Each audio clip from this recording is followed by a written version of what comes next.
Alrighty. Fortunately, that is not the BGM of this dungeon. How's it going, Loza? Ragnar, Fox, Doris, Cup Noodles, Helico. Hope you're all doing well. No Thorn with FF9 today. I don't know how consistent his stream schedule is, so... 9, I think, he'll probably enjoy.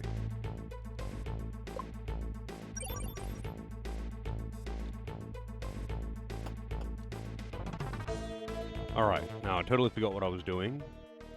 What I was doing just before stream was randomly grinding, but, yeah, I forgot what I was actually doing in the vlog.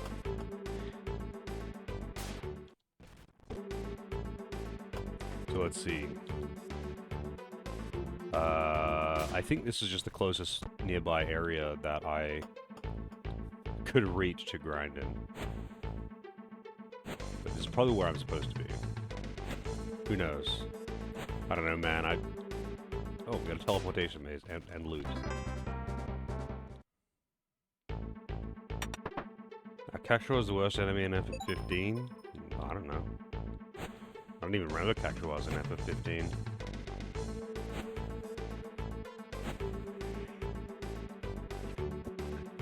I woke early today and then had a nap and slept for hours, so I kind of lost the entire day. You motherfucker. A fragment shall open the way.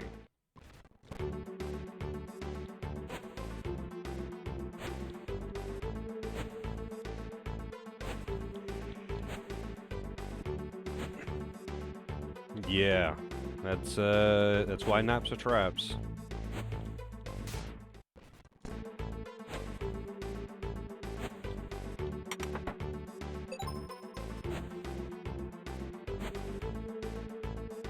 I don't remember what I dreamt about on though.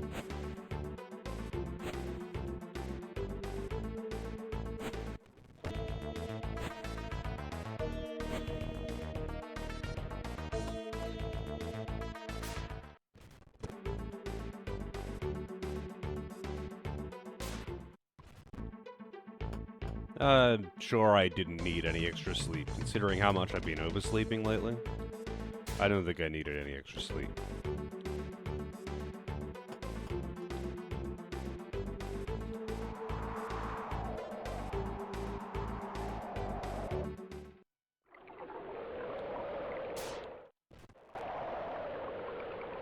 Mount Delphi. Wait, no, this is where I was supposed to be, right?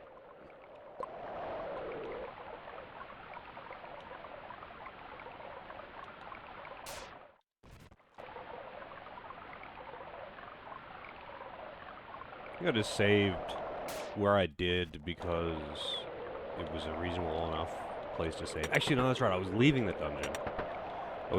dungeon. Passing through here, wasn't I?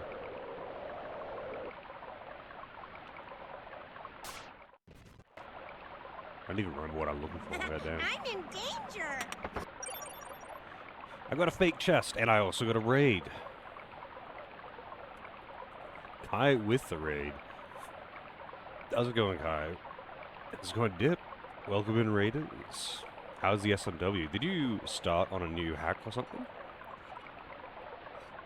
What were you doing in SMW?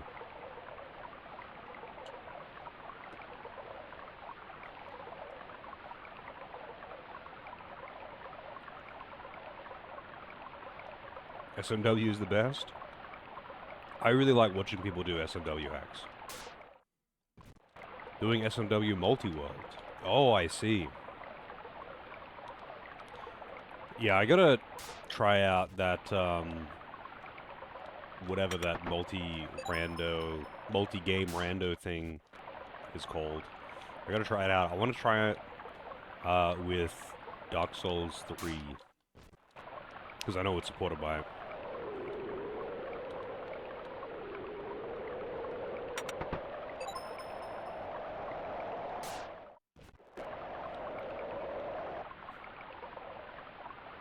Oh, there's plenty of, like, casual hacks, Helico, that aren't, like, super hard or something. Not all of the hacks are Kaizo.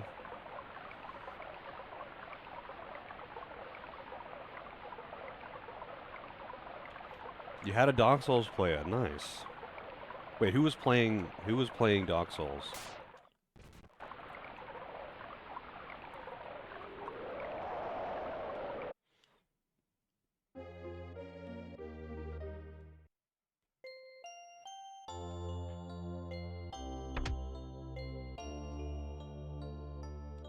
Seven Ragu.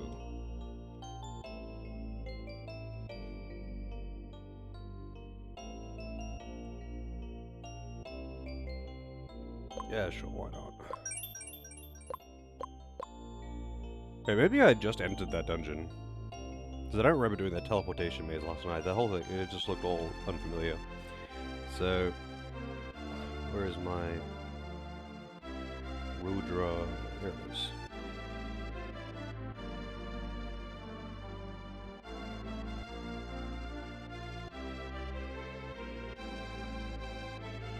Yeah, that's right. I was actually meant to be at that dungeon.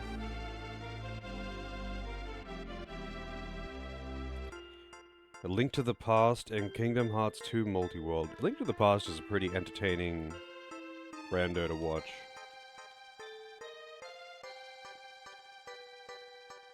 It's not a game that I have anywhere near enough knowledge to be able to actually do, though.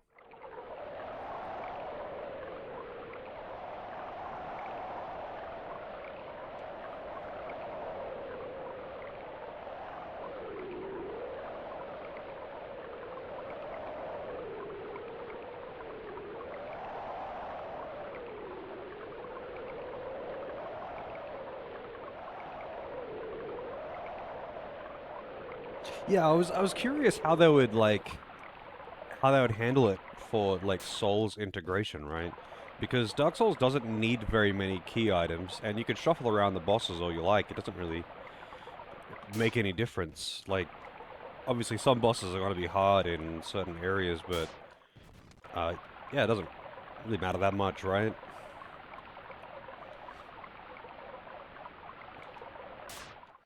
Yeah, I feel like some games are not going to work well with other games as well. Like, games that you are super gated behind key items, and just, like, needing to wait for someone else to get them. But, like, not having freedom to go and do something else while waiting. Like, I think Majora's Mask was pretty neat to see. I was watching someone do Majora's Mask and Ocarina of Time together. And even when they were roadblocked, they were like, I'm going to go over this way instead and see what I can figure out, you know?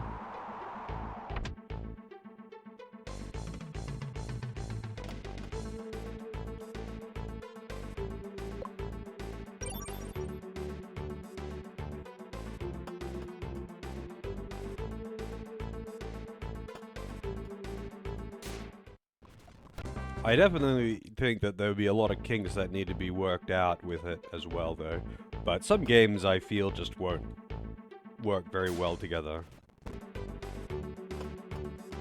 Like, I imagine some games like Slay the Spire would be, because I know that's included in it. Like, that one would be, like, impossible to handle very well. Because it's all branching paths, and you pick a path and you take it. There's so many items that would have been lost, and if there was a key item that someone needed, you'd just be gone.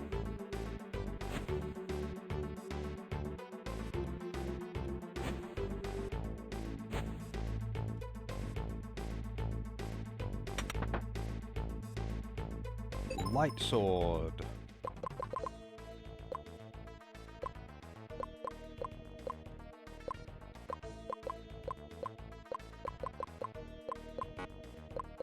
Oh, it's a two-hander. Hey, Xando. Hand of Fate?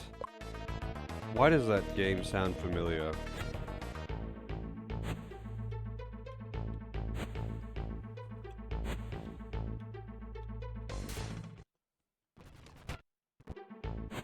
sounds familiar, but I can't quite place it.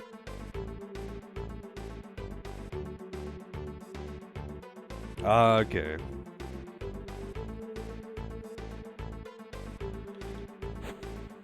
Yeah, like some games I feel just wouldn't work paired with like other games.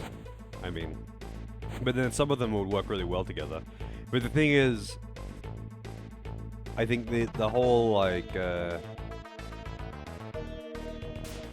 mixing of the games things seems more fun as not as a race, just as something to do. I feel like racing other random games together that just function entirely differently is just gonna be weird.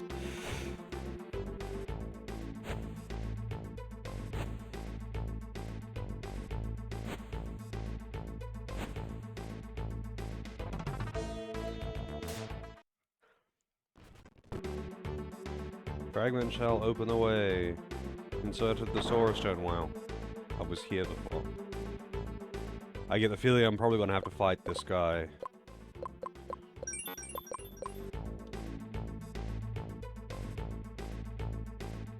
Yeah, I mean, I don't even know what the options would be for SMW because you don't normally have to unlock power-ups in SMW, right? You just get the only thing that is unlocked is those colored blocks by hitting the P switches on the world. So I can't imagine trying to play it without having basic functions like swimming.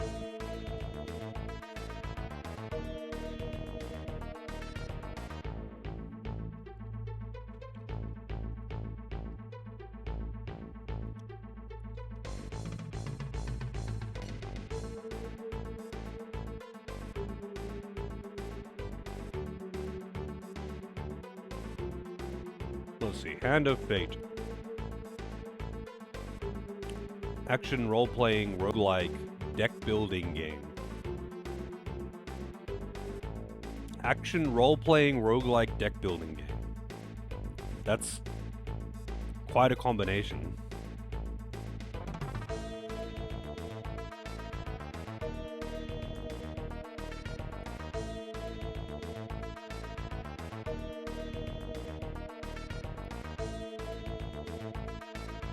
Man, that's, yeah, I can't even imagine. I'm gonna have to have a look at the VOD to see how weird that was.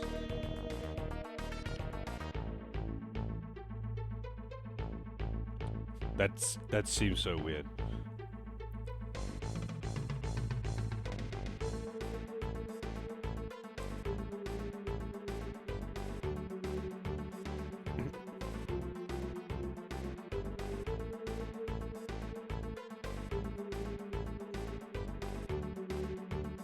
Definitely needs some tweaking.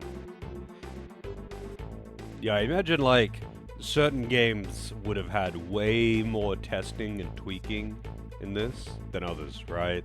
Like the big, like all of the Zelda games and Metroid games or Castlevania games that are included, like the popular rando games, they would have had so much testing.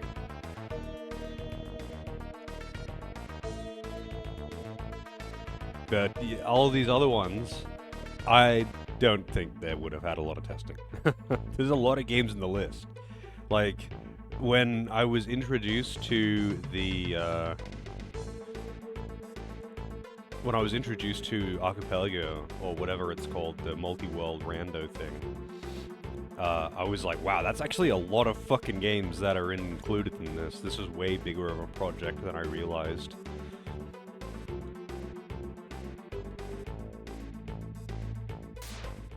Whoa.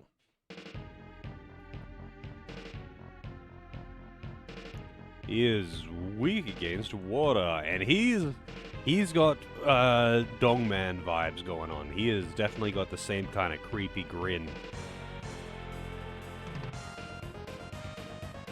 Dongman would be pleased.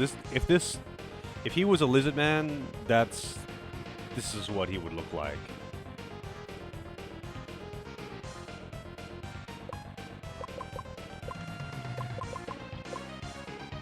Alright, let's see.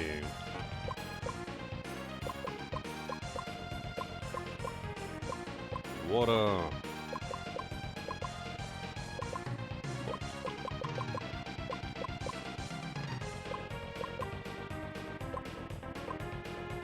The boss battle theme is really good. Wow, that was pathetic. He's supposed to be weak to water. Jesus.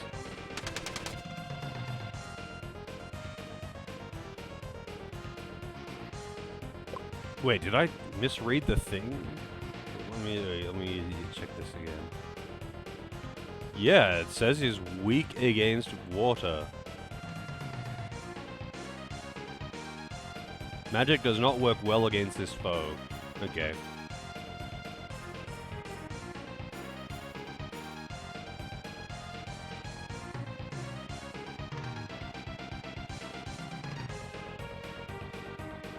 Okay, then I guess I'm just hitting him.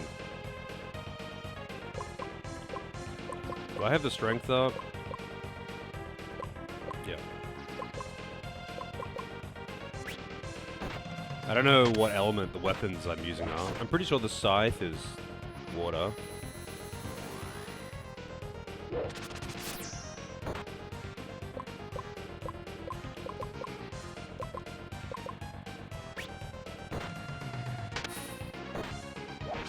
Jack Daniel's Honey Barbecue Seasoning. Yeah, I noticed that they've been selling a fucking barbecue sauce now or whatever. I'm like, I don't know. I wouldn't, like, decline it, you know? But I'm not buying a bottle of it just to see what it's like.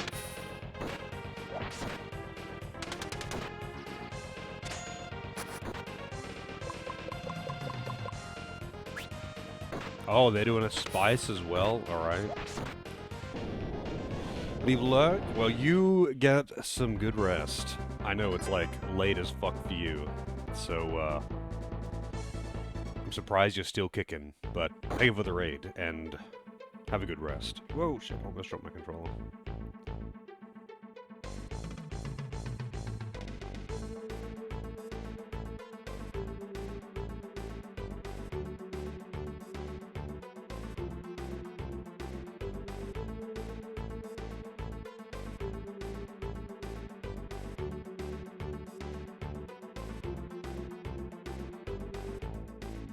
Tastes like honey with a bit of whiskey? I would hope so. Oh, right, I have to actually change what skills I'm using. Blue Swallow.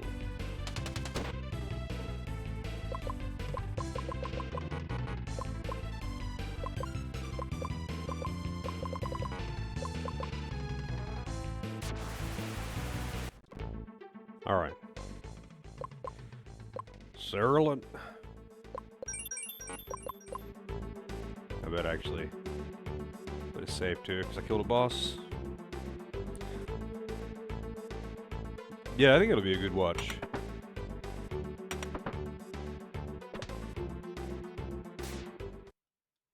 Did you say 2 switches remaining?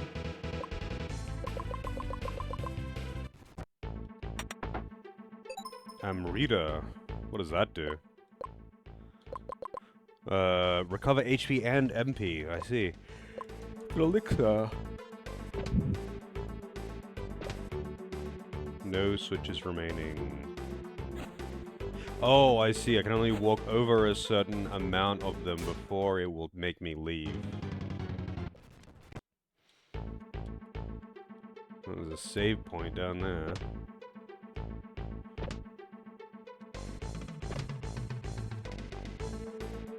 Sure, why not?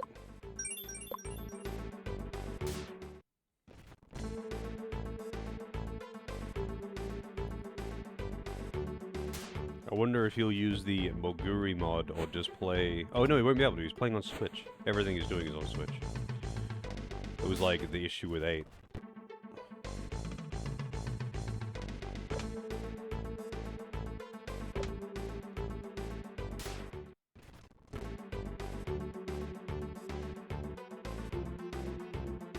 Ogre Stone. How's it going, Kelvin? Alright, who is this?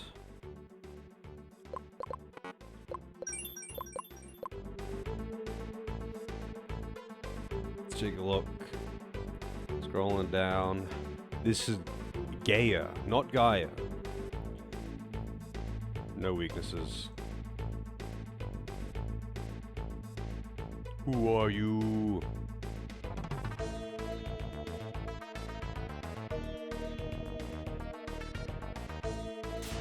Prepare yourselves.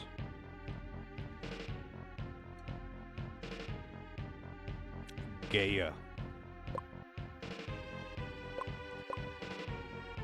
Alright, how hard does that hit?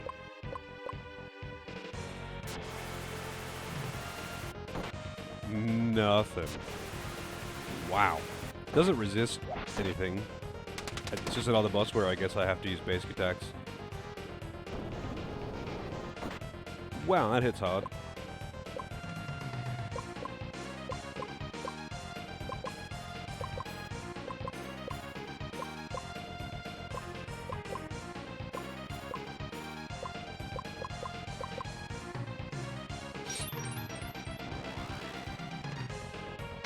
Definitely like the sprite.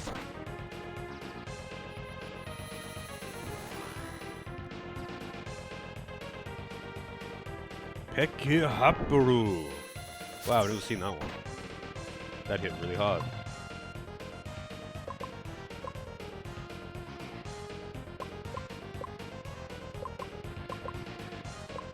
I gotta put on magic defense.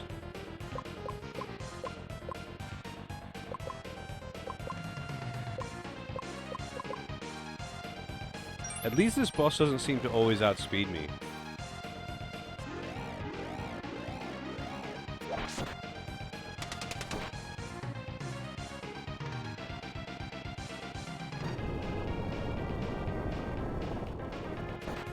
God damn, this boss kind of shits out damage.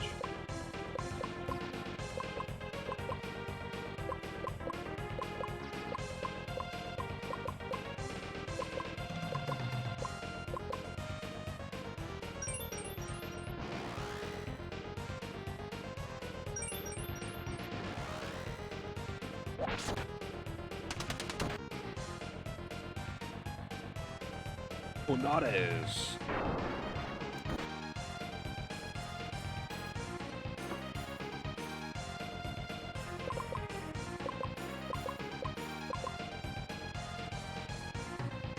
Oh, it outsped me this time. Wow, he didn't die either. I guess he has a lot of health though. He like has by far the most health.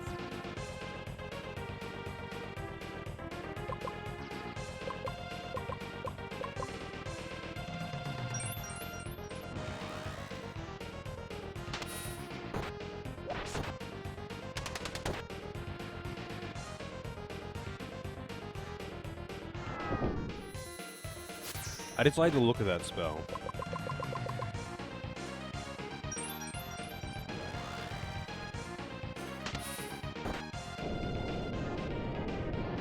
Alright.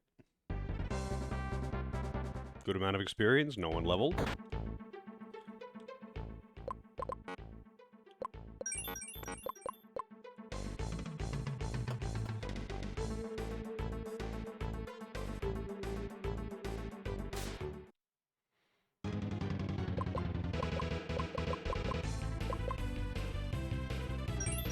These things are weirdly tanky as well. Oh, whoops, wrong spell. I did it again.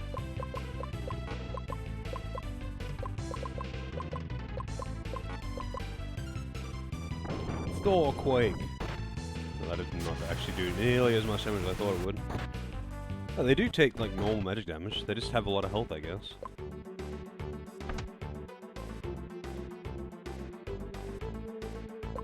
Drink the water! The totally not stagnant water.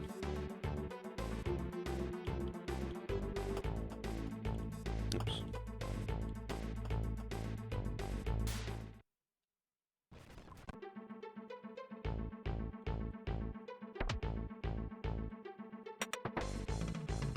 Man, only being able to carry Naya items is kind of annoying. Not because of anything other than the fact that I keep opening chests and not being able to take the loot from them. So then I think that I haven't opened the chest before when I next see it. Like, I haven't seen that chest before. Which baits me every time.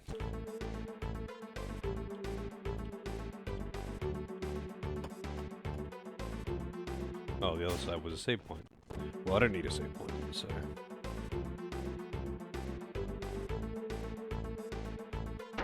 Aquastone.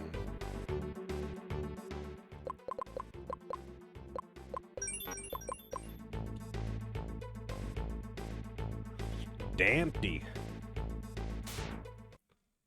Yeah, they don't fuck around, huh? No weaknesses. Look at that nose! He fucking smells you.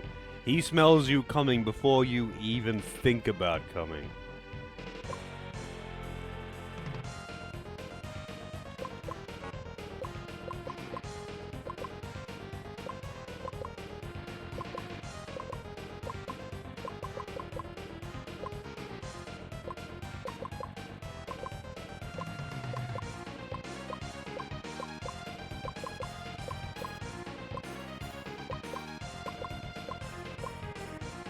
Yeah, he's got the big sniffer.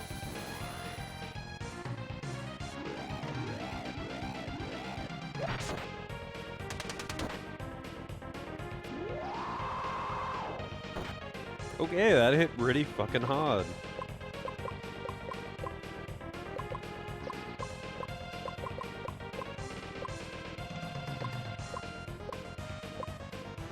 Hey Celine, how's it going? Just in time to see Sniffer, the boss.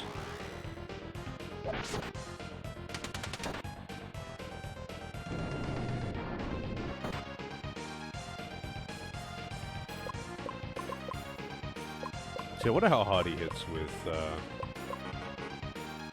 don't know, this one. Macropody. No, we can have this one.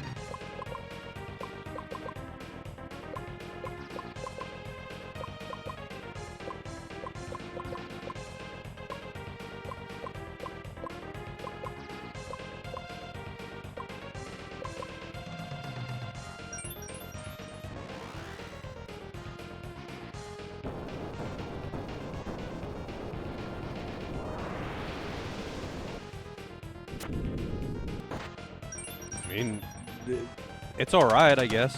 I don't know why, but the bosses in this dungeon all have really high magic resist.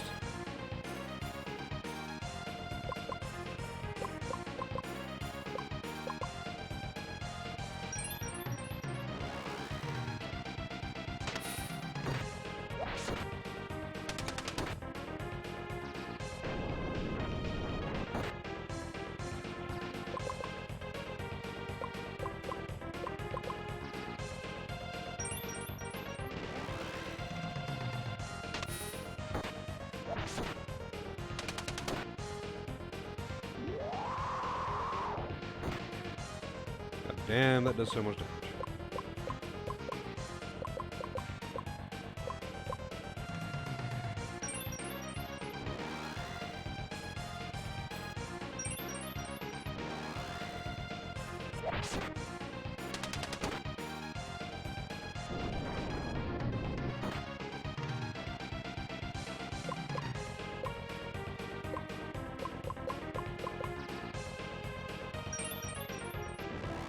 I like that the kid's basically just on healing bitch duty the entire time. Wow, finally went a bit red. Holy shit.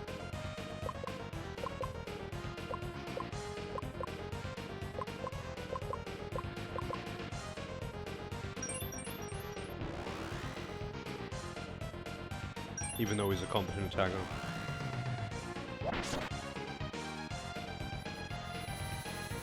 I really wish there was an indication of what buffs I did and didn't have and when they expired. I don't even know how long they last.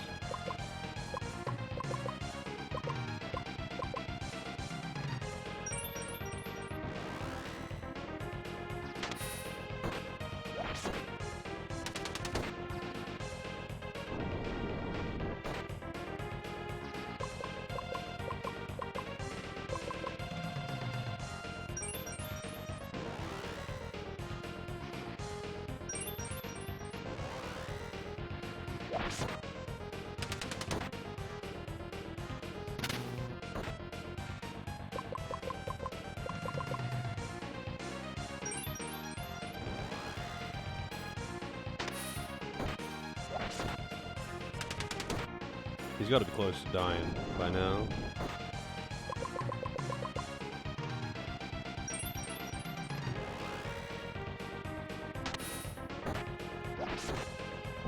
There we go.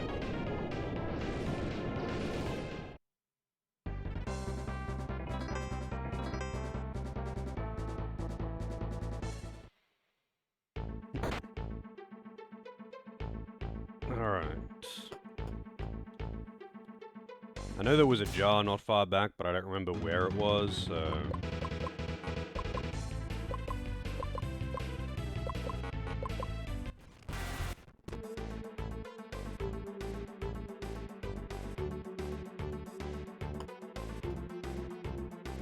B11. Got a save point and a chest.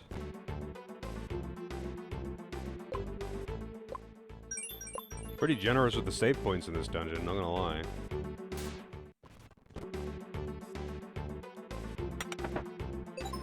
Sultan Helm. Really? That's actually like low-level equipment.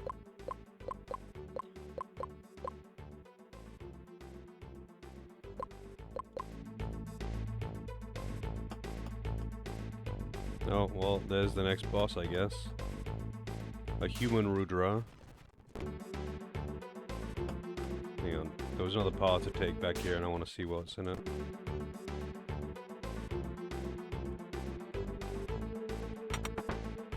Horn water. Wonderful. How's my MP looking? Well, I might as well use the horn water. I'm not coming back here.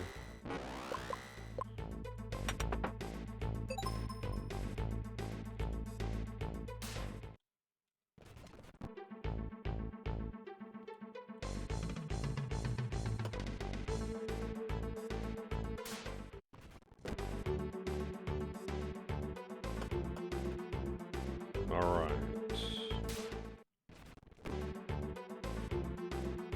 The Chaos Stone.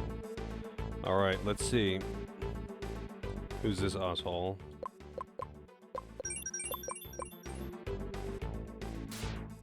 No talk.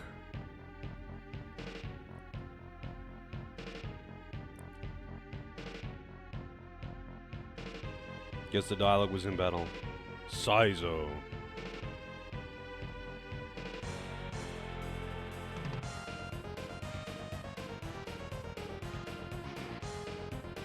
They've even got, like, moving around while they talk on the battlefield. Damn. Why is his sword just jiggling, though?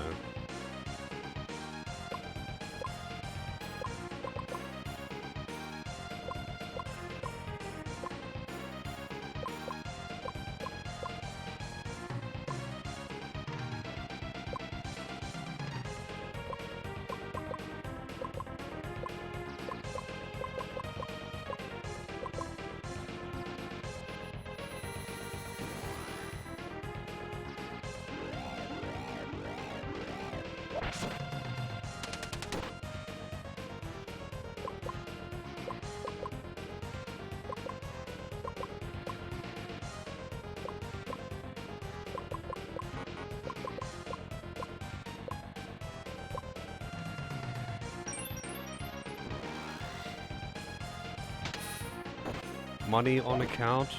What are we spending them on? What do you mean?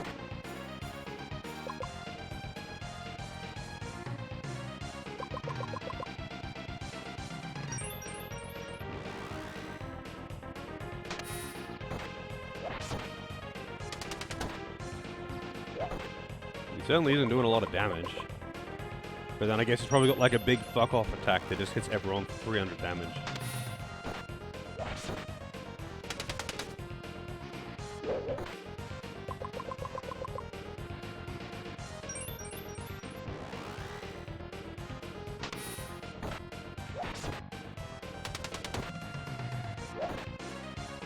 Spending the money? What money?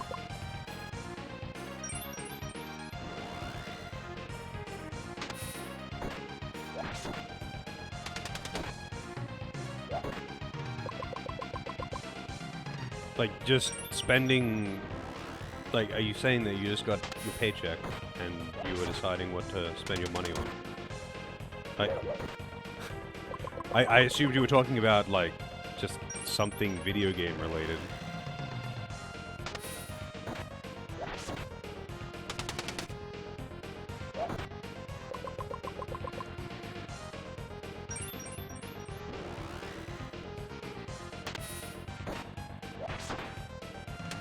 That was a nice hit.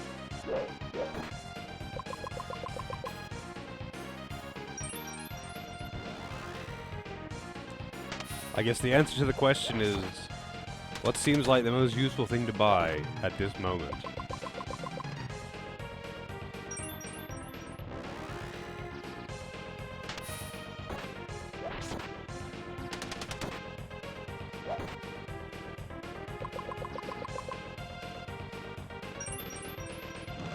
I was going Penna.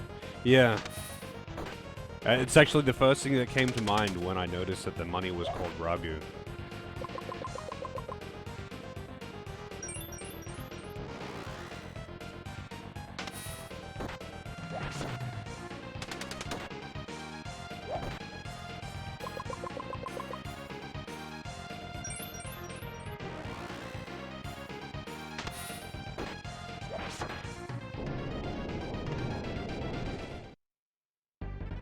Okay.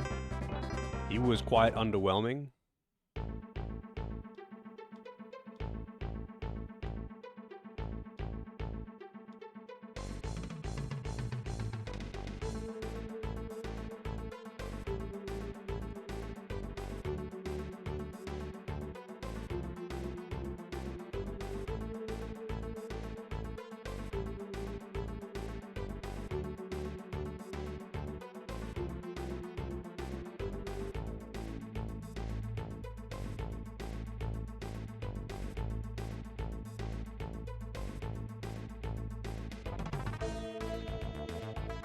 Valiant Hearts 2 was on sale.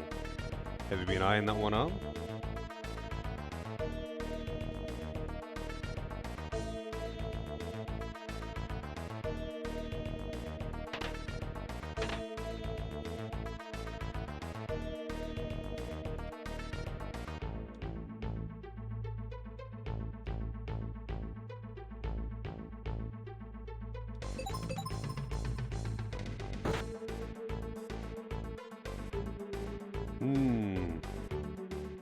I guess those items were key items.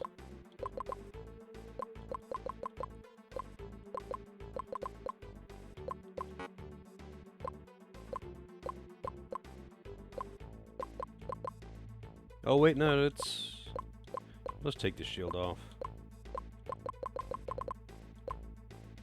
It's weird though that he would give me a shield and a two-handed sword that the main character in this line can't even use. He can't use either of them. He can't use the shield or the sword, and you can't use the shield and the sword together anyway.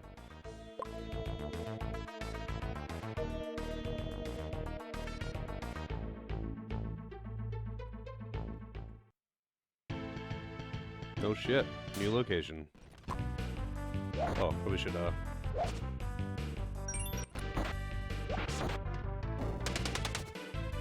miss.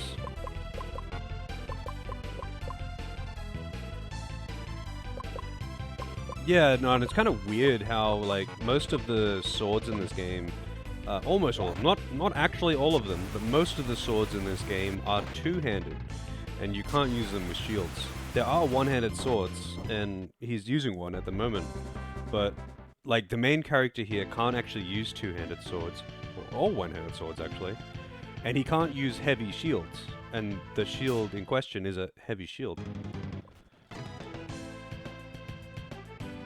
Also, I was wondering when I would be able to walk on these upper walkways. So what does a power shield do? It's just a really good shield that lowers your speed by a lot. Apocalypse is pretty strong.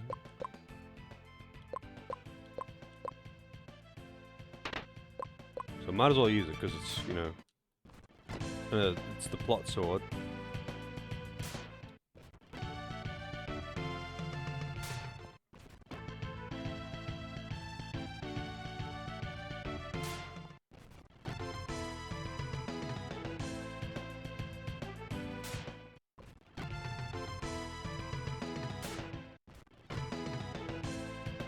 Man, there's way more to this area than I realized.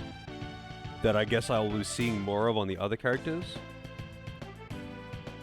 It's such a shame that they changed the BGM of this place when you are alive, though. Town of Tarak.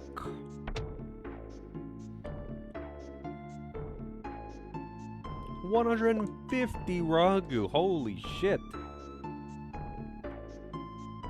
This is highway robbery.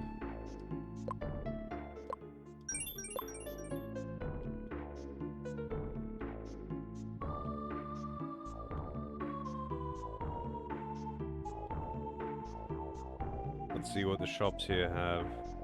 There a weapon shop in this town?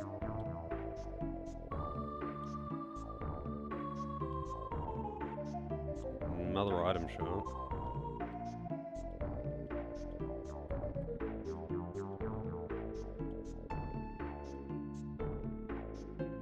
Yes, there is.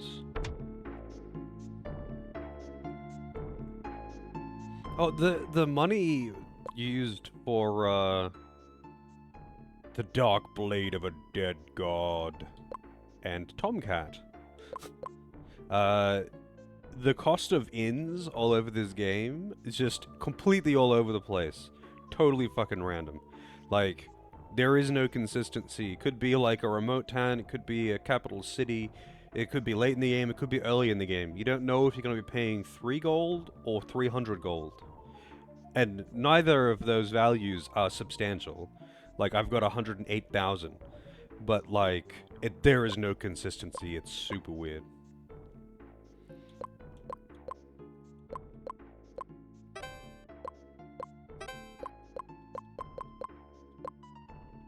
Octavius Mail.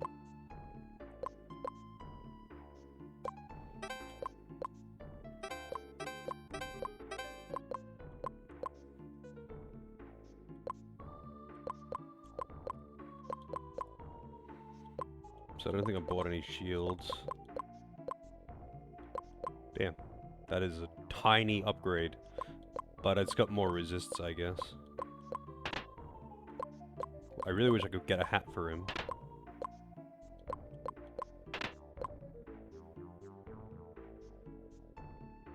I feel like I'd actually prefer to have extra magic defense and speed, even though it's only 2 speed.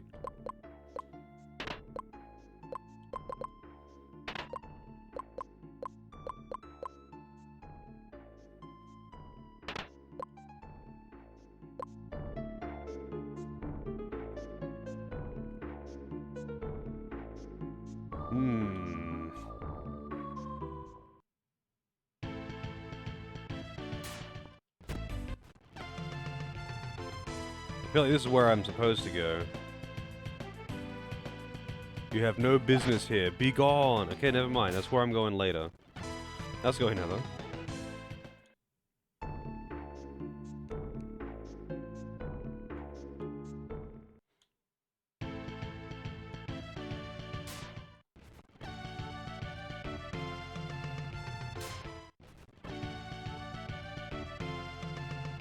Wait, that's where I came from, wasn't it?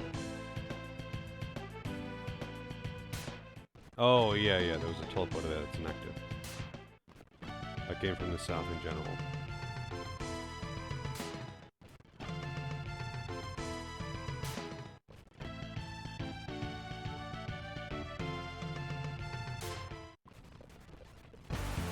These things are another case of enemy that is way too tanky to be worth your time. Because the rewards suck for killing them. Deep Sea Trench. Rem Herb, wow.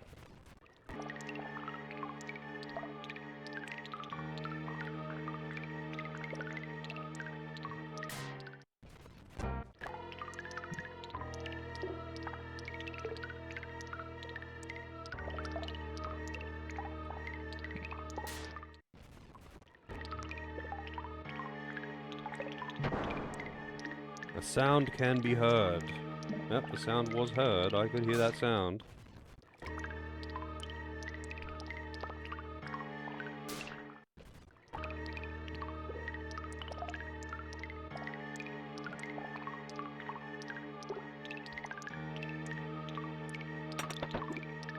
Horn water won't... Man! Always the horn water. It must, like, drop from enemies as well, and I just don't see it because of the fast forwarding. Because I used some of it before.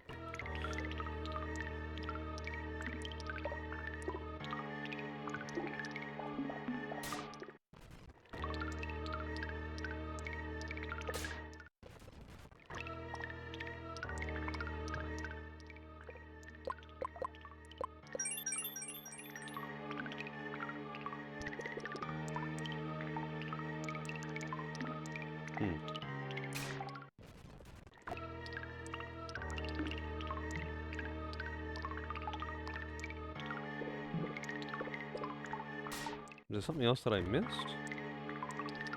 This is the exit. That door opened, but there doesn't seem to be anything in there.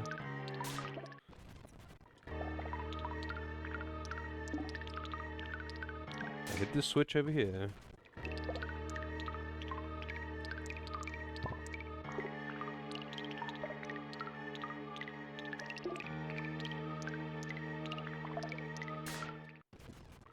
Open this door.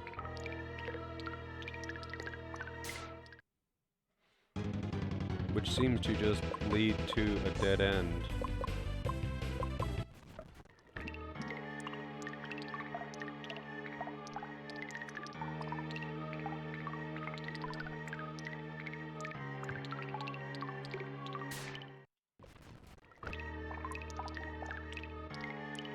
I guess I need to enter the other side and hit that button too. Yeah, he's had his body back for a while now.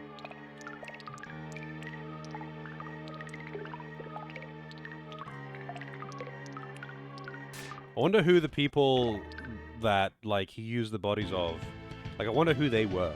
Because, Hauser makes a point of saying it. He's like, so, who were the unfortunates who you, stole the bodies of? And, it's like, that's a good question. Who are these people that I've taken the body of? And he just doesn't answer, and you don't ask.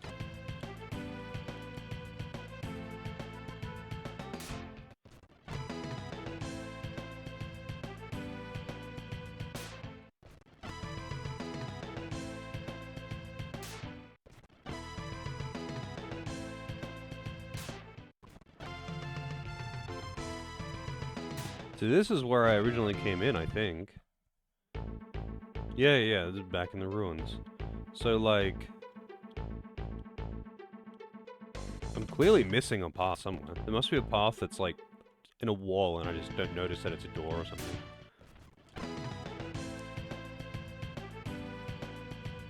Man, imagine if I had to play out all of these random encounters, though. Now that would be suffering.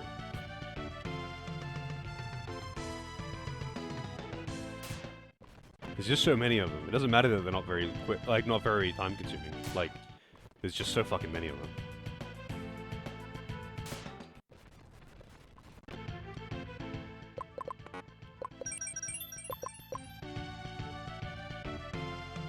So over here was just an inactive teleporter. I have to reconfirm my locations, I guess. The gate has not been energized.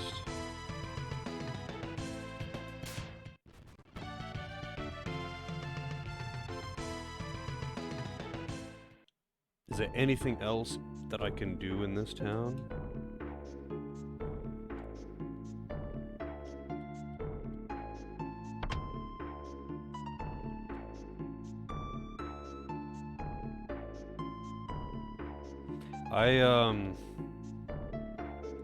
Might as well just check what the guide says to do. I feel like I'm beyond caring too much.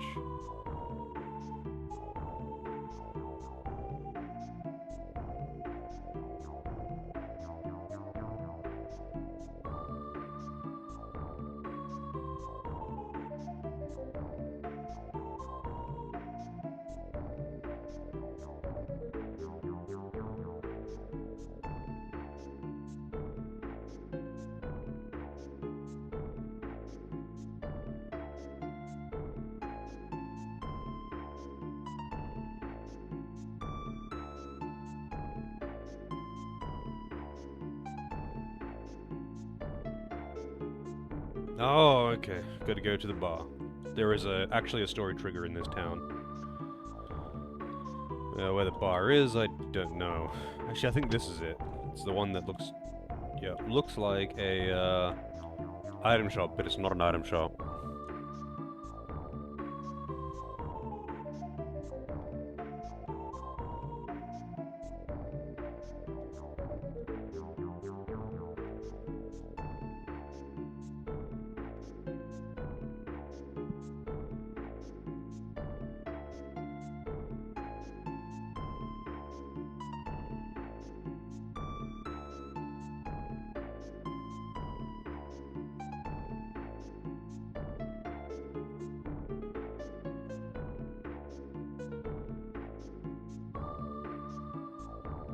Spirits for the spirits.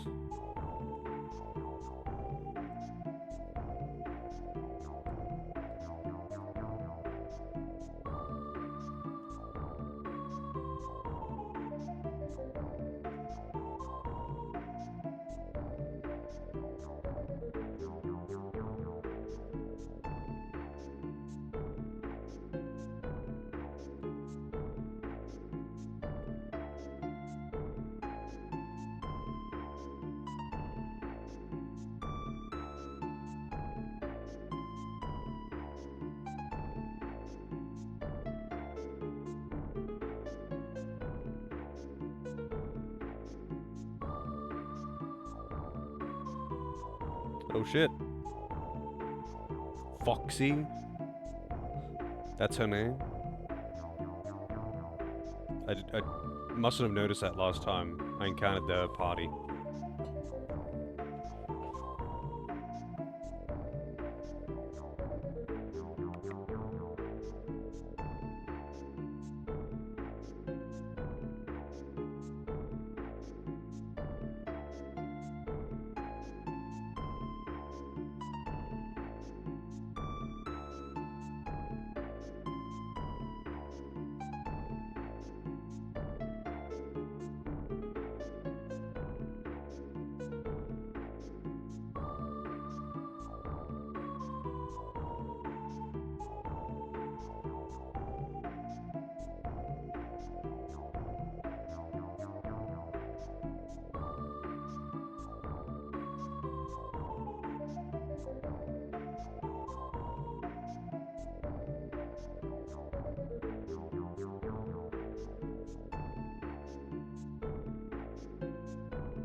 I wonder,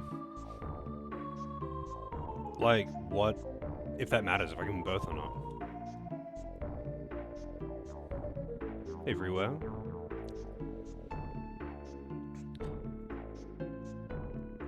A Booba mantra, and does it charm enemies? I don't think so. There might be. I haven't looked at all of them, but there is a lot of them. I think the life spell, does have some amount of Booba. Hang on, let me see what it looks like again. There you go. That's, I don't know if that's the most Booba you'll get, but it might be. Most of the spells are like outlandish animations of explosions and shit. Also, one second. I'll be right back.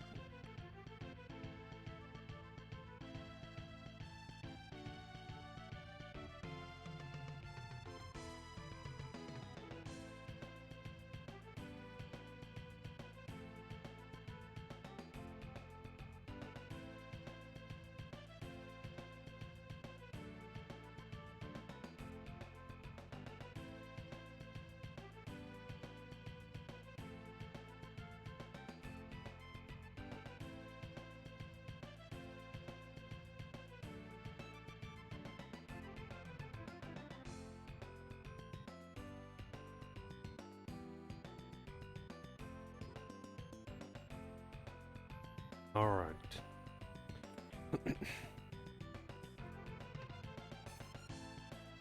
You like it when games do more, like when the spells do more than just explosions? How's it going, Hoppy? Yeah, I'm all for creative,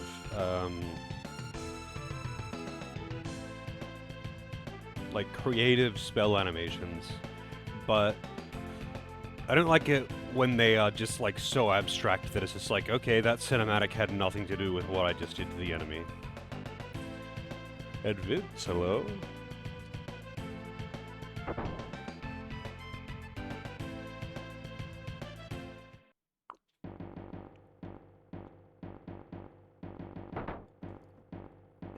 It's Hauser. Oh, he was just here?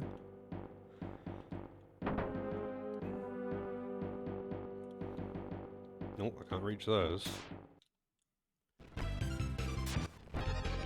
Oops. What the fuck is that thing? Addicted to 9 kings.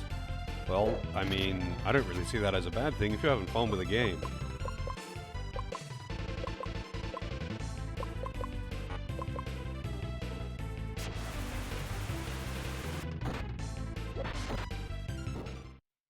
Oh, yeah, yeah. I see what you mean. Like, all the spells having good animations, not just, like, only, you know, Meteor. Daniel's robe. Rip Daniel, he's naked. Cassius mail. That is worse. That's what I used to use, I think. And what was the other thing that I got? Daniel's robe. It's slightly better magic defense for dramatically worse physical defense. It seems that robes are just kind of shit in this game. No one has to wear them because the robe wearers, or at least so far anyway, I've got 2 basically pure mages in my team. And both of them can wear robes, the other guys can't wear robes. But both of them can also wear light armor. And light armor is just better. Like, robes don't make you hit harder with magic. They just have slightly higher magic defense than light armor. But light armor has dramatically more physical defense. Like, it's like you're exchanging plus 10 magic defense at the cost of plus 50 physical defense.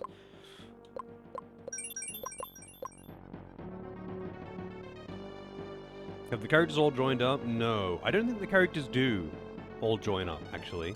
I think they are all 3 separate parties that, right at the very end, their like, lines are converging at literally the end, because this is day 15, this is the end. The creation of the 4 horsemen doing their creation and destroying the world or whatever is right now. So, like, they're converging in that all of them want to get into this castle right now on day 15. But I have never actually had any of the others in my party. We've only crossed paths.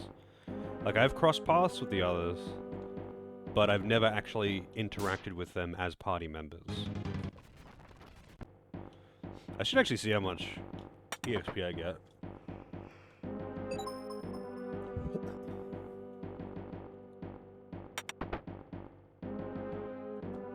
So, like, each save file seems to have all of the characters on it individually.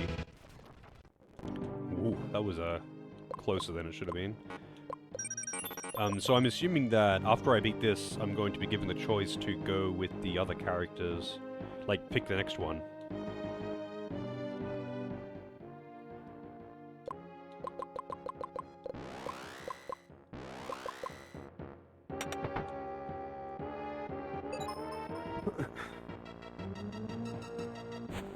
Whoa.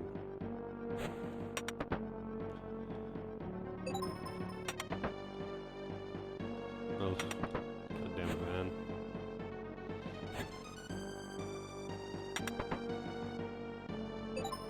White Hawk. I wonder what that is. Not the scythe.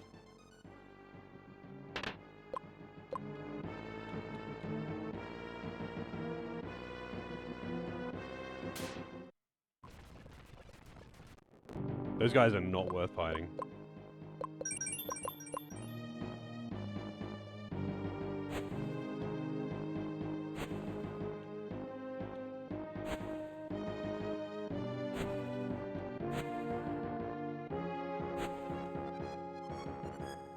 Did you actually play the same character when you played Fox? I'm actually curious, because obviously at the start of the game you get the choice between the three.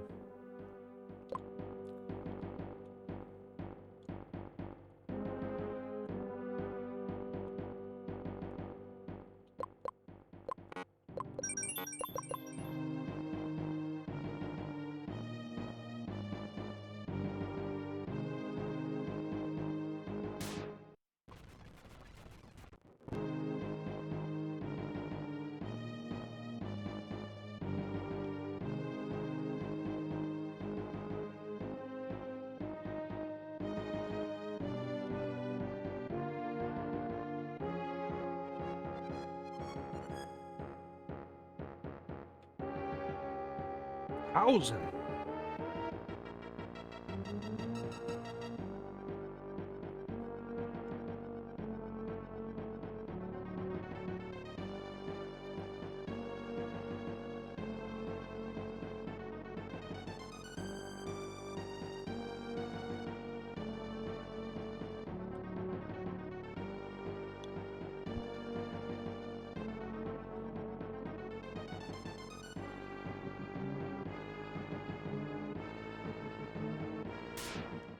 Insolent whelp. Whoa, now that is like a... That's beyond 5 head. That's like at least like an 8 or a 9 head. Jesus. And those earlobes, he must just get all of the ladies.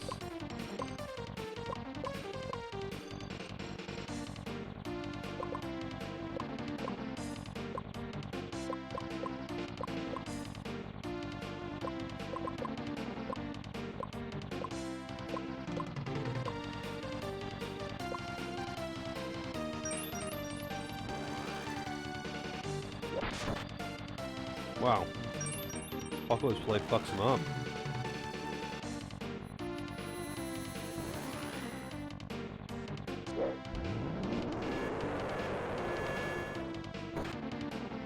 Apparently he's weak against thunder.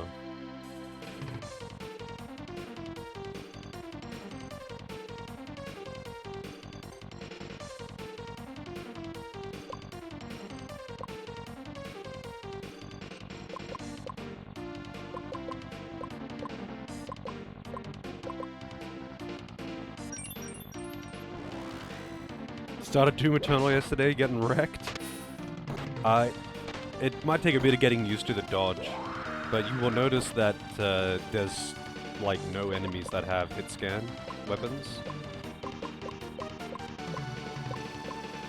So you can't just like walk into a room and get shot by hit scan weapons and take a ton of damage.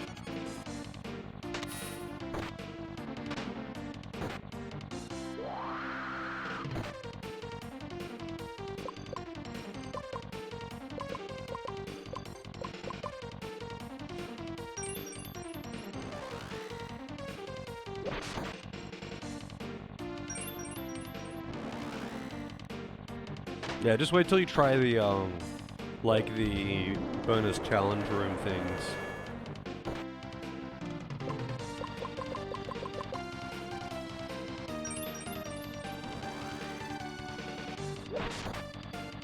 I feel like though, the game speed isn't really that much faster, but like having dodge, like having the quick step dodge makes it feel fast, and also, having no, like, the slowdown, like the slow-mo effect on the parrying really does slow down the pace, I feel, or at least it makes it feel slower. There's actually a mod to turn that off. I wish I got it, like, when I was actually playing the game. Because it was starting to get kind of annoying by the end.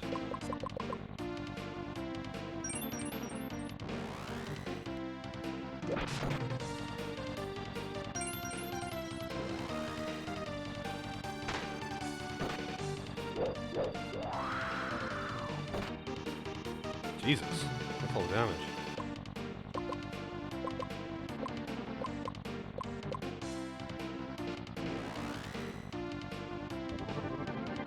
Yeah, I think, like, the biggest thing is the, not having the slow motion from parrying really does, make it feel faster. Also, steamed cocoa with the raid. Damn, coming in hot. Also, that is a twerking rubber ducky, I think. Get steamed. Welcome in, everyone. What are you doing today? That's a lot of RC modes. I can appreciate good taste. Oh, I've heard that game's really good, actually. Who was it that was playing it? I think it was Celine that was saying it was good.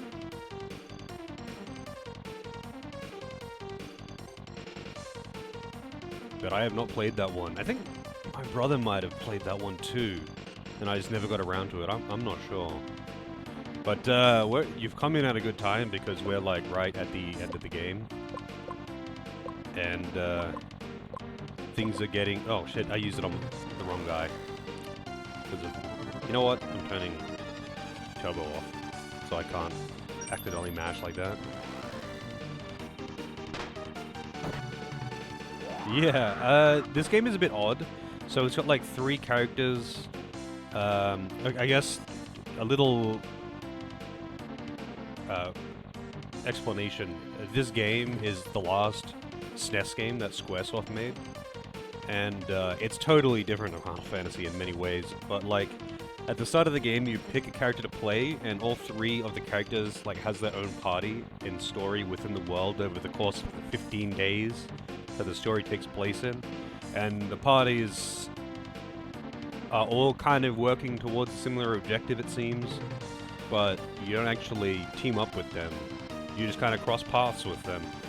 It's a bit odd. It seems like a pretty cool game. It definitely has some cool ideas. It definitely has some weird jank that you wouldn't expect from a game that was released 2 years after Final Fantasy VI. But apparently this game was just developed like entirely separately from the Final Fantasy games by the Mystic Quest team or something.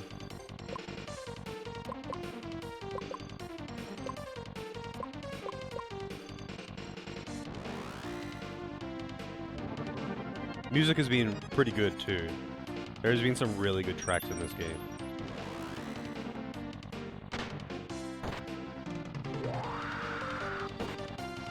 Damn, man. Yeah, this guy has got 1 gigahead. I don't know what happened to Hauser's head, and I don't know why his robe has got claws on it now, but it's just doing its thing, man. I try not to question it too much.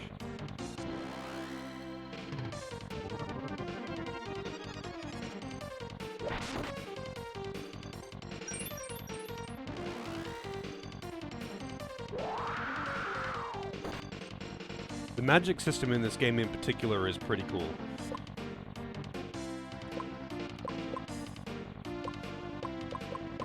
So the magic system is like...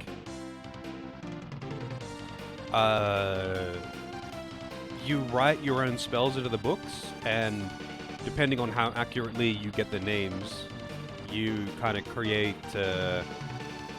your own spells. Like, there's a whole list of spells in the game, and you can just write them all down. But like, if an enemy casts a spell that you haven't heard of, you can put that in your spell book, as long as you spell it right. But there is like a certain consistency to how the prefixes and stuff work on spells to be able to figure it out for yourself. Like, there's a certain amount of intuitiveness to the spell naming. You can write them all down immediately if you want to, but if you try to use endgame spells at the start of the game, you just won't have any MP. You cast them once and you're done. How's it going, Friday? Yeah, you can name a spell anything. I don't know if fart does wind damage. I haven't tried putting fart in. but like I've got a few. We've got Spinning Cane, Oi Mate, Asshole, Vegemite. We had a couple other ones, but they had to get replaced for space purposes. I don't know if Fart specifically does wind damage. Gotta head out. I will do my best to have a good stream, but thank you very much for the raid. Vegemite does void damage.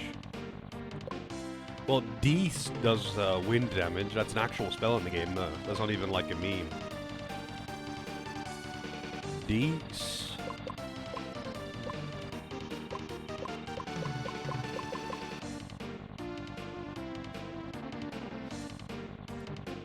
I don't know. That's a good question. Why isn't everyone following me? The streamer demands. Alright. Also, the magic defense down debuff is called Push Peck.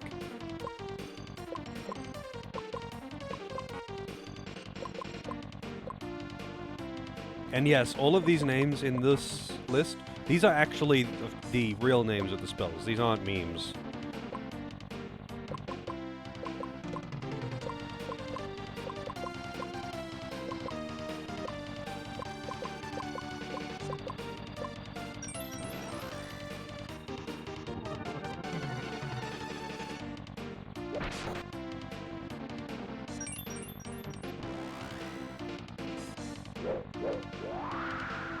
Oh god, he's probably fucked. Yep. Man. Those two are just getting fucked up.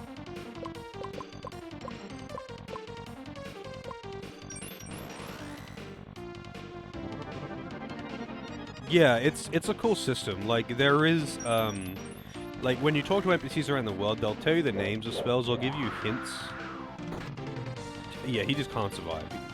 This boss does way too much damage. Way too much damage for him to live.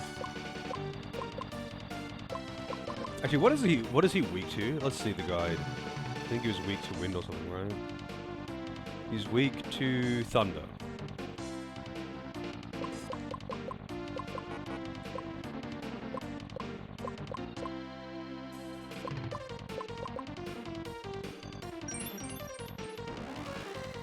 Oh, the game balance is just completely out of whack in this game. There is no balance.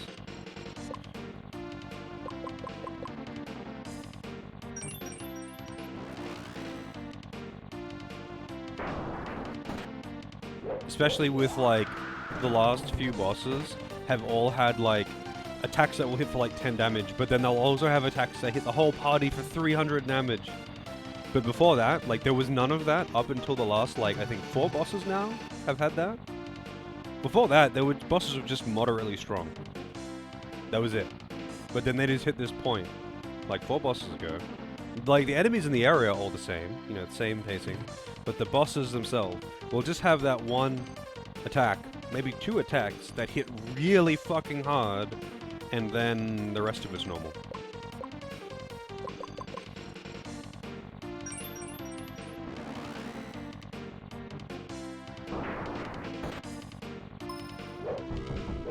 Whoa, did he just fucking pick him up like a fucking basketball? Alright.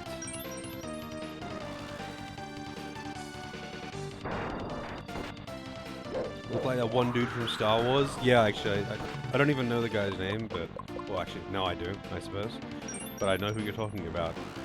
Just by mentioning Star Wars. And the guy with the huge head.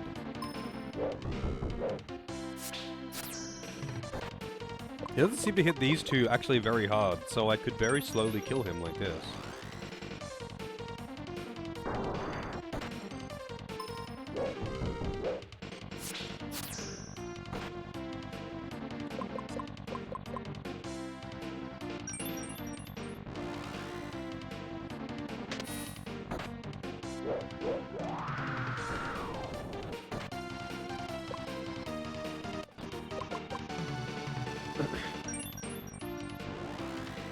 It's gonna be a slow fight, but I guess we'll eventually kill him. It reminds me of, so this is like a really specific reference to Final Fantasy VIII that most people, even those who have played it, probably won't even know this one. But there's one enemy in Final Fantasy VIII. I forget what they're actually called, but they're in the, like, the world map around Galbadia. Anyway, they're like these headless gorilla things, and they have this one attack, but only if they're high level. Like, you have to level boost them up above level 50, I think, before they'll use it. But they run up to one of the characters in your party, pick them up and squish them down into a sphere, and then throw them at the other party members, and they just bounce around like a ping pong ball or something, and it does a bunch of damage to the whole party.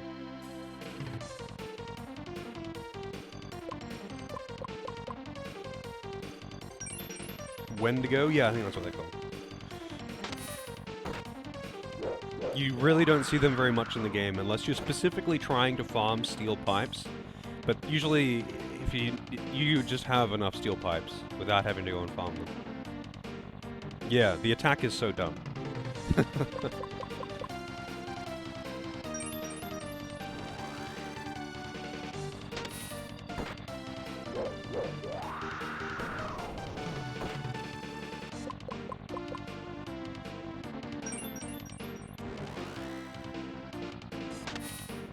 But yeah, they don't have that move at low levels. They only have it, like, if you get them... I think they have to be...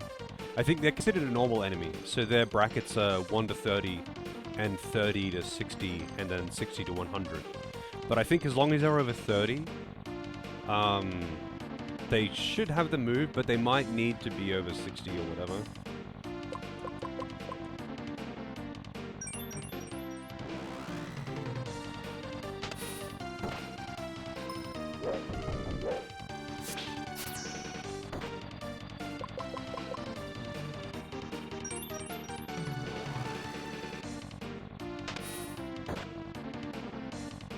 FF8 has some weird enemy designs. It does have a couple of pretty weird enemy designs, but I feel like every single Final Fantasy has got a couple of pretty weird enemy designs. Like, 8 doesn't even have... I mean, actually, I suppose 8 might have more than the average one. Because, like, it's got some pretty sci-fi shit in there. Whoa! Oh, he just has an instant kill. Oh, and it's a scripted loss. Are you serious? Why did he take so long to do that? I was fighting for fucking ages, and then he eventually just uses instant death to everyone.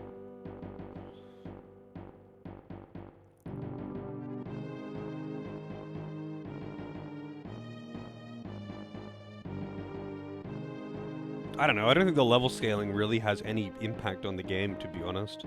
Unless you're trying to abuse it. Unless you are intentionally trying to abuse the level scaling, I think most people won't even know that it exists. I certainly didn't. I had no idea.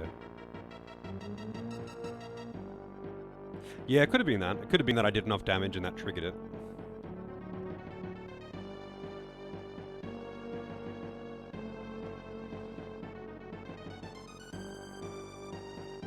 Why? How is the level scaling immersion breaking? I don't even, like... Whether it's good or bad, I don't see what it has to do with immersion, though. Maybe there's something I'm missing here.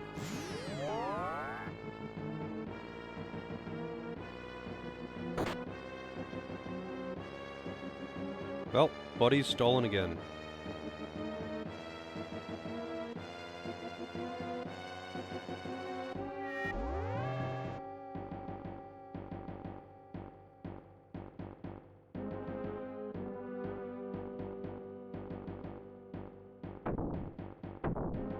I kind of want to play FF8 again after watching Blackthorn play it. It's like, not my favorite Final Fantasy by any means, but I always have fun playing it. It's just got fun mechanics to mess with.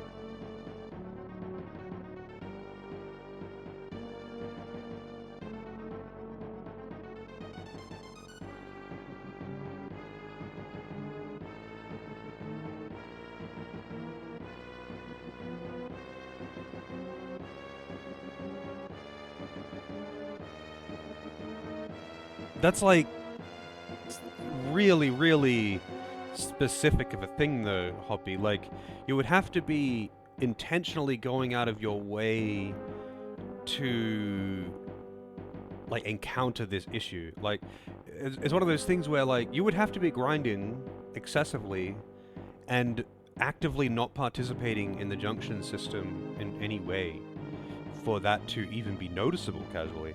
Like, you have to be aware of the level scaling, and you'd have to be aware of it. You'd have to be aware of it and actively trying to sabotage yourself or something at that point. Like, I had no fucking idea that the level scaling was even a thing when I was a kid playing it for the first time. And I was shit at the game, and I barely understood the junction system. I got none of the GFs from bosses. Like, I didn't know you could draw GFs from bosses. I just had my equipped GFs, and I spammed them, and I think I had some auto-junctioning, but only later in the game. And I leveled up to 100 on Island Closest to Hell, because I got told about it. And I thought that was a good idea. And of course, all that did was make the enemies, like, have more HP, but I didn't notice that, because random encounters were still a joke. They get capped at, like, level 30. Like, that's the thing. I feel like if you... I think you probably don't understand how level scaling works, but, like, the level scaling is so minimum impact unless you're abusing it. And then it's, like, really strong, because if you are minimum level and you have 255 stats, you're going to be fighting the weakest version of everything. But, like, all of the enemies have got lower and upper levels that they are capped at, unless you forcefully use level up and level down on them. The skill, level up and level down. Like, enemies outside of Balam Garden, they don't level up to 100. If you go back there at level 100, they're not going to be level 100. And enemies in the late game, they're not going to be level 1 if you are level 1.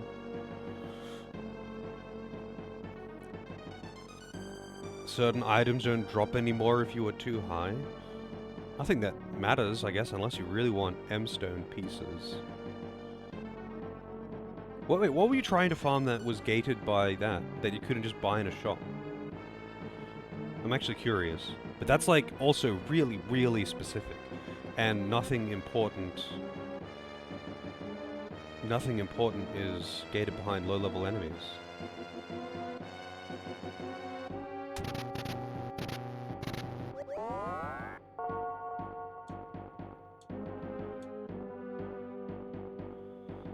Silence scenario, the end. I'm actually curious what item you couldn't find, though, that was gated behind a low-level enemy that you couldn't just purchase in a shop?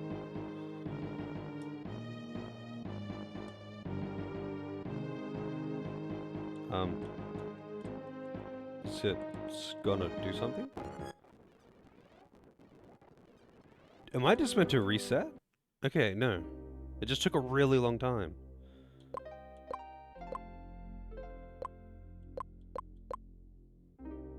I finished story for Silent. And I guess I have to beat all of them to get the ending. Is the world at peace? No, that's a bad ending, just there. Silent failed. Hauser took over his body and descended the throne, so to speak, and is going to destroy all life and recreate life.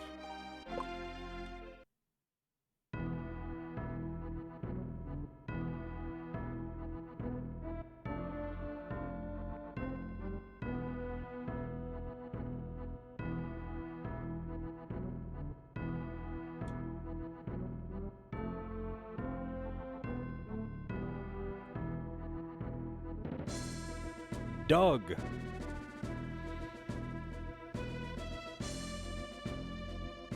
I mean, like, Final Fantasy VIII doesn't have a problem of not explaining the mechanics, although I don't think it mentions the level scaling.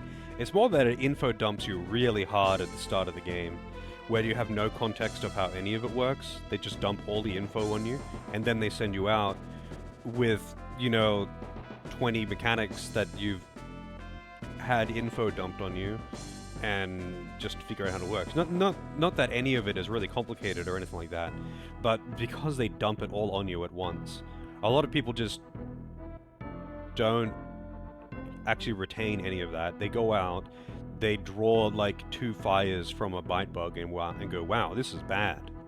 And that's fair enough. The game's tutorials are not very helpful. Not because they are not informative, but because of how they give them to you.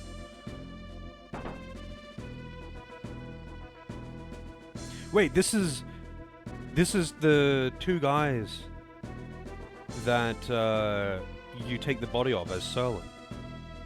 So those 2 die. The guy at the front and the guy at the back, they die. Unless it's just a coincidence, but I doubt it's a coincidence.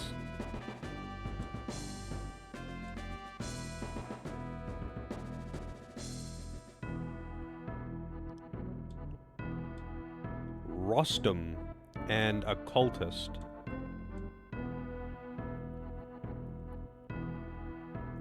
Oh no, he's not the cultist. The cultist is in blue. Huey.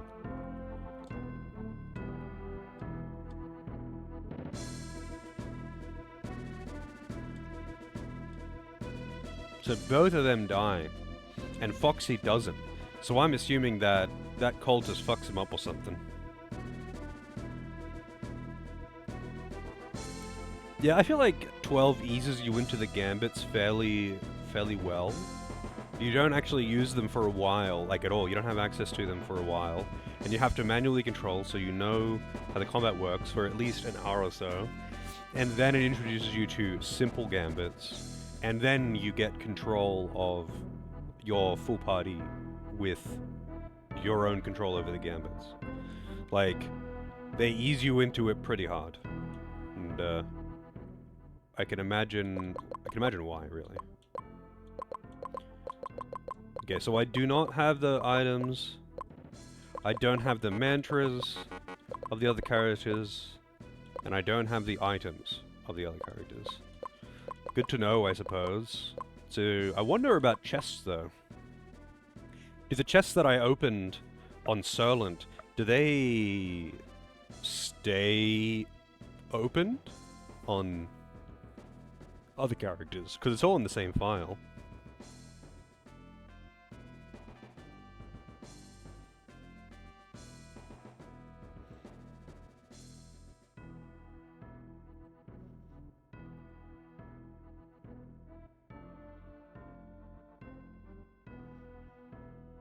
Funnily enough, you know, thinking about items and gambits...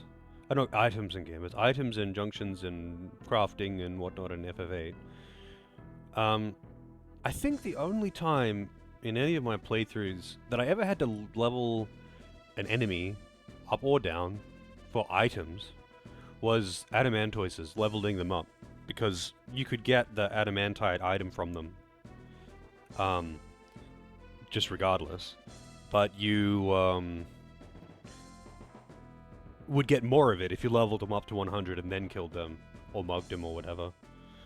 So I would level them up to 100. But otherwise, I just don't bother for items anyway. The only other one was leveling up, like there's a couple of enemies where I would use level up on them to draw better magic from them. Like, the mantis things in the desert. You can draw Quake from them, but only if you level them up. Otherwise, they don't have it.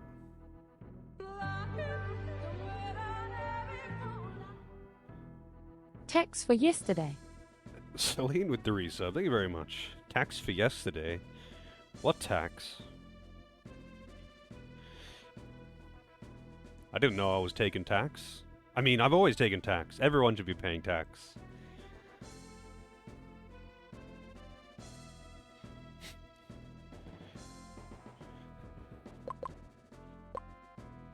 Alright, I'm gonna give this go. I better just give this party the spells now.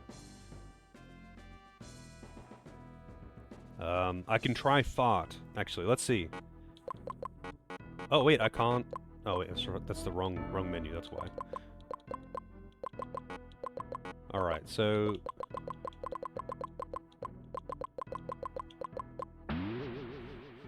fart. It does actually do wind damage. I'll have to actually... It does one... It's one MP as well. That one I feel must have been intentional. That has to have been intentional.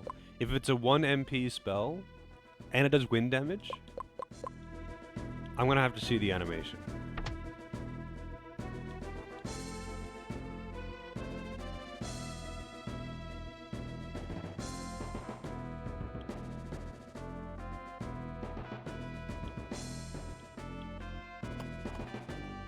Maybe.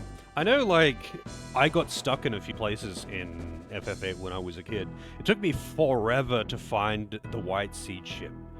It took me so long to find it.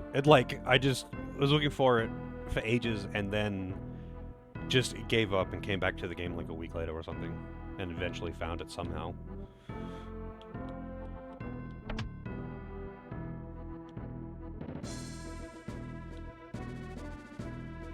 But yeah, I had no fucking idea about the level scaling system in that game until, like, my second or third playthrough, I think, when someone told me about it, and I was like, huh. That's weird. All I knew about was Island Closest to Hell and Island Closest to Heaven, and where all of the enemies are level 100. But, like, that didn't, like... I'd learned about that in my first playthrough, but that didn't, like... make me think, wait, if these are level 100 versions, does that mean they're scaling? I was just like, oh, okay, it's strong monsters, and you level up every battle. That was it. And beyond that, like, for any of the crafting that I had to do, because I didn't make all the ultimate weapons or something. Because I didn't, like, look up guides. If I looked up guides, I wouldn't have been clueless about the junction system, and I certainly wouldn't have missed all the GFs. So the only ones that I got, like special GFs, was Bahamut and Diablos. I don't count Cerberus because you can't really miss him. Bahamut, I guess Diablos, you can't really miss him either. But Bahamut I did actually get because a friend of mine said there's a secret dungeon on the southwest of the map. But I didn't actually go down below. Because I didn't realize that after getting it, you could leave and then re-enter and then it's another dungeon. So I got Bahamut and left.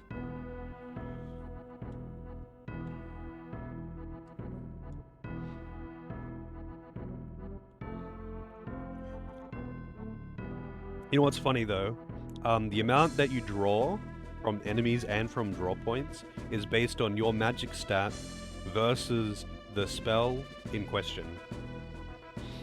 And if you have really high magic, if you have 255 magic, you'll draw 9 every time. Unless the enemy has, like, insanely high magic defense or something. But that's why draws can fail, actually, because the character in question has very low magic. I didn't even know that until more recently, when I played it as on stream. So I didn't realize that drawing is your magic stat versus their spirit for targets. For draw points, I think it's just magic. But 9 is the limit to how many you can get on one draw from a target. I don't know about from draw points, but to be honest, all of the good magic you just get from items. Like, if you are playing the game, like, with game knowledge, like, you know what the mechanics are, you're replaying it, you can get all of the strong magics way easier by just refining them.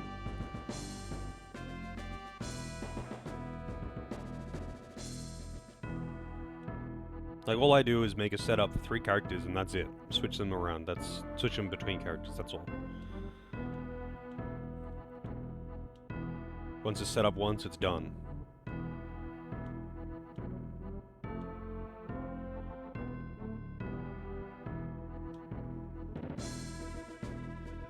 I guess so. I mean, I can't argue with you finding it tedious. I didn't find it tedious. I found it way more tedious than... I found 7's system more tedious. Specifically because, I didn't realize the exchange system let you do like full characters, I think, at first. So for like, or like full weapons or armor. So I would just manually take materia off people and put them on other people if I had to switch characters around. So instead I just didn't switch characters as much as I possibly could.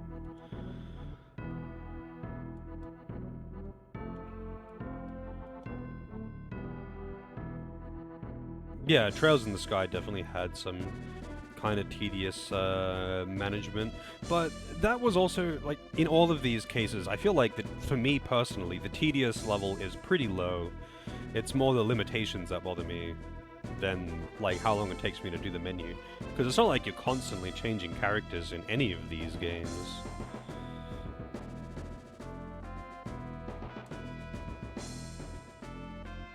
I think Trails definitely took the most effort, though, because I had to, like, figure out what spells characters were actually capable of getting.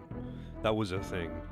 Because the way the augments are and how some characters are automatically garbage because their augment sucks and they just can't get any good spells.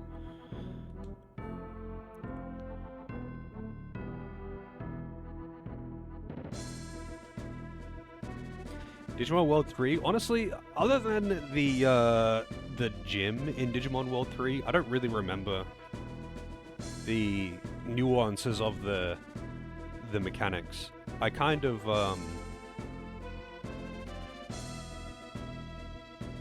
just like abused, like grinded a whole bunch, like a whole bunch, auto grinded a whole bunch of it, because I found that in there are some areas where you can walk into a wall or into a corner, like, continuously, and you'll actually get random encounters. So, I would hold down, like, diagonal into that corner and X, and then tab out of the game, because if you tab out of the game, well, this is with EPSXE. If you tab out of EPSXE while an input is being held down, until you tab back in, that input is just staying held down.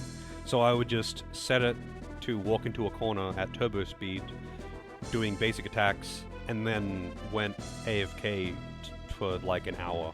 And that gave me so many points to go to the gym or whatever. Maxed out like all the stats that mattered and just turned them into a powerhouse and stomped through everything. But I did that like halfway into the game. That was just like the point where I'm like, man, I am tired of like normal enemies being tough.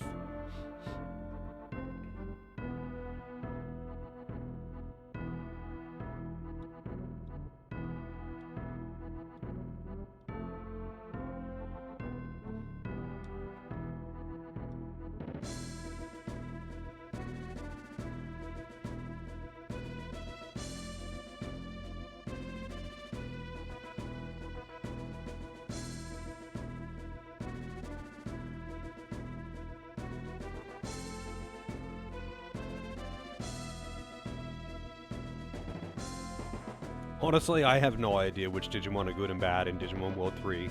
All I know is that, like, the high tier Digimon, like, if you look up the requirements for the high tier Digimon, and then just, like, grind to use them, you're gonna shit all over the game. Like, the game is not really that hard. And I guess it expects you to not really,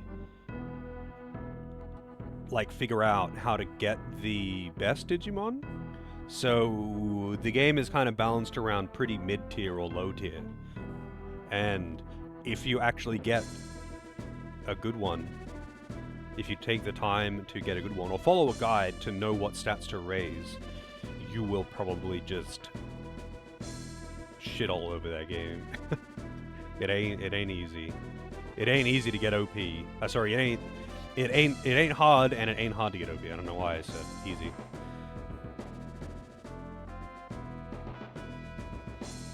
Yeah, I mean, the thing is, I found in, like, Trails in the Sky, I haven't played all of them, obviously, but, like, Trails of the Sky, unless you wanted to massively, excessively grind, you could not fully equip everyone.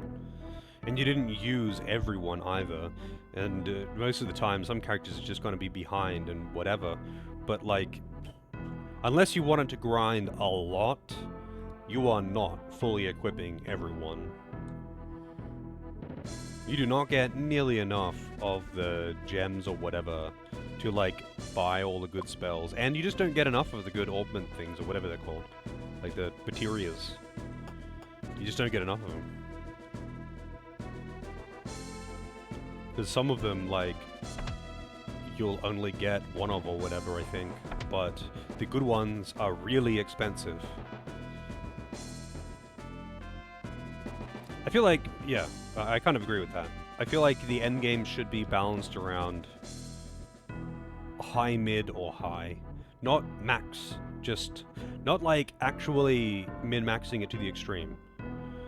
But at the same time, I feel like if the game has good pacing, then that isn't an issue. And if it doesn't rely on exponential scaling as for anything, then it also doesn't matter.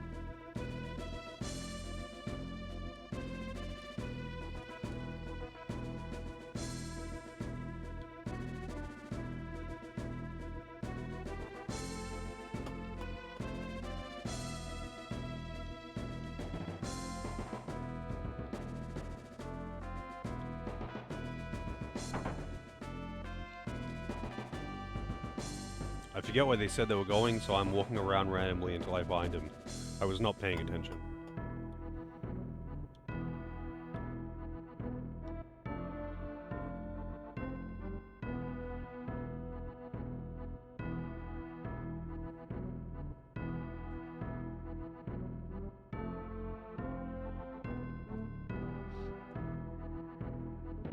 I don't know, I feel like the whole min-maxing thing is like just kind of only relevant to games that have poor balance in the first place, or poor, like, way too much reliance on numbers over everything else, right?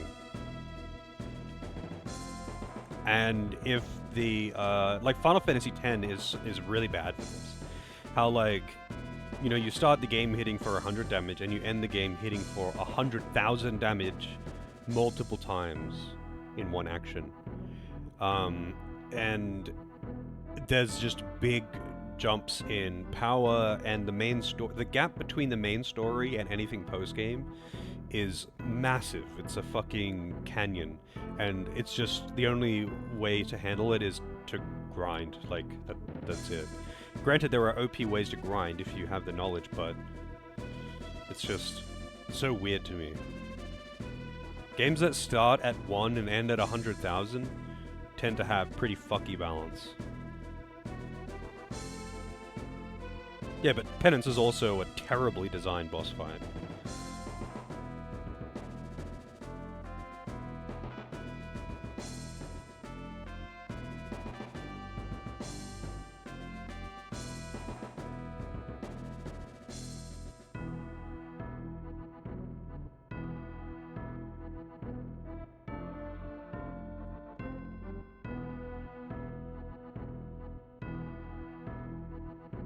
Okay then. I'm guessing he gets the red one. But I think gating anything behind grind is kind of boring.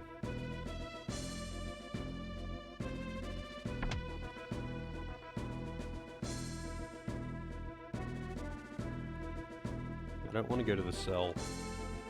I want to go meet Foxy Lady.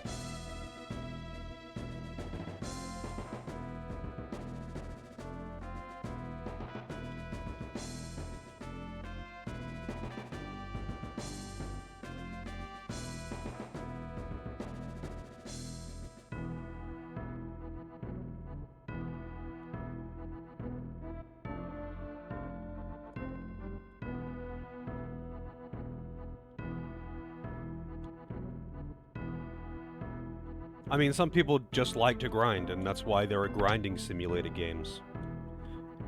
Like Ys and Disgaea, where they just exist to grind. It's just an excuse to grind. But yeah, most games aren't going for that, though. Most games are not going for that. And usually, if there's a grind wall, it's just from pacing issues.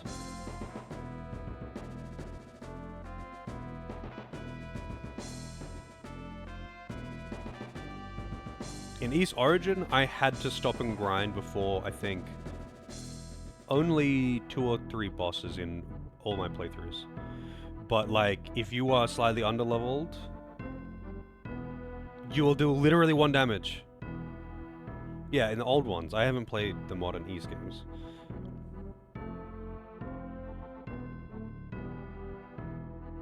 I'm not saying that, like...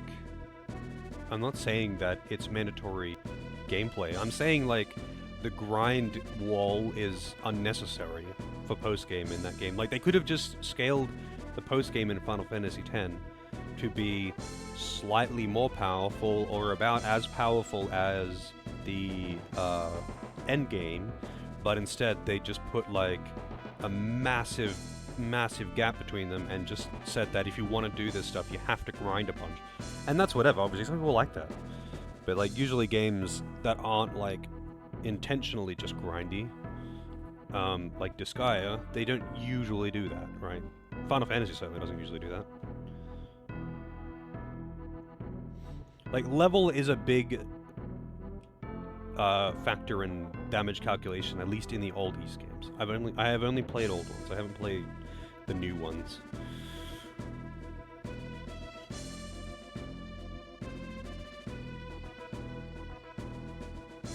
The most, like, noteworthy one for me was in my first playthrough, and the boss that I was up to was absolutely destroying me. Like, even its chip damage was, like, two-shotting me, and I was hitting it for actually 1 damage. And then I went outside and leveled up, I think, twice. Suddenly, he doesn't actually hit me very hard. The chip damage is chip damage. And his major attacks would do what you would expect. But I actually did damage to him after that. Because level is just such a large factor in the damage calculation in East Origin. And it's just like, yeah. You just have to be the right level. And if you are running past too many enemies, or like you aren't doing enough backtracking to... Because I did a bit of backtracking while trying to find my way around and would kill everything in my way most of the time, so I wasn't skipping enemies. So most of the time I was pretty fine. But there was a few cases where I got through an area quickly, or I didn't need to do any backtracking because I just happened to go the... you know, an efficient way through to get the loot. So, like, I'd reach the boss and it's like, oh, yeah, hang on, let me level up so I can do more than 1 damage per hit.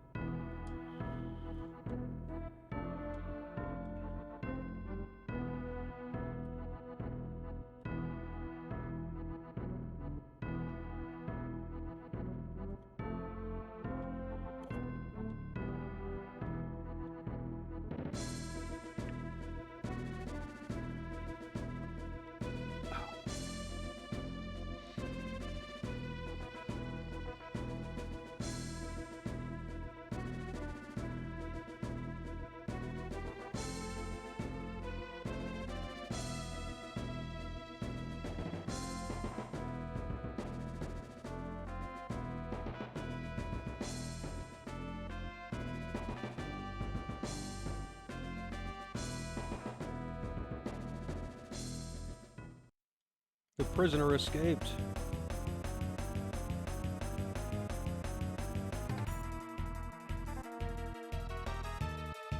Cool.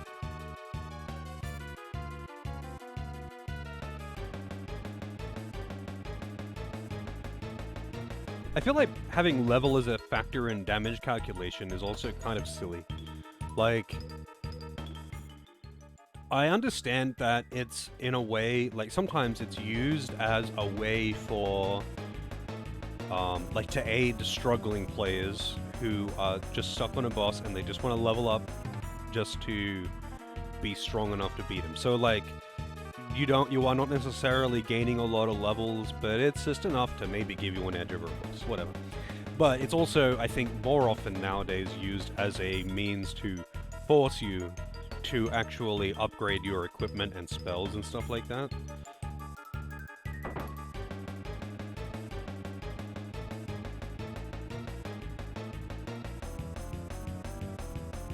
And it's like, I don't know, just weird to me. Like, maybe you should just pace it better if that's a problem.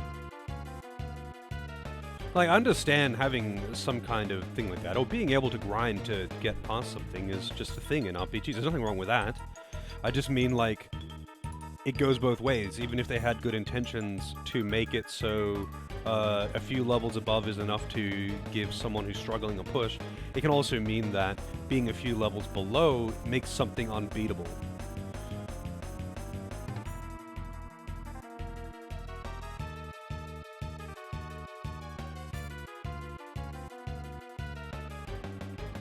Yeah, I've never bothered to do the jump rope in FF9 beyond, like, you know, 100 times or something.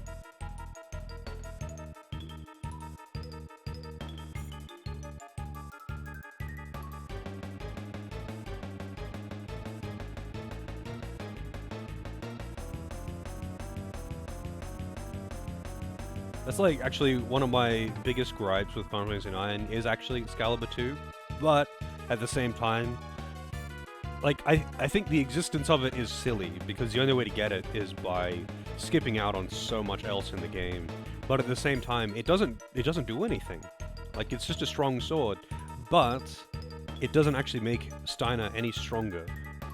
Because, like, if you're playing the game casually, by that point in the game, assuming you've even got put any effort into him, he's already going to be hitting damage cap. Like, it doesn't matter. He's going to be hitting damage cap so long before you get Excalibur 2, that you would get Excalibur 2, that, like, it's just another sword that teaches you a skill that you already have. And it's just like, oh, okay. I doubt he'll do the 1,000 jumps. If it spawns after 50 hours or something? I think that's also silly, though. I don't like time gating, ever. I never like time gating. Like, because what happens if... for starters, 50 hours is just too much. But, like, in Final Fantasy IX, even if you're doing everything, you're probably not going to take that long. And that just means that if you're efficient and get there early, then you just have to wait.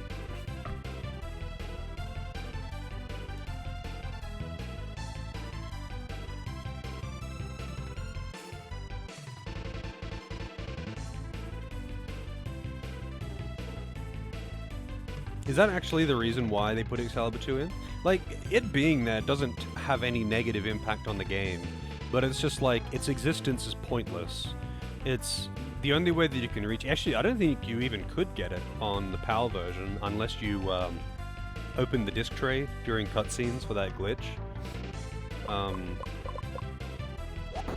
Access sword. So...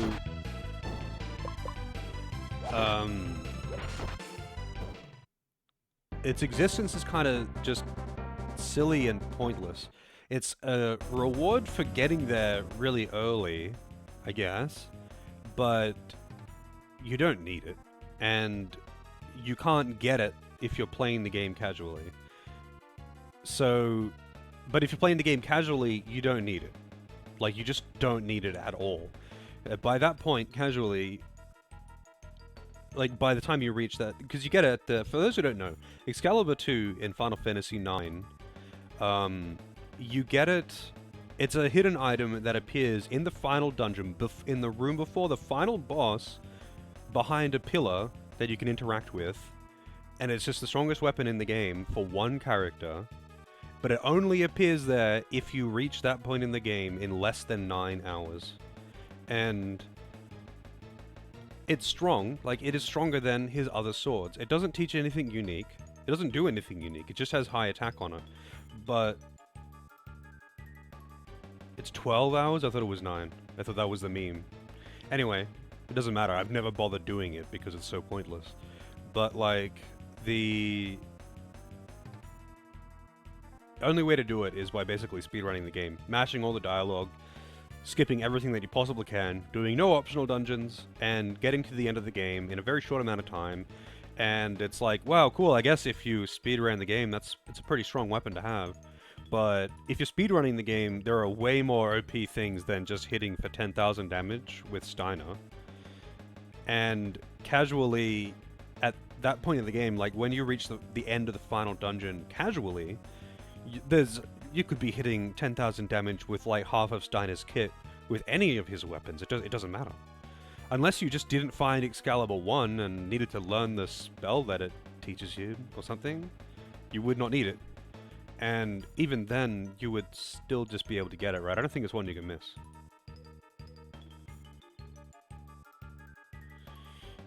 Does the clock roll over at only 99 hours? Is that actually a thing?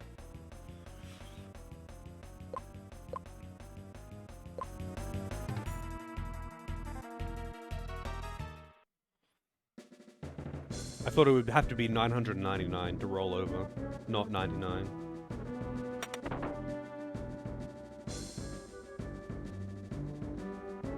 How's it going, bun? How am I liking this game? It's pretty cool. It's definitely got some cool ideas. It's definitely got some weird jank that I really wouldn't expect in a late SNES Square game, but it's pretty cool. I like the idea of the story, but I'm gonna have to, I guess, finish everyone's story to get the full picture.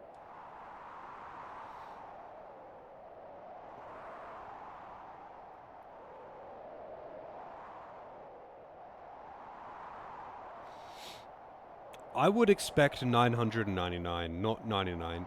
If it was 99, I feel like it would be really common knowledge, because spending 100 hours in a game because you're trying to, like, max out all your character's levels or something is not really unreasonable or unheard of.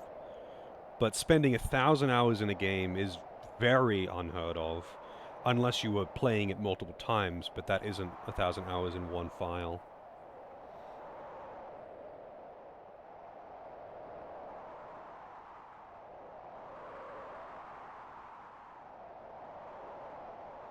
Yeah, apparently this game was in development for a long time.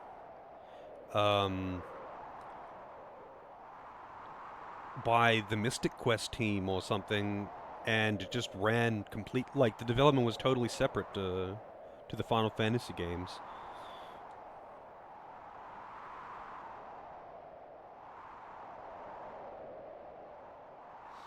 You would have to know, yeah, but, like, you would probably it's not unreasonable for people to accidentally find it with if it was 99, because they would go, huh, it says my playtime is 1 hour, that's weird. And because Excalibur 2 is so well known, like, it would be really common, like, a lot of people would have just tried. And maybe that is the case, but, like, I feel like if it was 99, that would have spread like crazy, and I would have heard about it. But maybe I just haven't. I am pretty bad for keeping in the loop, you know? I would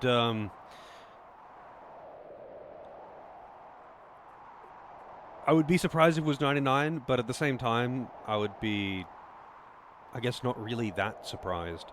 I'd be more surprised that I hadn't heard of it if it was at 99.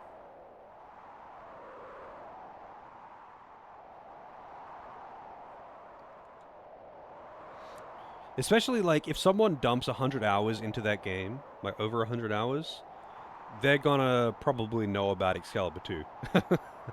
If someone's dumping 100 hours into grinding in Final Fantasy IX, they probably know about Excalibur 2. And I think most people would notice if their game time rolled over, because it shows you your game time, like, every time you save, right? So you would see, I think most people would be like, huh, that's weird, it's rolled over to 1 hour. And it's not that big of a stretch to go, oh, let's go to Memoria and try the thing. Like,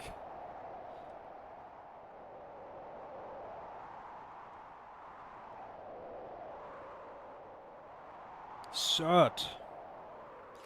Listen well, little man.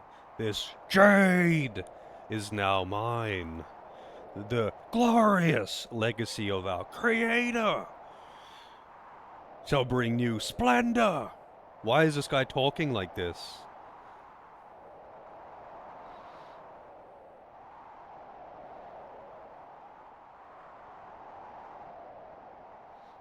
Sounds like a bit of a schoolyard rumor, to be honest.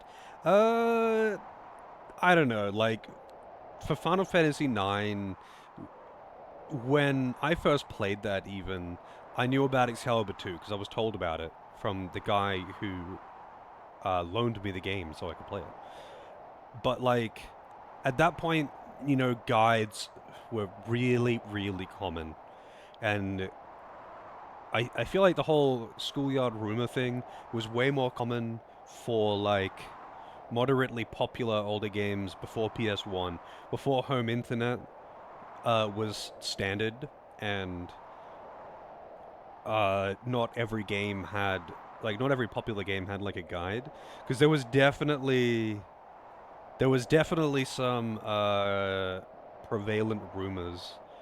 Even after that generation, like, I remember actually there was a rumor for Shadow of the Colossus of there being a hidden extra Colossus. Don't! Wow.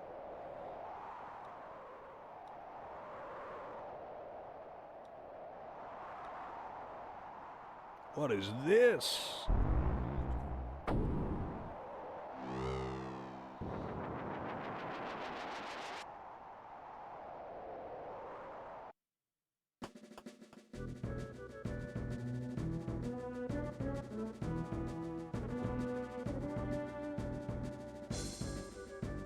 Yeah, well, I didn't hear any rumors about the clock rolling over at 99.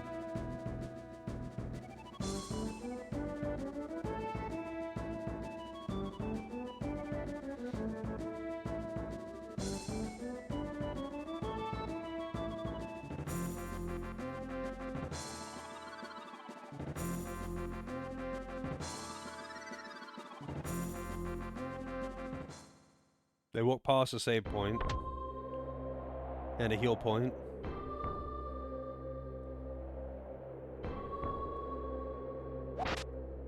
Well, see you later, cultist.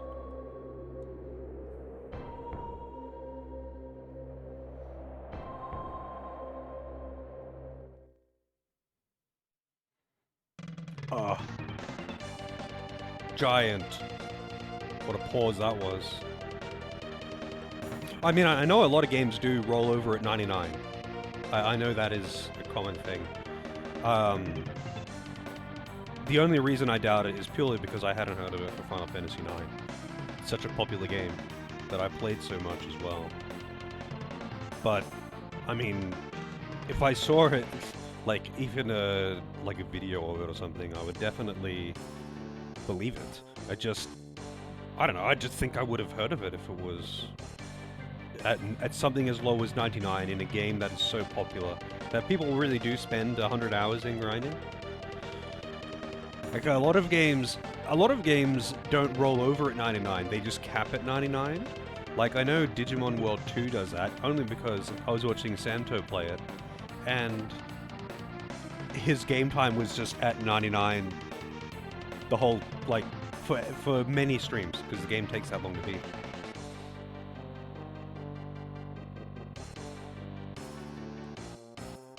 I think 999 is more believable, but 99 is still believable. I would just be surprised.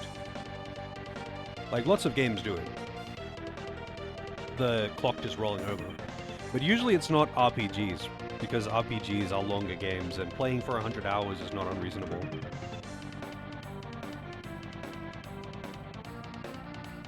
Oh, you could definitely do that, Lozo, if you wanted to.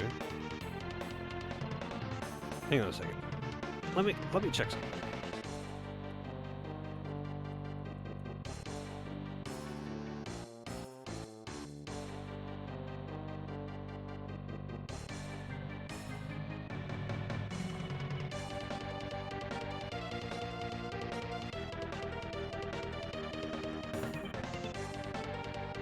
Yeah, okay. So if I really wanted to, I could do that. I could have 4 Amaranths, and I could have 4 Icos if you really wanted to suffer.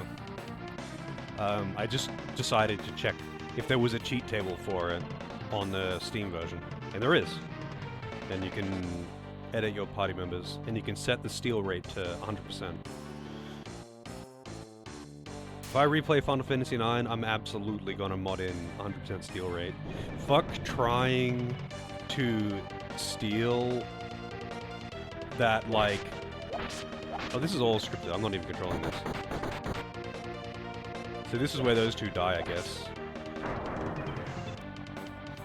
Yeah, fuck trying to steal that 0.5% steal, or whatever it is. It's like 1 in 255 steal from Tentarian. Adding Moguri mod next time. Yeah, it's really good. And I'm dead.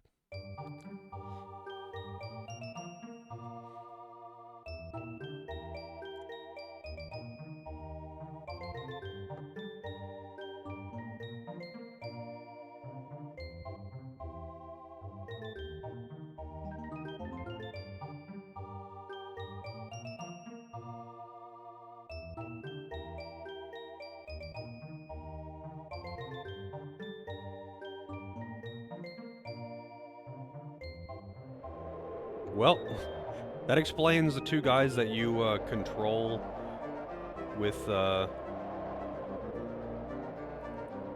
what's his name? Fuck.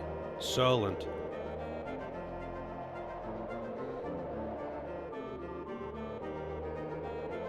I mean, a fresh playthrough with 4 Amarants would suck because you wouldn't have any weapons for him. You don't start getting weapons for him until around the time when you get him. But, that being said, he has the throw ability, I think, by default, and throw is really strong. It's just that it would be expensive. You would have to grind money and buy shit for him to throw. But throw is actually one of the strongest moves in the game. It's just that it uses consumables, so it's kind of expensive. Like, the damage that it does is based on the attack of the weapon that you throw at them, or the attack of the thrown item that you throw at them. And if you just buy high attack weapons, you can do so much damage with it. But, obviously that's very costly. You can't just do that as a normal damage source for random encounters, you'll run out of things to throw.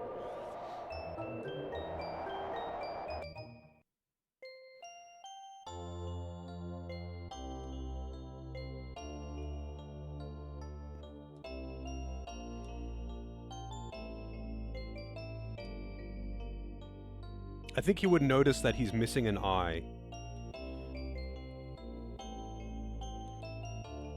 I mean, Amarin in general is actually quite good, though, as a... gameplay-wise. He's pretty tanky, he's pretty hard, he's fairly fast. He gets access to some pretty decent skills, but throw in particular is just one of the skills that can easily hit for 10,000 damage. There are easier ways to hit for 10,000 damage in that game, though. Mostly just Steiner. If you want to be OP, just have Steiner in your party and use charge. Reduce everyone to low HP and then use charge. And you'll kill basically everything in 1 or 2 turns. But that's obviously kind of boring. So, and the game is just not that hard, so just like use who you want to use, I guess. I don't think any of the characters in the game are specifically bad to use gameplay-wise. There's definitely some annoying characters. But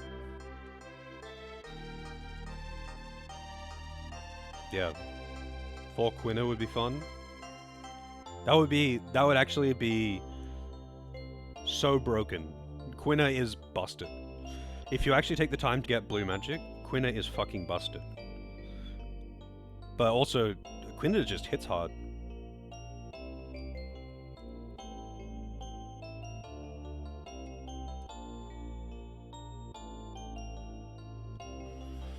I usually use, like, my final party usually ends up being Zidane, Steiner, Vivi, and either Garnet or Fred, depending on what I want.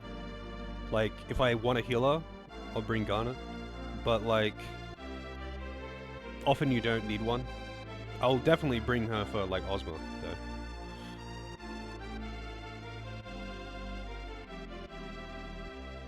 Foxy joins you.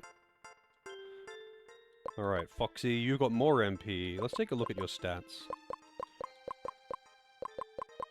You're definitely not a mage, but...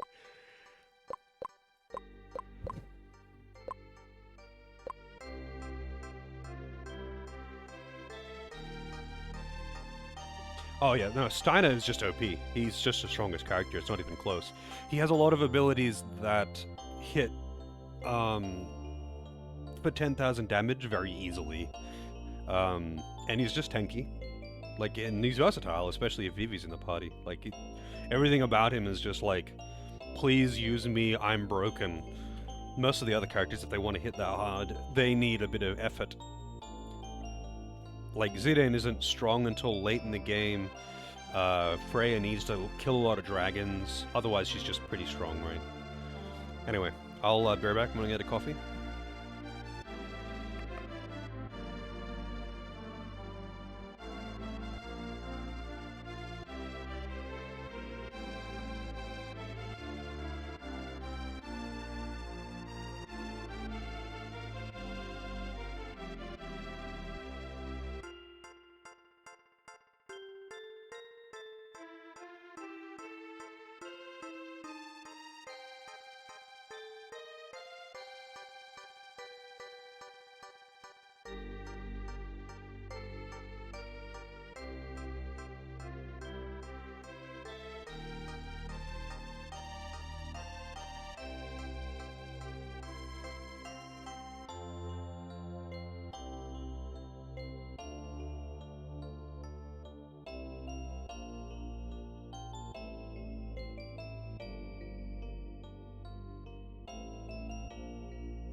Alrighty.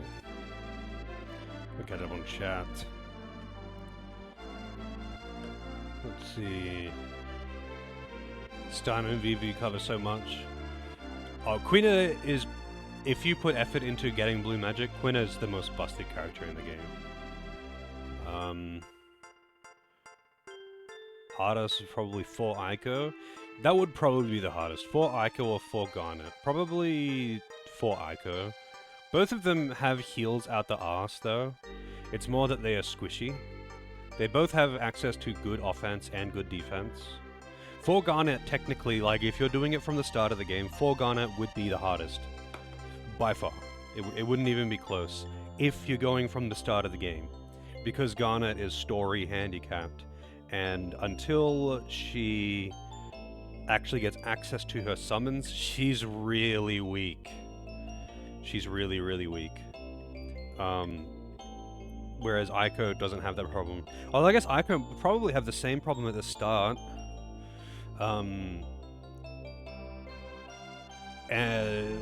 Where like the summons are kind of too expensive. So they've just got a really weak basic attack and they're really weak in general. Like defensively even. Yeah, like Quina gets access to powerful elemental spells. AoE sleep, which does affect your whole party, but you can easily make yourself immune to sleep. Instant death, White Wind, Mighty Guard, and just generally hits hard, like, and is tanky. Like, what more do you want? Quina just takes effort. Like, if you don't learn the blue magics, Quina is just a beefy physical attacker and a shit Steiner, basically. But if you put the effort into learning blue magic, Quina is fucking busted. Irvine's solo run? I mean, Irvine's the most overpowered character in 8. It would be easier to do a solo Irvine than solo Squall. But you can probably do that too. Hang on. Let me see. Well, actually, no, I already know you can, because I'm aware of the save editor. If you really wanted to, you could do an FF8 run with 3 Adias for the whole game, if you really wanted to. Yeah, Forks do pretty random damage for their basic attack, but that's whatever. Like, that's something that doesn't really matter, because the reason why Quina is OP is the spells. Could solo with Renoa, that would suck. That would actually suck. Actually, I mean, it doesn't really matter. Solo anyone in FF8 is going to be pretty much the same, except for Squall and Irvine, because they have multi-hit, or Zell. They have multi-hit limit breaks that you can spam. Renoa sucks? She does. Statistically, all of the characters are almost the same, though. And they don't no one has any real stat growth. The stat growth is basically just if you equip the magic, the stat bonus abilities. And pretty much all of your stats come from junctions and abilities, not from base stats. Everyone's base stats are around the 20s, and they don't really change. How's it going, Squaresoft? Yeah, you're probably talking about Moguri mod. It recently got an update, and I need to play it again with it. It's been a while since I played Final Fantasy IX, like a few years since I played it, and that's a game that I'm always happy to replay. FF9 is just always a good time. Quistis is the worst. Quistis is a mandatory party member for me because of how busted her limit breaks are. So like, I'll take Squall, Irvine, and Quistis. That's like my final party every single time. Not even contest, because Quistis' limit breaks are ridiculous. White Wind is even more overpowered in 8 than it is in the other games, and she still gets Mighty Guard, but she gets Degenerator, which instantly kills anything that isn't a boss, including things that are immune to instant death. So she's actually so nice to have. You can make her one-shot Malboros and Ruby Dragons, and she's the only character that can do that.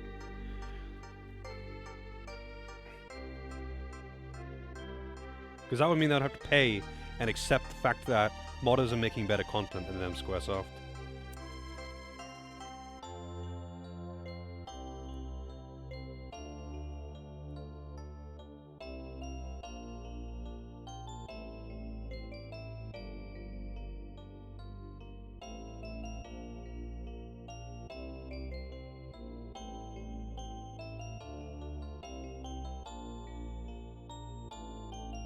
Renoa, you don't have to farm Holy Wars, but you can't like make her intentionally spam Invincible Moon, right?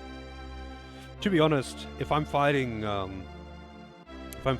Omega Weapon, I usually just don't bother with the Holy Wars. I'll just use like a hero drink on someone when he's going to use the move, or I'll use the defend command, because you can give that to everyone if you really want to.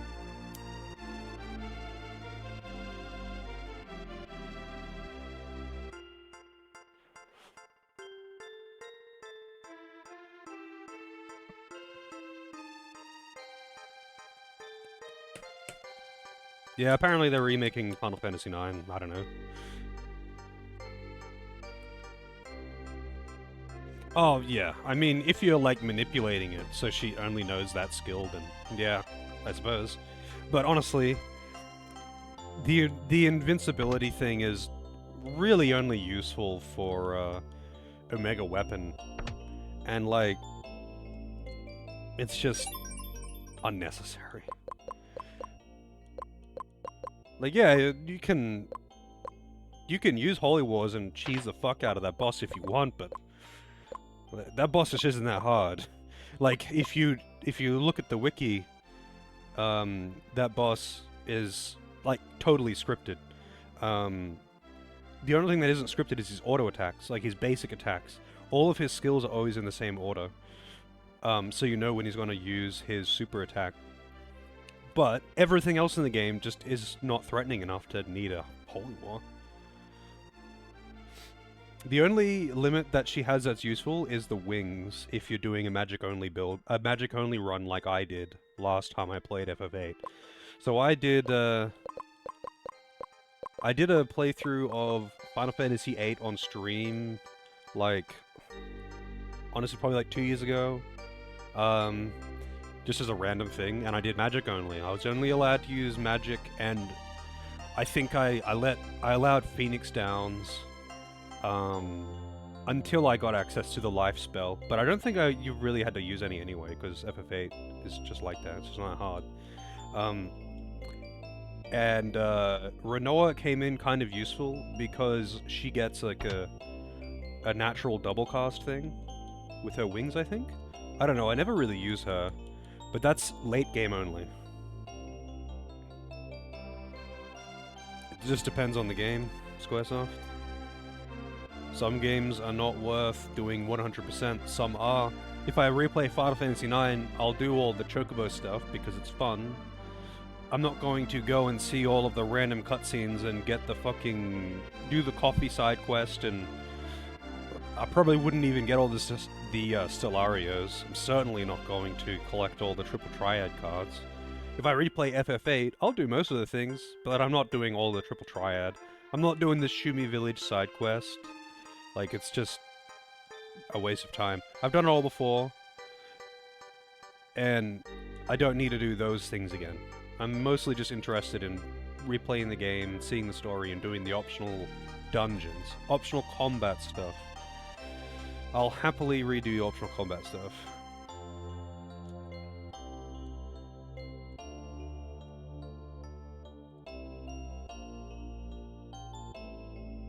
What are they saying? Alright. For the tower. Right. If the side content, the optional content in a game is fun, then yeah, of course I'll redo it. It's fun. But if it's just like a silly collectathon or something, yeah. No thanks.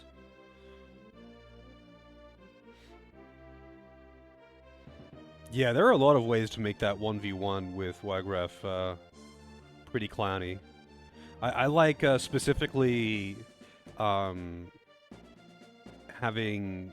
Just learning the move, Steel, or I think it's called Scream, in the NA PS1 version. That raises his speed by 1 and his attack by 1, I think. So, like, you just spam it over and over and over and over and over again. And then after, like, 10 uses, you've got, like, 5 turns to his 1. It's actually fucking stupid.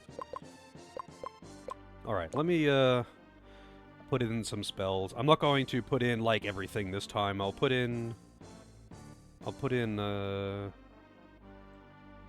some useful ones and leave the rest. So, let's see.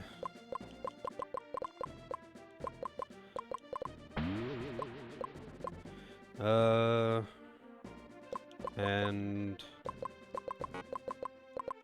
I'll get all of the 5 elemental single targets. Sorry, all of the 8 elemental single targets. I kind of forget about some of them. Um,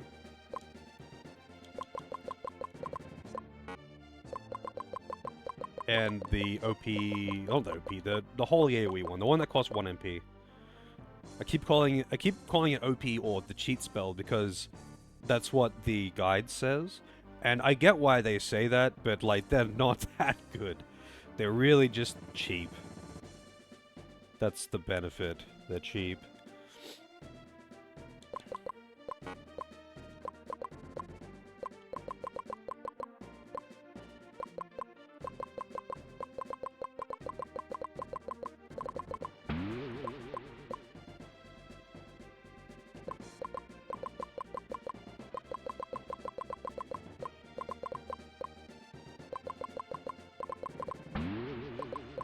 Wait, fart? No, we'll keep fart. I want to use it in battle. I just haven't had a chance yet. Let's put this down, down here.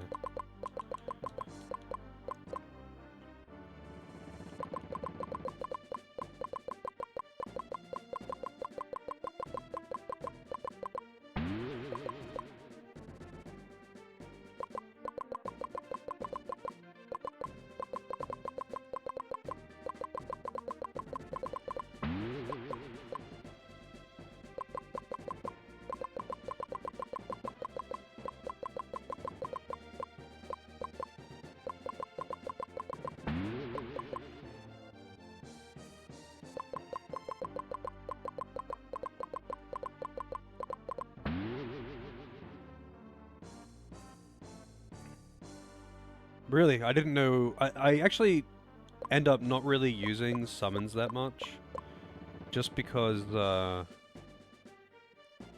they kind of fall off a bit. Like, just because of how long it takes to cast them. While they're really good, like, they are really strong because they're massive AoEs that target... sorry, fall off is not the word I should have used. They're massive AoEs that target only hostiles or only allies, and they have some really good things. But, because they have a massive ass cast time, I get annoyed using them. And instead, I end up just going a bunch of ninjas. Because ninjas OP. Blebens has showed up a couple times in the story with the other character.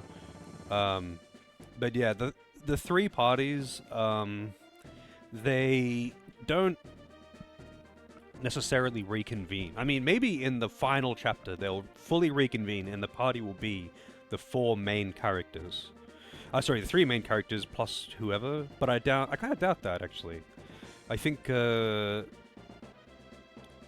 probably going to be something else, like they'll do 3 different fights or something.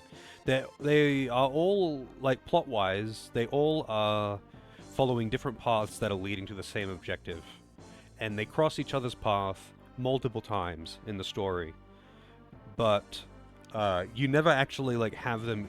When I was playing in with that last character, Serland,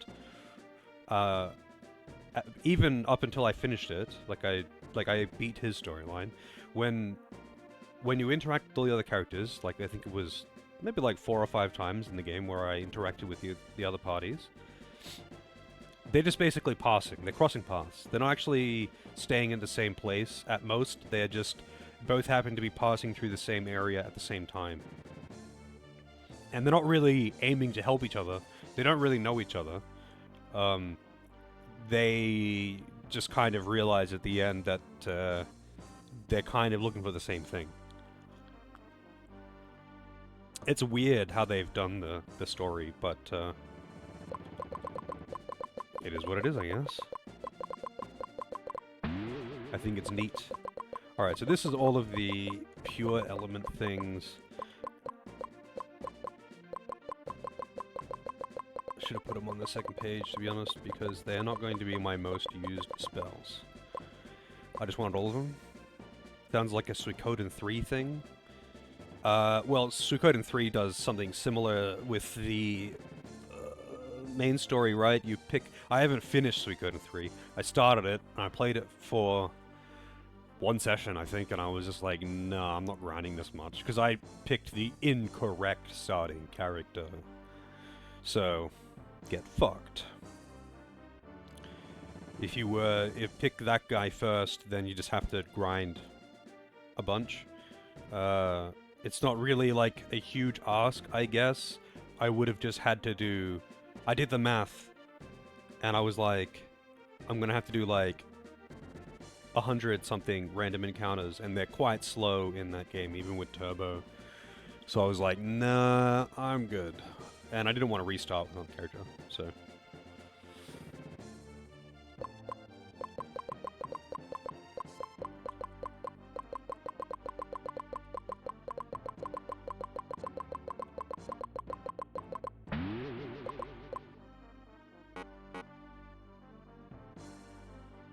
Oh, I spelled it wrong.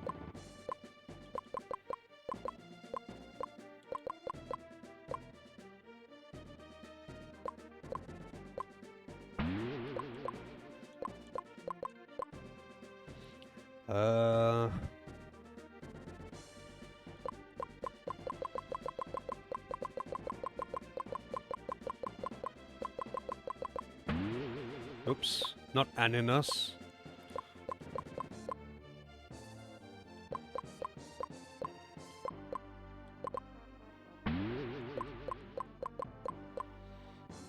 Aeneas.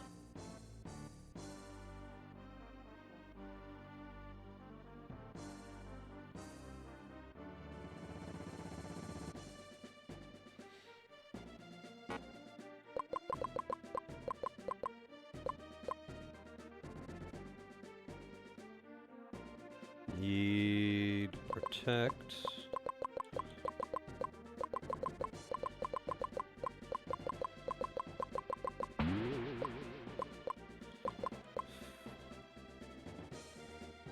Power up, I think, is... yeah.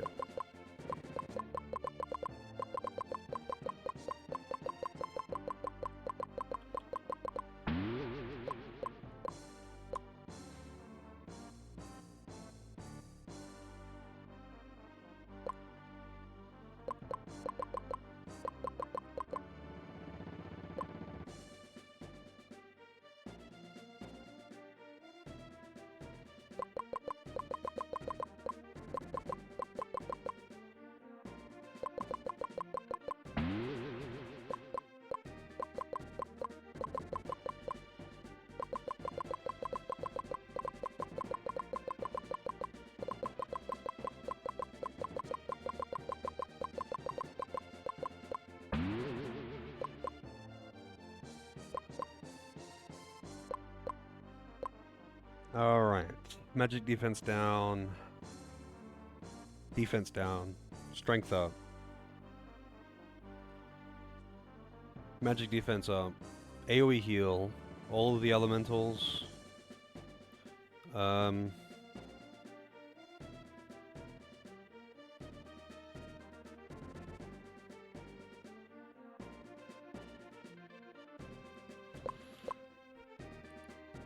I guess peace, why not?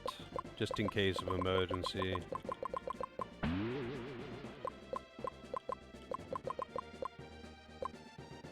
What other spells do I actually want though?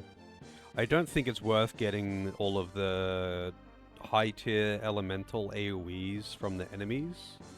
Like, they are good, but they're kind of pointless. Like, you might as well just use the single target elemental ones. You only would use them for bosses. Because, it's unreasonable to use 25 MP spells. Even at endgame after grinding a ton, you can't use them in random encounters. They're way too expensive for that.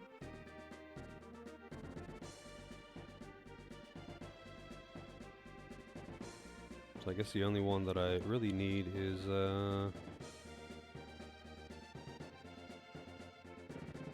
wait, where is the AoE Holy One? I guess it's probably under, yeah, under light. You would think I would remember the name of this spell since it's like my most used spell because of how fucking insanely frequent random encounters are in this game. But there's no way that I'm remembering how to spell this.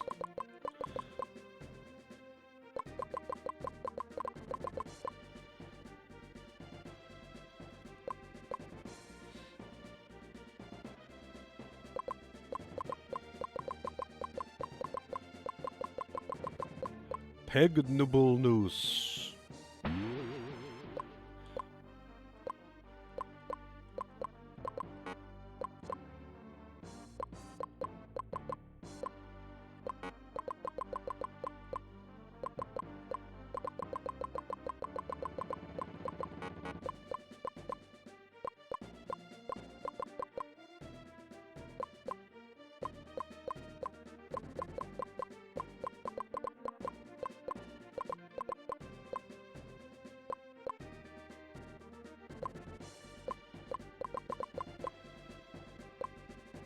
How's it going, Euro? Of course, fart does wind damage. Yeah, I feel like that has to be intentional, because it costs 1 MP as well. I don't think you would otherwise get a 1 MP spell through random, like just random naming. Fuck also does wind damage, but it costs 13. And, because fart costs 1 MP, I'm inclined to think that one's just a joke.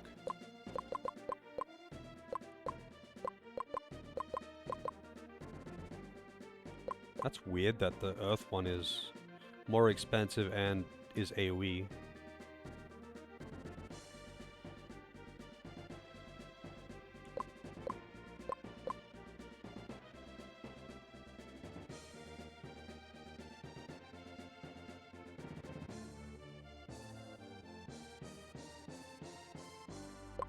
Alright, so there's all the elemental ones. These are the only ones I'll really fucking need for the most part, and the elemental ones can be to the side. I better actually save now too.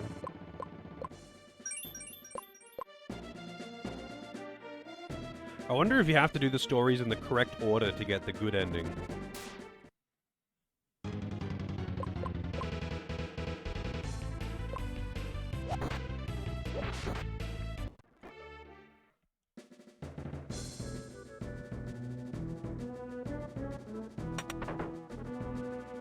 No sign of the bodies.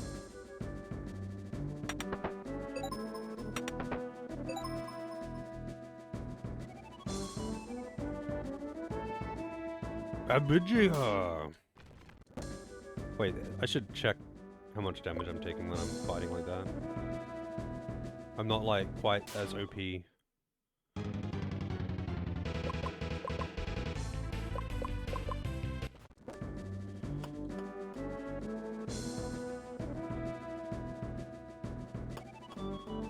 Not quite as OP as I was before. Oh, she goes second. Hopefully I get a fast mage at some point. Oh, right. I should have known that. I've been here before, like...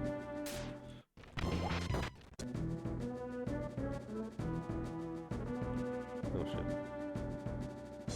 How's it going, Kwasi? Finally a new group? Yeah. I feel like, I'll probably get through the next two characters a little bit faster, just because of, general game knowledge.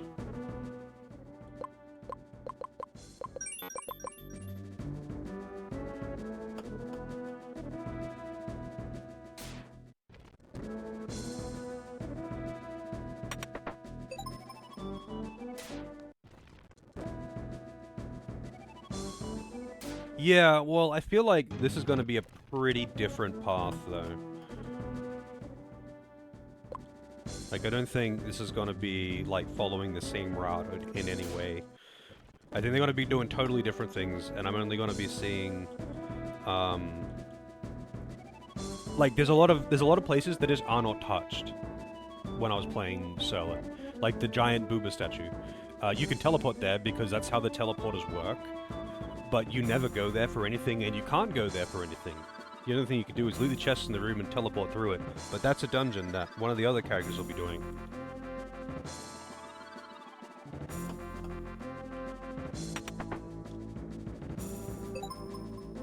Giant robe. And she can't even wear robes anyway. Oh yeah, without the ability to do random encounters quickly with Turbo, I probably would have stopped playing in this game.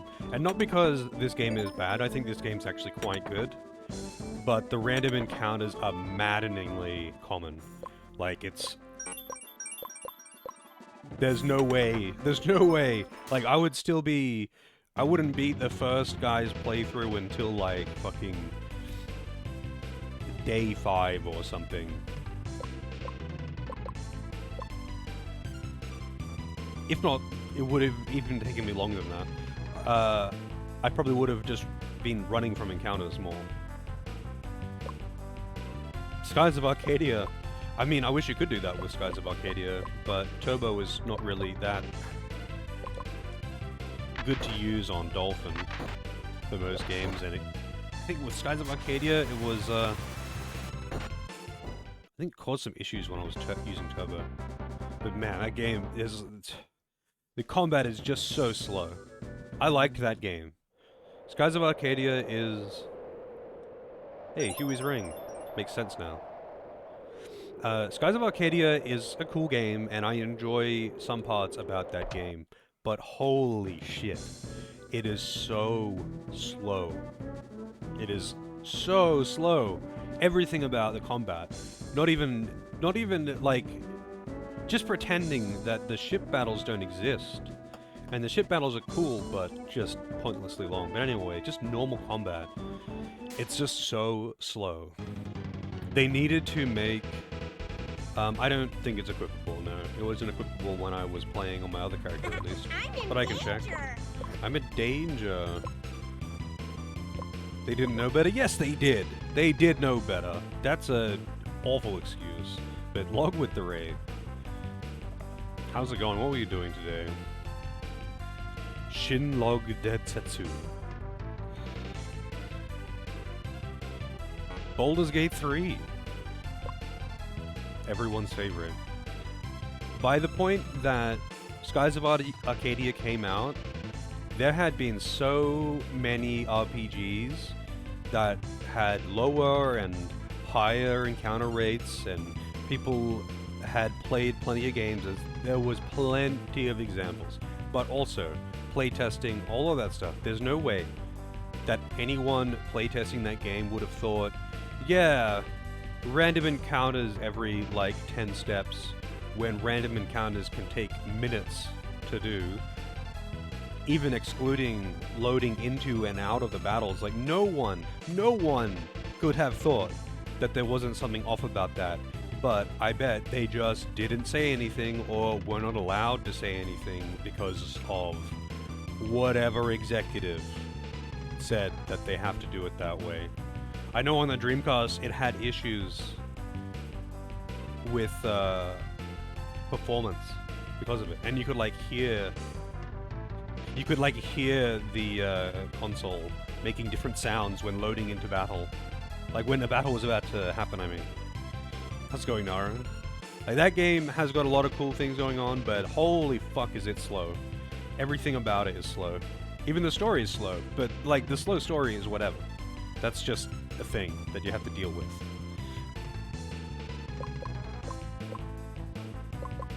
But anyway, that's just like normal combat that takes forever. Ship combat takes... ship battles could take like 20 plus minutes. Like, they can be insanely long, just for no reason. And once you have access to magic, ship combat becomes completely trivial as well, because you can just infinitely heal and buff and be OP as fuck.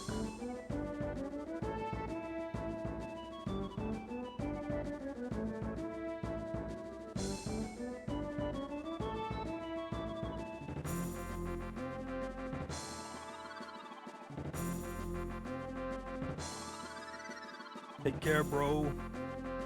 Yeah, like Final Fantasy IX, one of my gripes when I was a kid playing it, although I didn't really care as much about that stuff back then, it still bothered me. Final Fantasy IX very much was held back by PS1 hardware. They apparently the only reason they have those super long intros was just to essentially hide the load screen of battles. Because it's a PS1 and it had really high asset quality.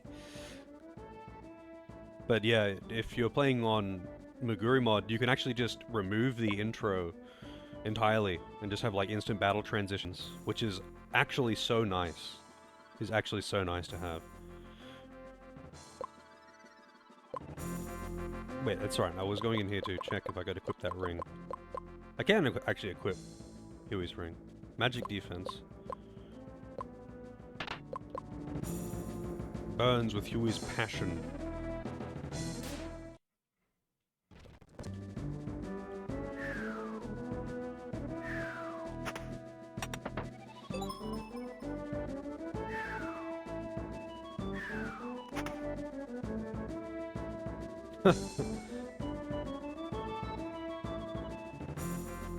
Yeah, I feel like Final Fantasy IX being on the PS2 would have been so good.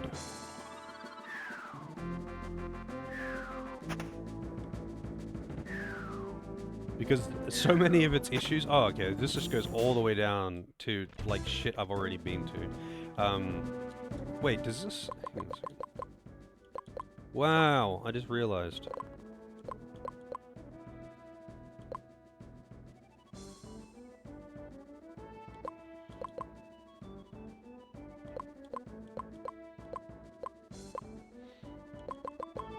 I was wondering why it wasn't doing the spell. Had to reset my settings for some reason.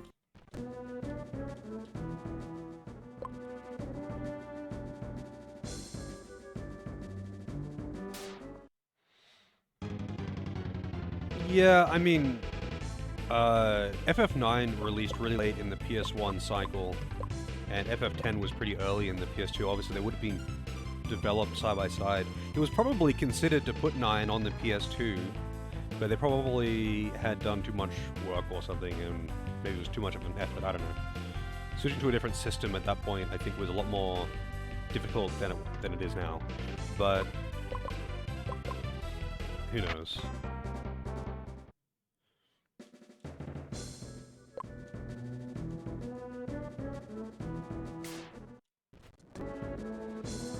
But I think if they did release FF9 on PS2, they probably would have just delayed Final Fantasy X a little. I mean, how far apart were their releases actually? Because the Final Fantasy IX came out when the PS2 was already out, didn't it?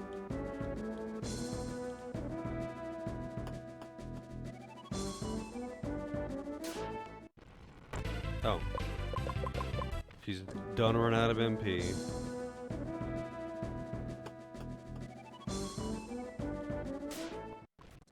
I didn't know, Square did a Gran Turismo clone.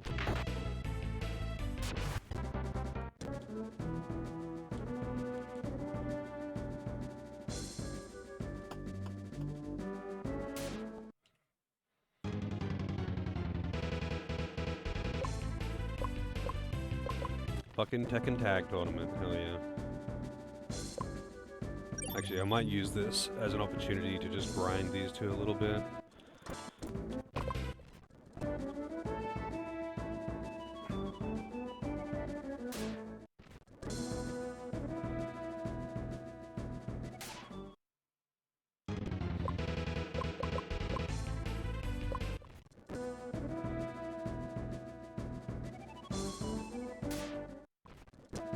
Yeah, I am not familiar with Orphan or Elemental Fantasia.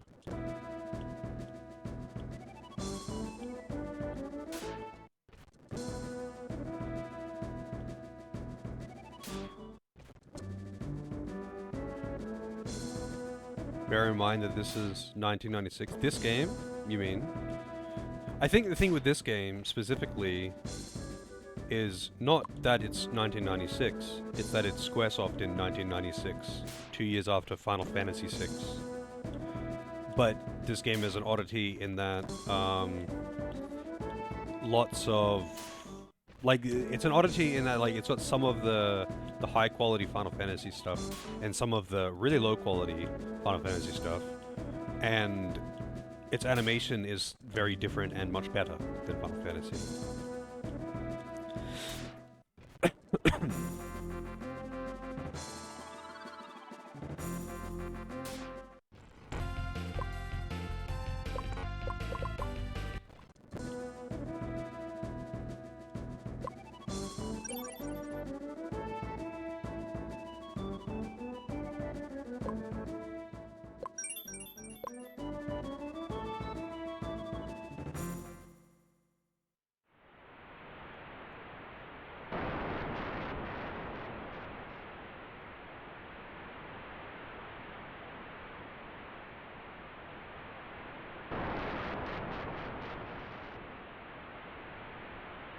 Yeah, actually, you know what?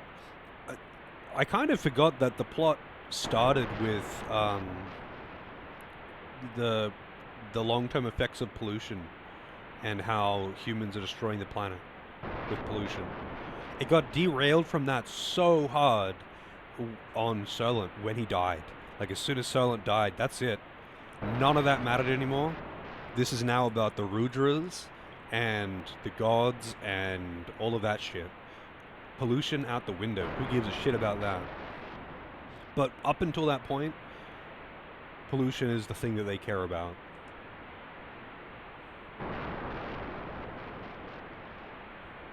Munch!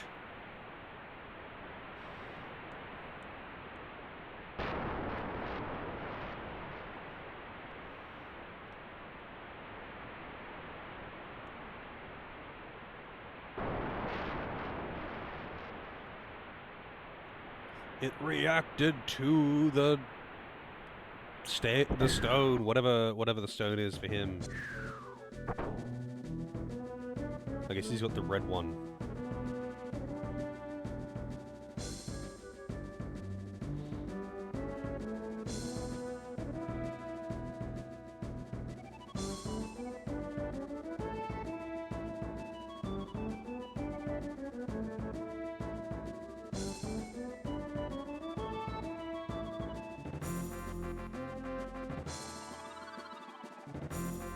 I feel like he may have lost his mind. Why do they talk like that?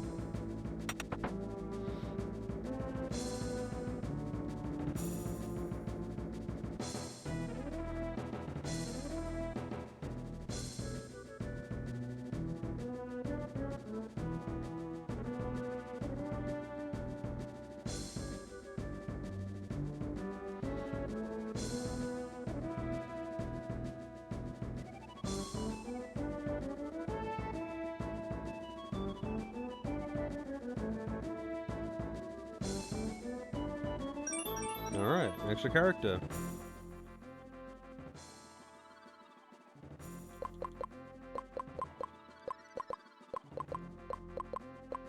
Giant robe. I guess that makes sense that I would get it. It's not actually a robe, by the way, it's heavy armor.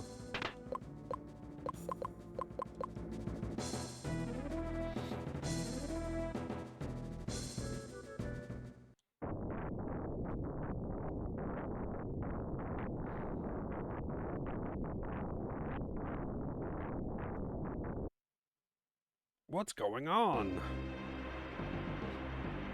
Resume play? I don't know what those bot commands would be for, but I don't have any fancy functions for my bot.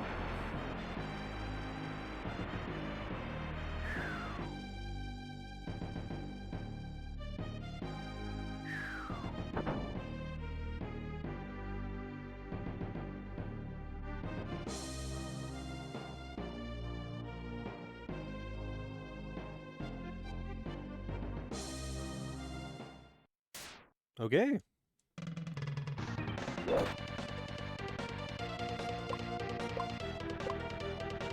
What's my turn order? 1, 2, 3. Wow. Easy enough.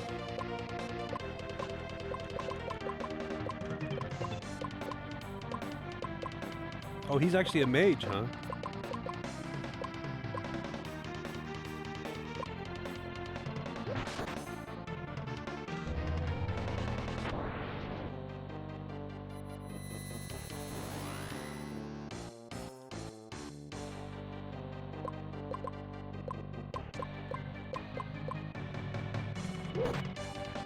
Damn, uppercut hit so hard. Smash! That did a lot of damage.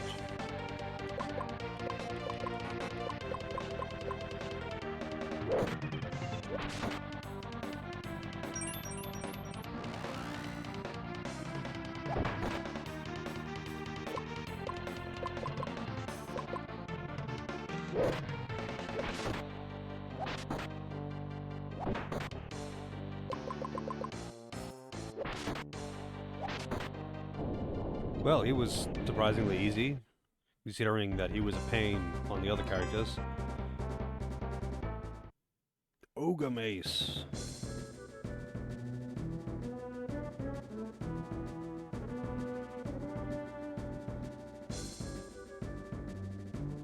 Oh, they call them all Jades, okay. Beef Ragu Pasta, yep. Also made by Ragu Regular, or whatever his name is. How's it going, Archie?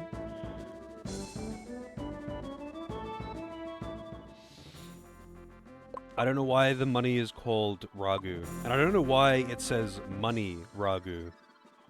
Like, it could just say one or the other.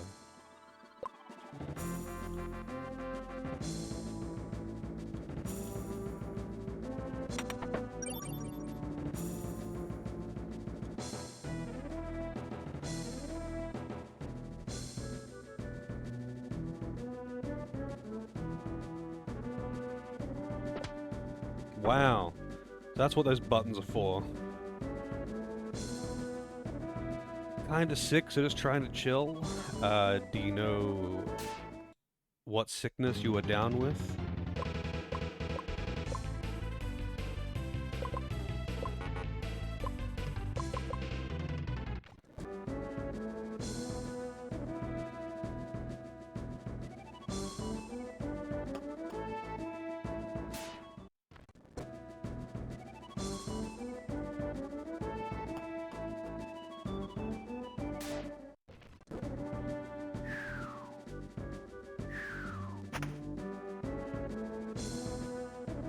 A test kit? Probably a good idea.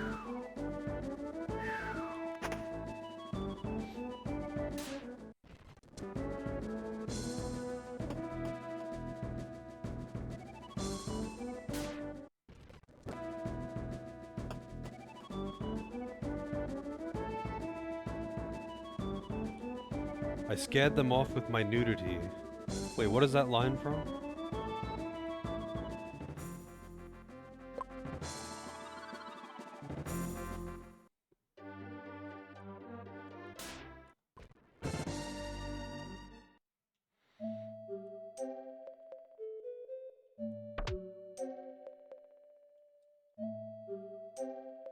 Eight Ragu. Oh, okay. Yeah, that sounds pretty fitting for Aquitaine.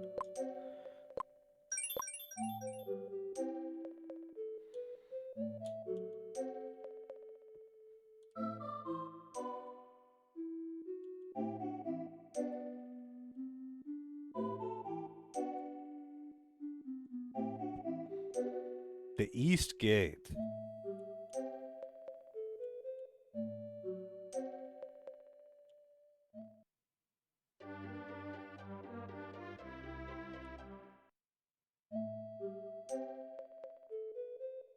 He is clearly not waiting for me at the East Gate.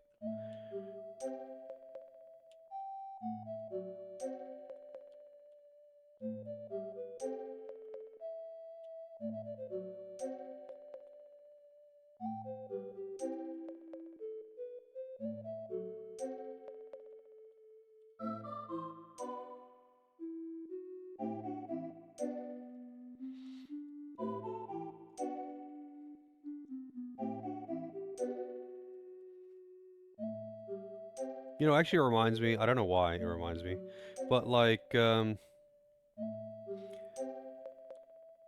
saw a random YouTube clickbait video about this, like, horrifying SpongeBob episode.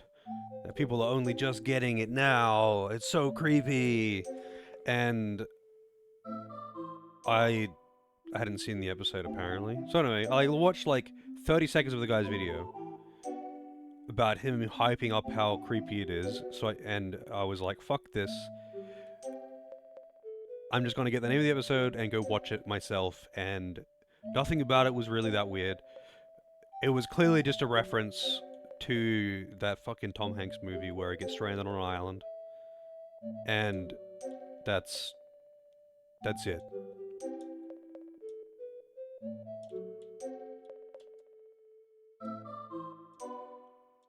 Why are YouTubers like this?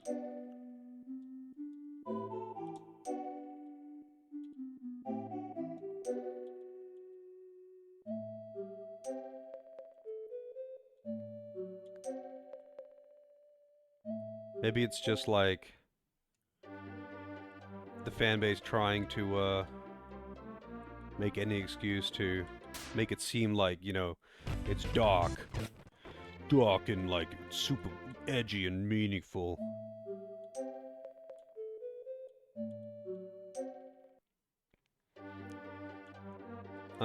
Okay, well, I can't go through this way. The guy said the Chancellor is waiting for me at the East Gate. But there's no one at the East Gate. They won't let me in the castle.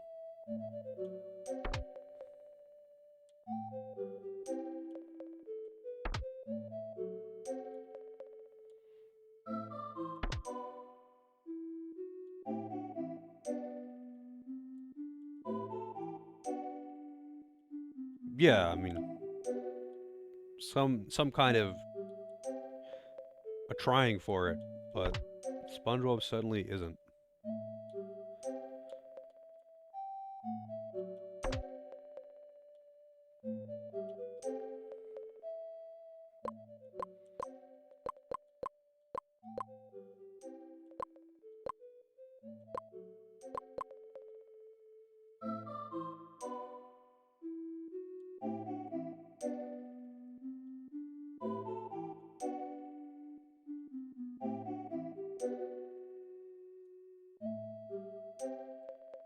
Chancellor was waiting for me at the East Gate. Guess I'm just gonna go into every building here.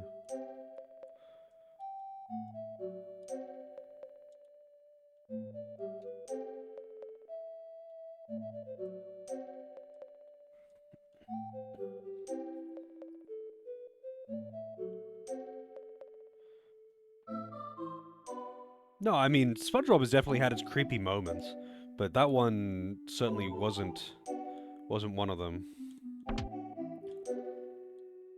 It's the episode where the town is windy for some reason, and the wind is making music out of, like, his sponge holes.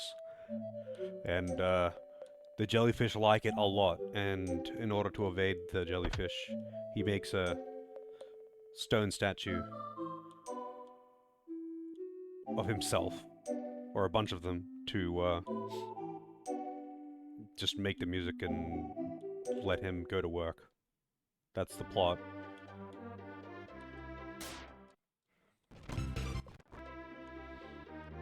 And, it's called Spongehenge, because he makes really big stone statues of himself in a similar formation to Stonehenge, and then it just cuts to, you know, thousands of years in the future. And it's like, no one knows how these were put here.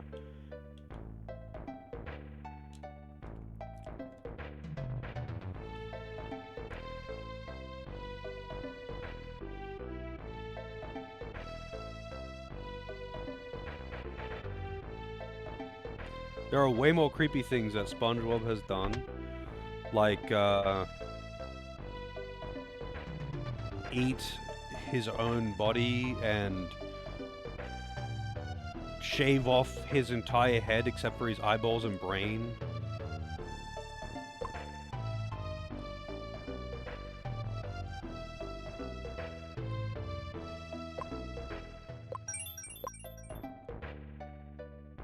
It wasn't a bad episode or anything. It's just, I don't know. I had different expectations because of We're a water bar. We don't serve alcohol here. We don't serve alcohol here. We're a water bar. In the most polluted city around. Wow.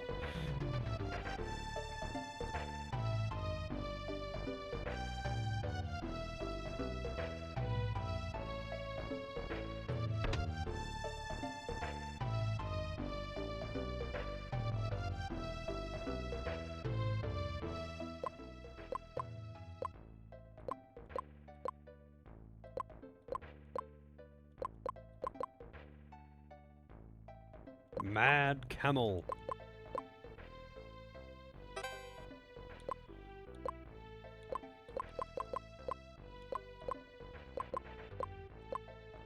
Wonder who uses rapiers. Obviously, the next character that I'm getting.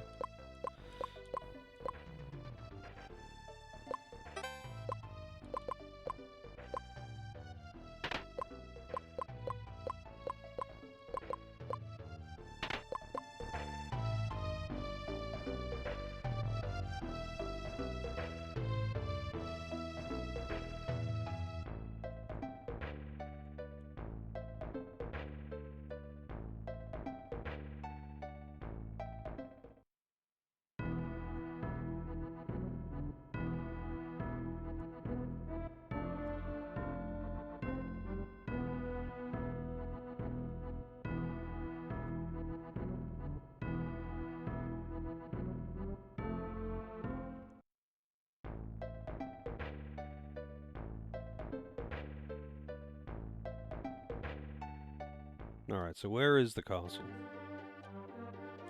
Is this it? Nope. You are not welcome here.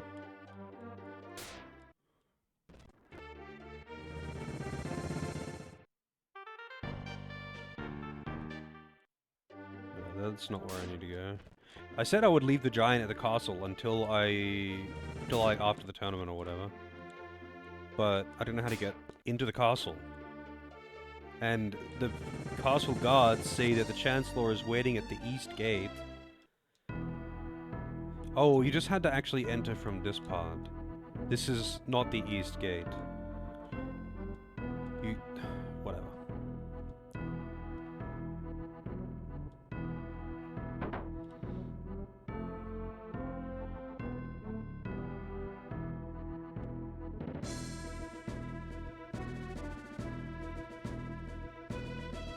Oh, goddammit, I forgot Turbo 1.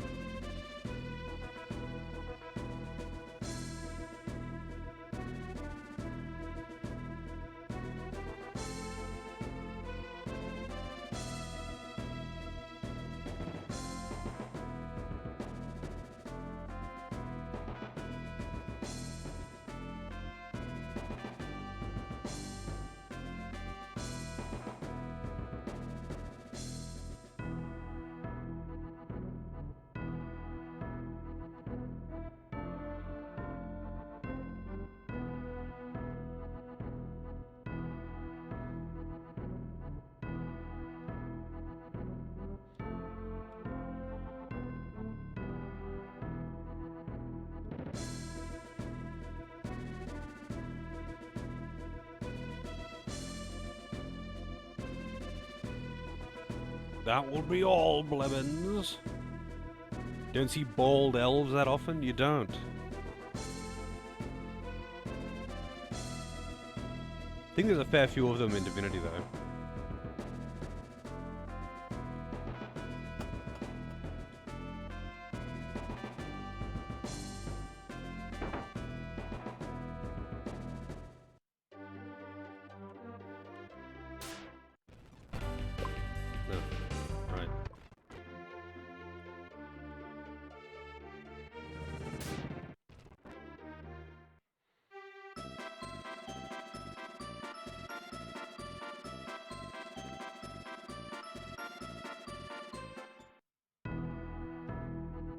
Yeah, I could not get into Invader Zim when I was a kid.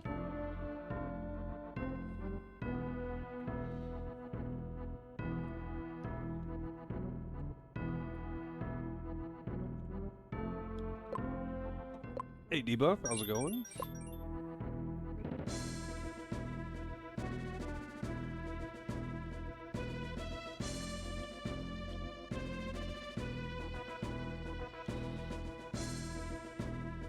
That like lol random kind of humor that was so popular back then, it just irritated the shit out of me when I was a kid. I don't know why. Probably because it was so popular, and I heard it so much all over the goddamn place. But yeah, either way.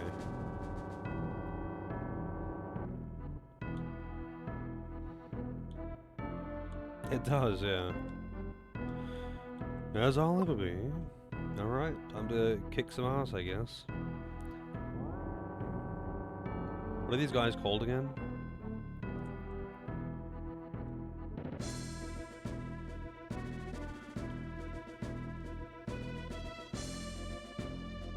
Nurgles.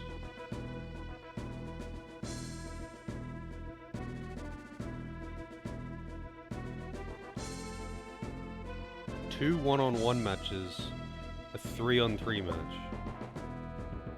Alright.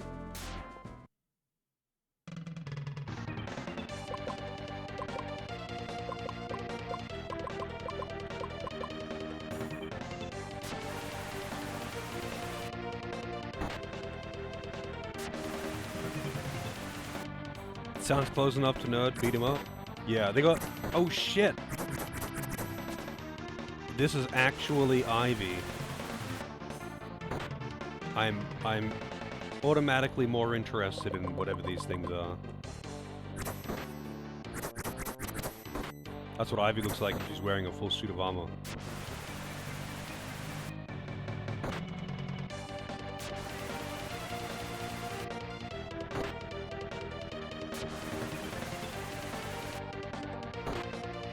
That really isn't actually that strong.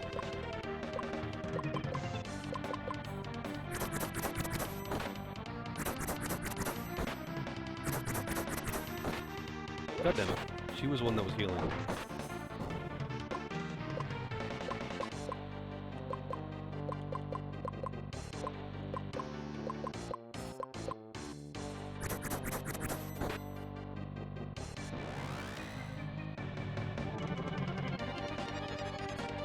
Off to work? Good luck, Helico.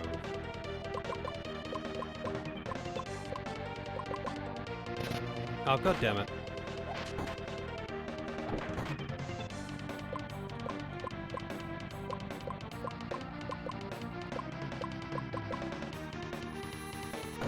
Chain win. I should be fine after this.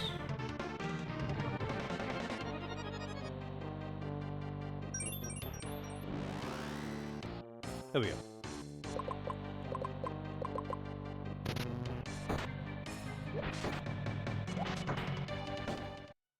There we go.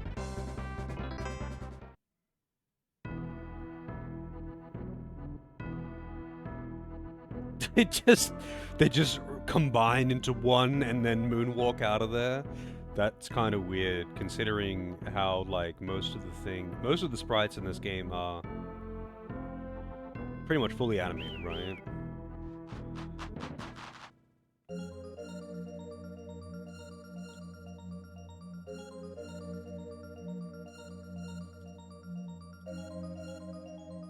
Sunlight.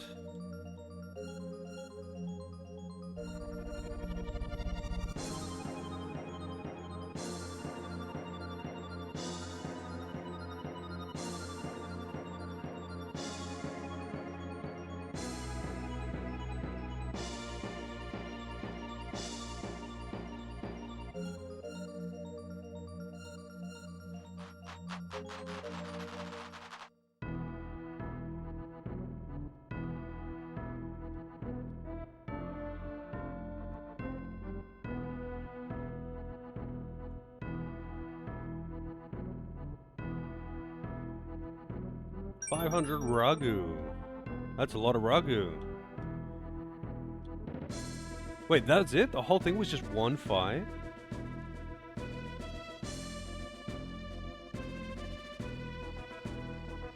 Black swarming mass!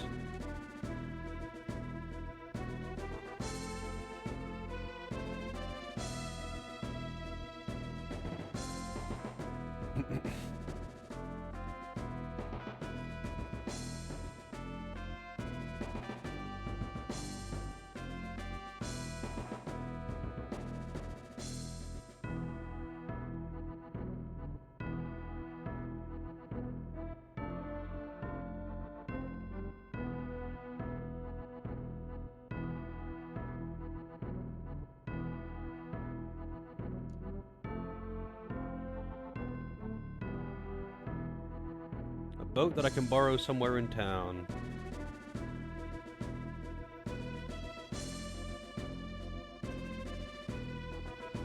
Original Chunky.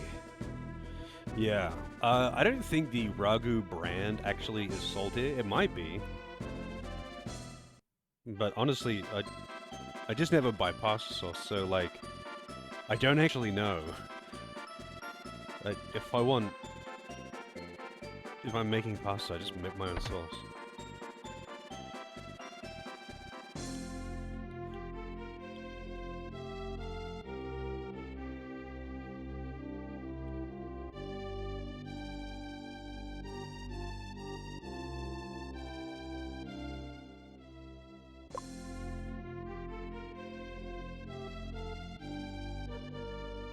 I'm not sure. I guess I'm going back to the castle. I was like, I'm not sure what I should be doing right now.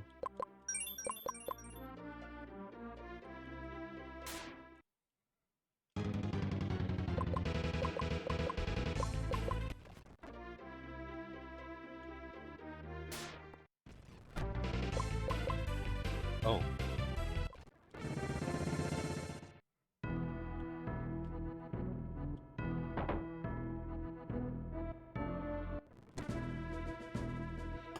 Angry Beavers. I liked Angry Beavers when I was a kid for the most part. The thing is, like, all of those, I think those ones were on, like, the weekend. They weren't on Cheese TV. Like, the other cartoons, the ones that weren't on in the morning on weekdays, I didn't really watch that much of, unless I was at a friend's place and they were watching it. Because if I was, like, actually using the TV any other time than in the morning before school, I would probably be playing video games.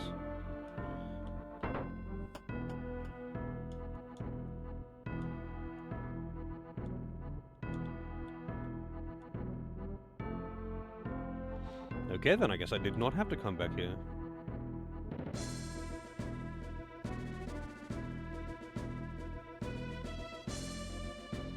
Angry Beavers, though, I did like. Cat Dog was pretty good.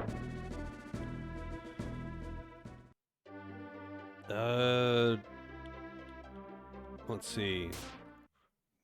Non-Looney Tunes cartoons that I liked.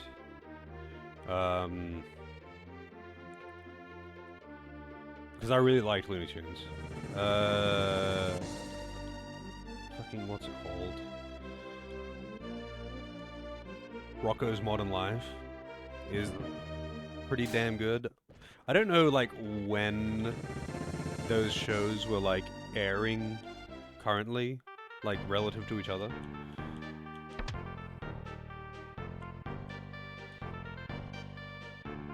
Channel 7. I didn't know Channel 7 had a, morning weekend show, but weekends I didn't have to go to school, so usually in the mornings I would either be just kind of immediately going outside or immediately playing video games.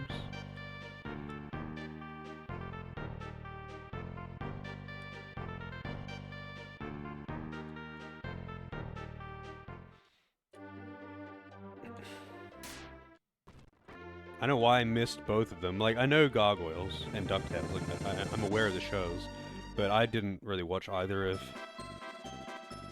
them to any large amount, like a few episodes here and there, that was it. Alright, rather a few episodes total.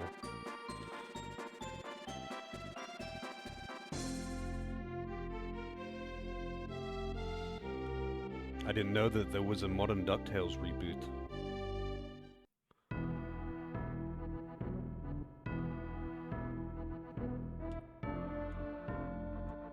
Best of luck. Oh, okay, there is more games, more fights. The next battle will take place tomorrow, then what the fuck am I meant to do for a day?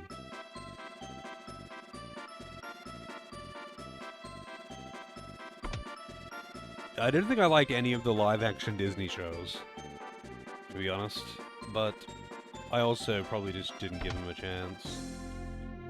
Again, it's very much, like, outside of weekday mornings, where I had to get ready for school, and Cheese TV was on for that exact time slot, for kids that are getting ready for school. Outside of that, I didn't really watch cartoons, because, like, that was the one time where I would be using the TV, but, like, rather I would have access to the TV, but I didn't have time to play video games or something.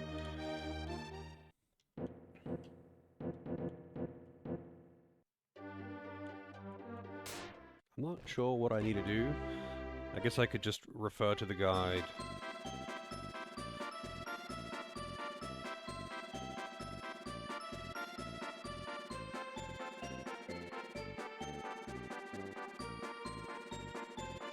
Wait, what is this guy's name meant to be Sion?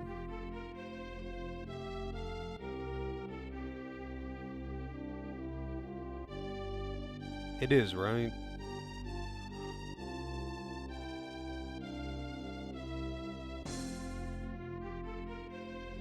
Alright, here we go.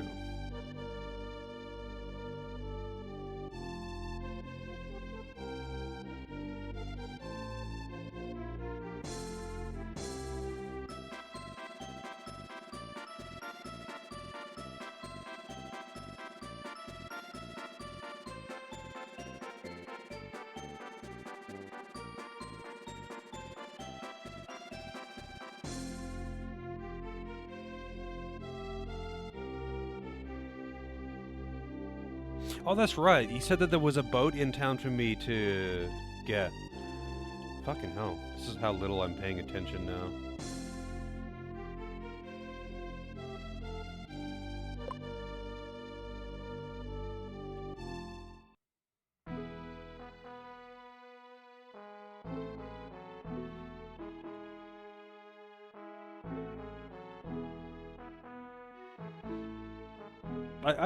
I am aware of a lot of those, like, late 80s, early 90s cartoons that were quite popular. Like, I saw at least a little bit of, you know, Street Sharks and Teenage Mutant Ninja Turtles and Earthworm Jim and all of Biker Mice from Outer Space or whatever the fuck that Biker Mice from Mars, as I think it's called, actually. Like, I saw a little bit of all of those, but none of them were on TV in the morning before school, and so I never watched them. Any other time that I could use the TV, I would usually play video games, except for The Simpsons in the evening. And I would otherwise be, like, just playing outside or not at home.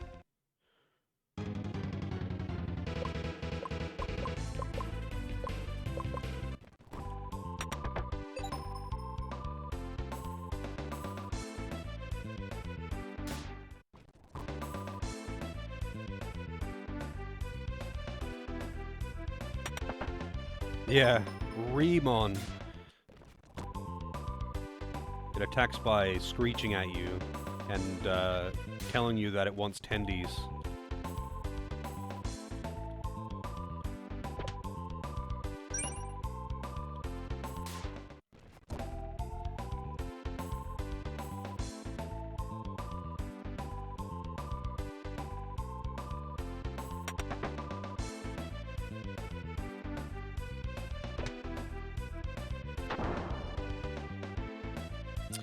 I'm aware of the existence of Samurai Pizza Cats. I've never watched it, though.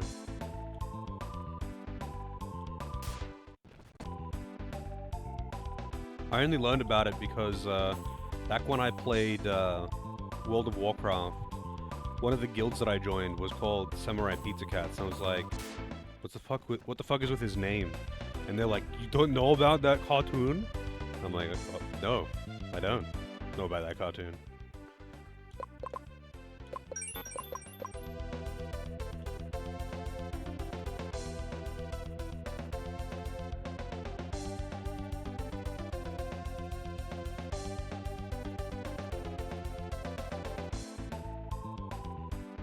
Making a Samurai Pizza Cats game, really.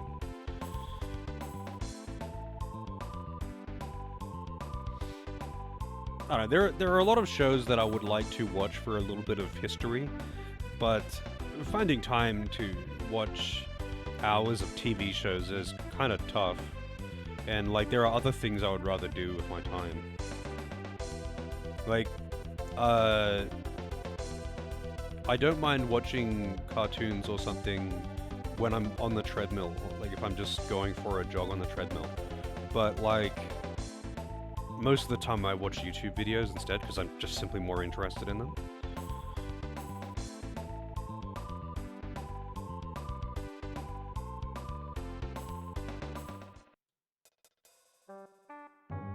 Oh yeah?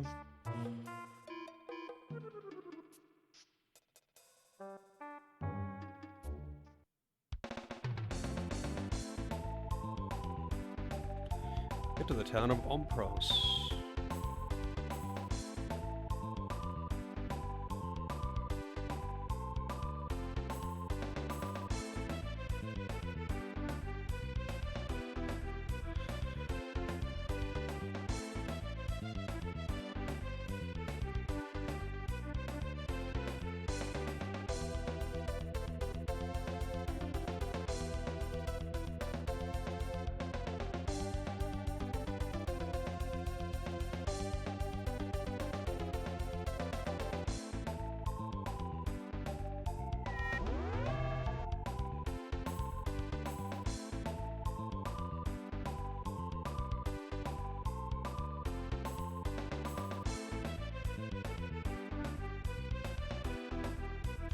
That was an odd scene.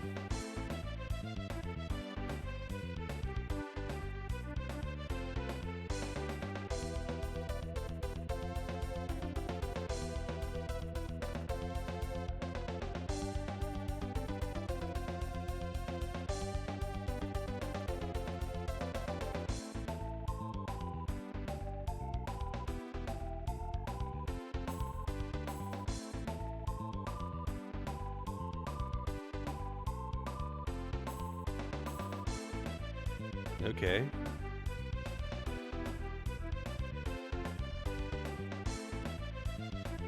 Gotta go home to train.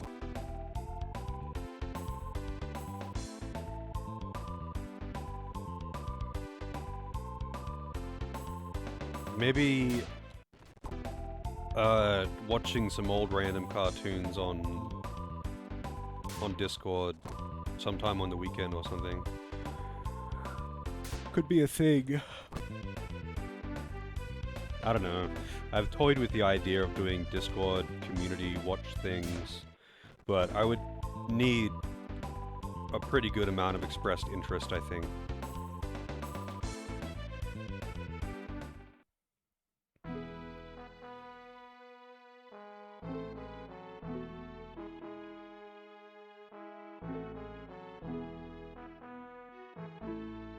I actually don't really know shit about the history of Rocko's Modern Life. I did like that show a lot, though. I think that and Cat Dog were the ones that I liked the most.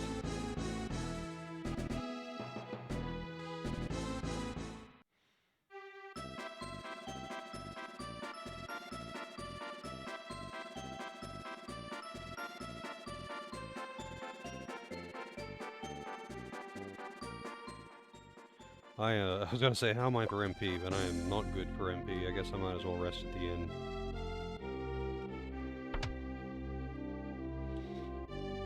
I'd be interested to watch a video or something about the history of Rocko's Modern Life. I'm sure there's plenty of them.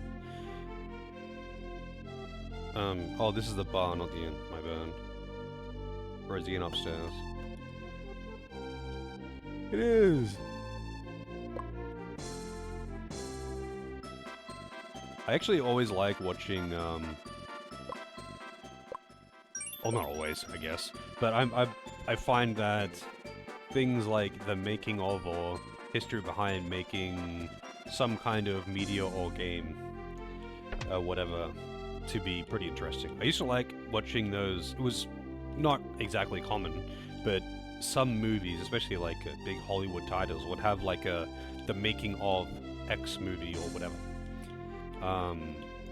Which I always like to watch those, but they're not exactly that common.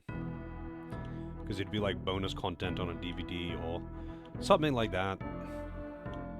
I remember watching the making of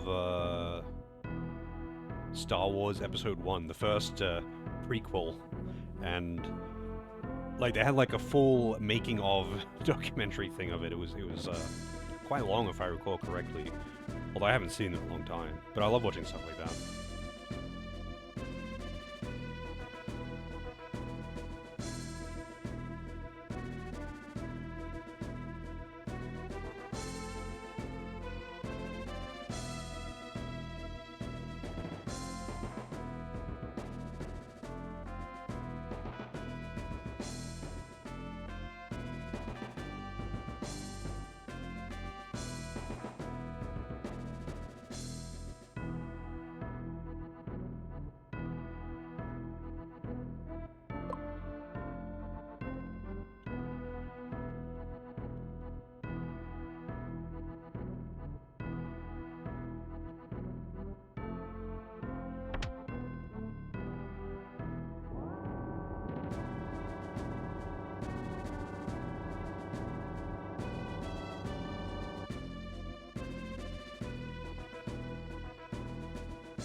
Without Rocco, the creator of SpongeBob probably wouldn't have made it on Nick.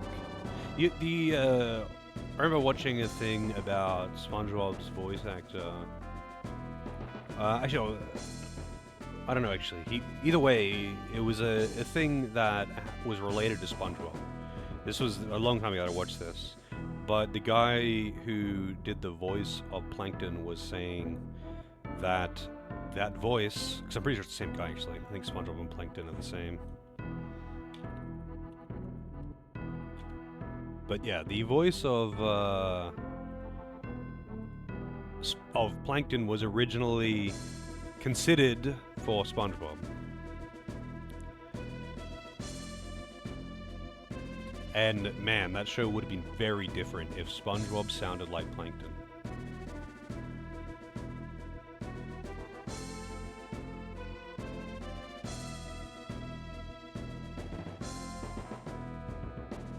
Let's see, he does a bunch of characters today. I'm curious now.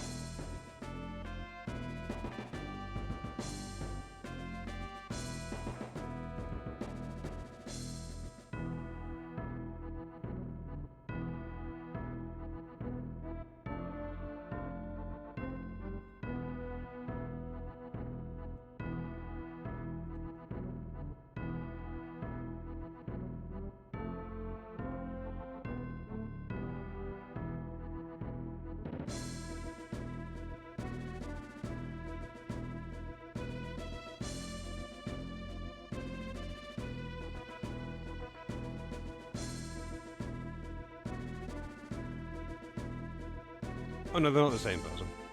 Either way. I just thought it was funny that the voice of Plankton was considered to be used for SpongeBob originally. And that would have been fucking hilarious.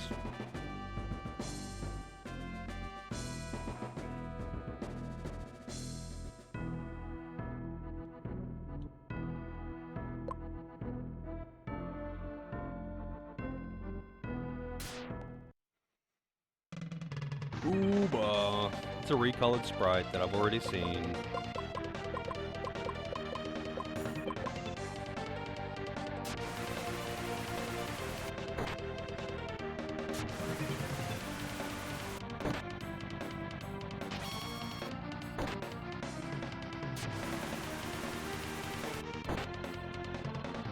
You too!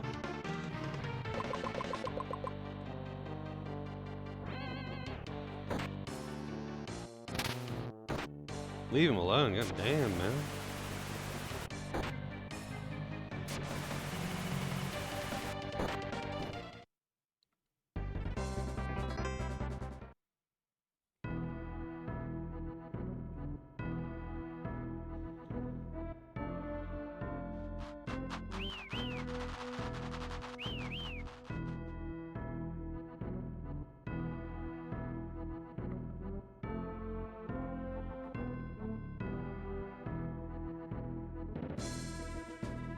$1,000 Ragu and a magic leaf.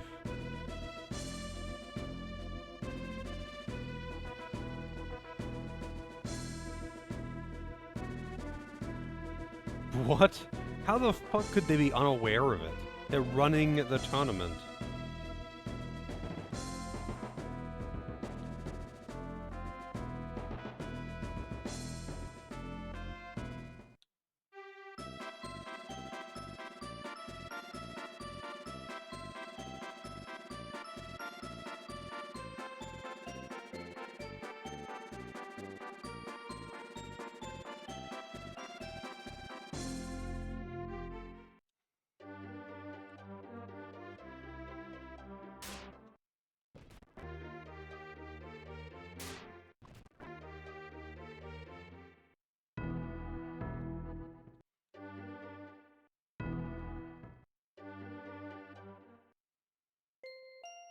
I forget where I can actually charter a boat, because you can't see docks on or something on the world map. You just have to remember which towns actually have a port. I think this one does. Alright, it must be the other town then.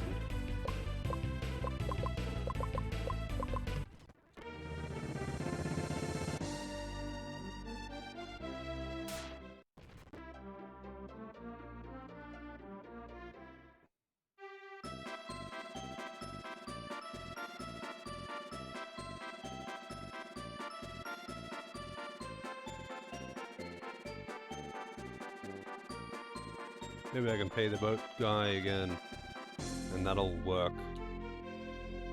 Time to go fishing now. I can't use his boat again. Ah, here it is.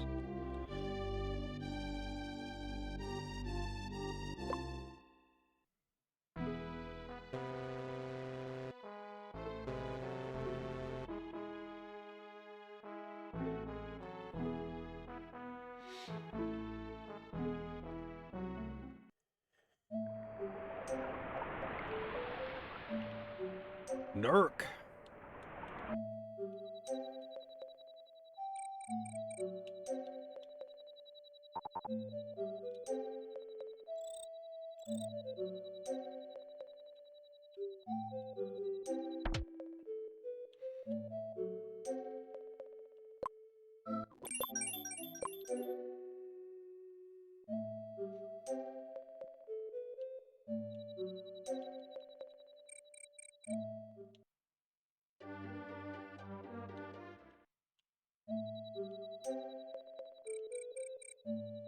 Maybe the pub?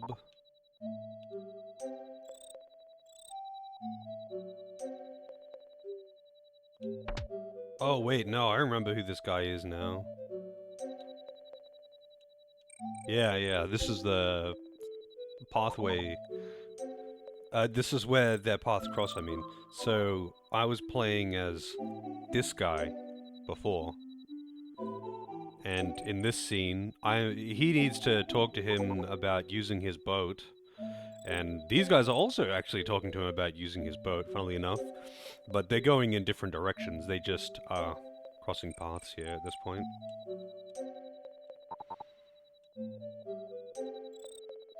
That's right, these guys, no, they're not looking for a boat. They got the boat to get here. They're looking for someone, and he has info. And the other group is borrowing the boat.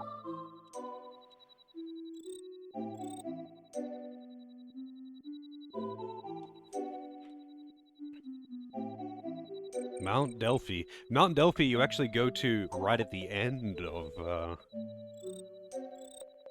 Serlant's quest, I guess. Tower of the Giants was also pretty late in his quest.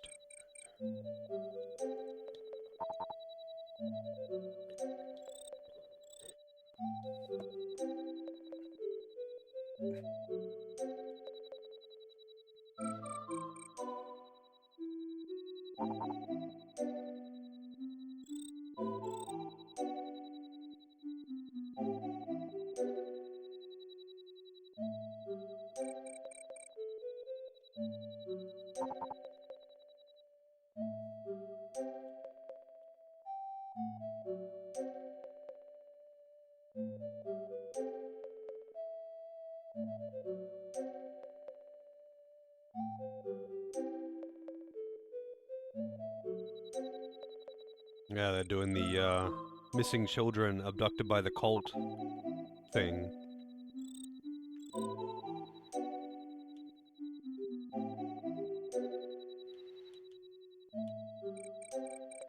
And we, at the very start of this story, him and his buddies arrested the cultist who was involved with the kidnappings. But, or at least one of the cultists involved with it.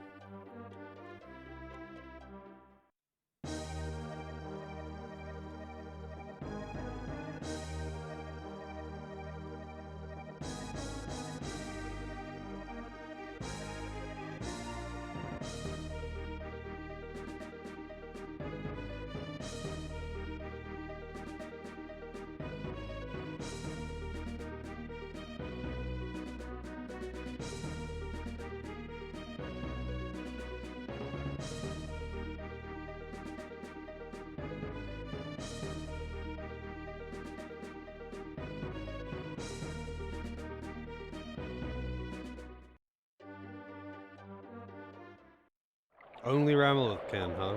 Except for those two thieves who steal it.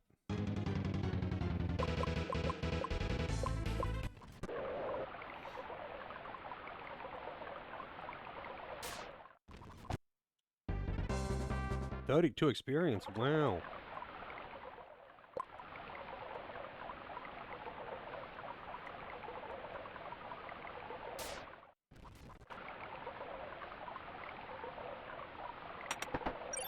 Oh, it's one of those fucking spell chests. I don't think they actually increase your spirit, like, your stats at all. It's just bad translation of a spell that increases your stats. And a hint that this is what it's called.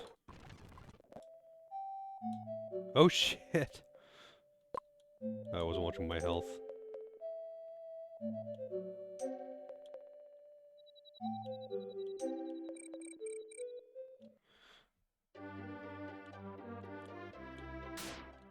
Hey, this is way back. This is before this fight. Well, I can't just do that. Okay, hang on. As I'll ever be. We gotta do some more talking and walking.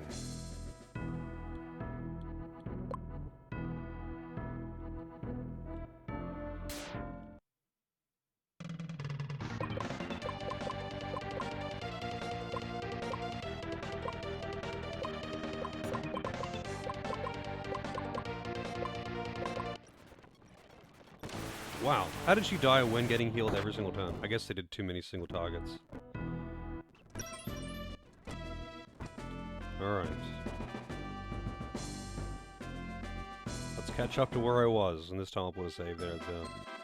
I kind of just forget that, like, I was OP before, like with the other party. I'm not really OP now or anything. And, I can't just straight up auto battle through every single encounter and never worry about being killed.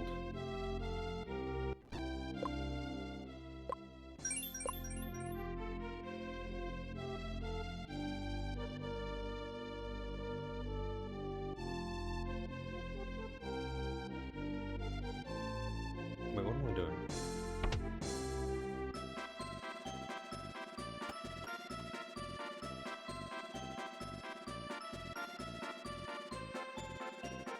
Where was it again? It's down here.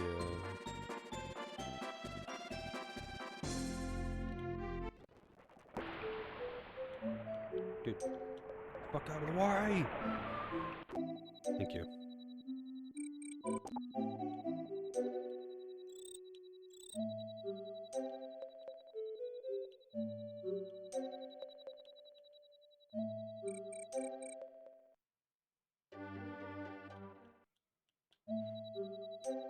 Alright. Now I just gotta remember where that guy's house is. Which is a big ask. How's it going, AJ? I have drops for Doom still on? Really? That's weird. That's like automatically handled. I have no influence on that. That is something that is either enabled or not enabled based on the game that you are playing. So I think that this might be a glitch on Twitch's end. Because it shouldn't be something at the moment.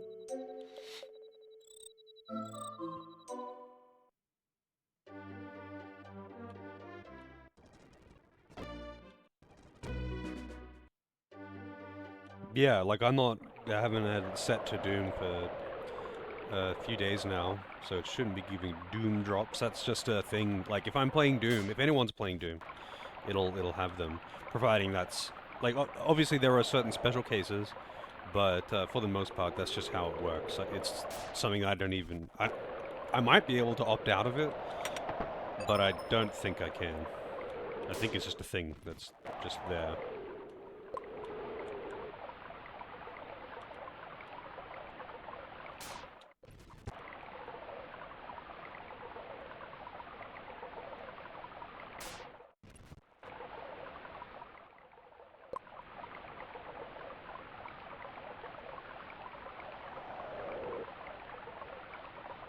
Already got all your drops? Yeah, I wouldn't even... Oh, that's right. It's a useless chest. I wouldn't even know. I didn't redeem any of them. So, I would have some, undoubtedly. But, how many that is, I don't know.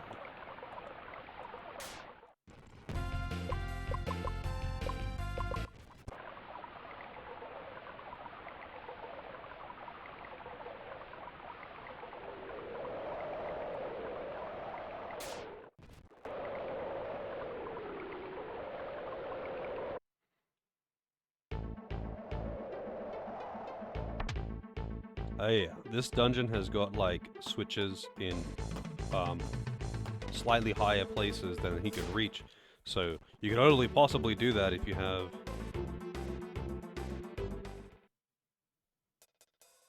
a tall person that can lift you up, that is.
What the fuck was that?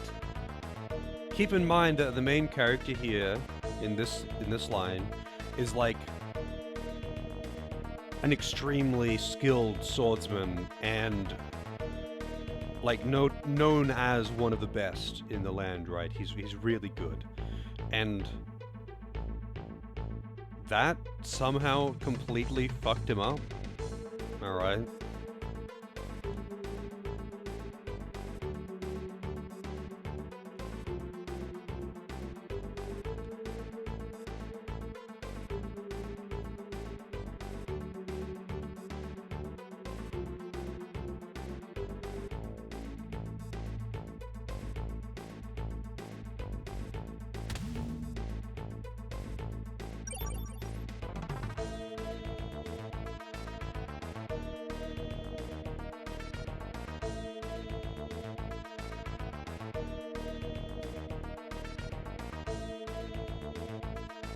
Believe it.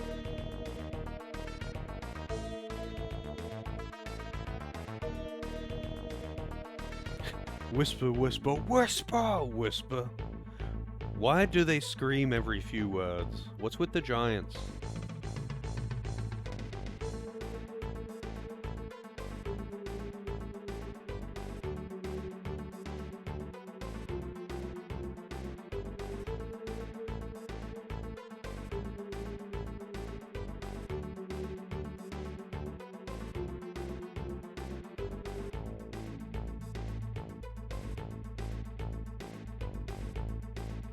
Animus. Wow.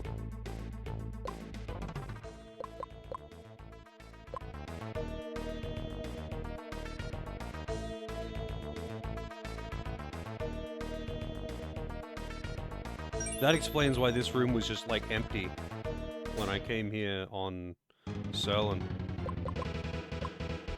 Also, I actually recruited him. I didn't think I would, to be honest.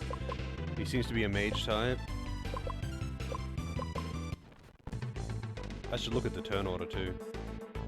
No.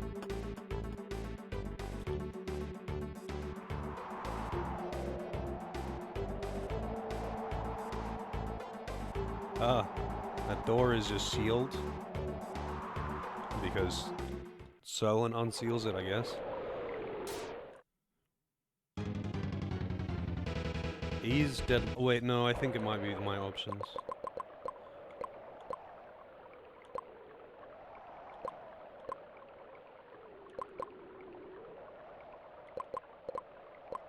I think I had it set to auto on the other one.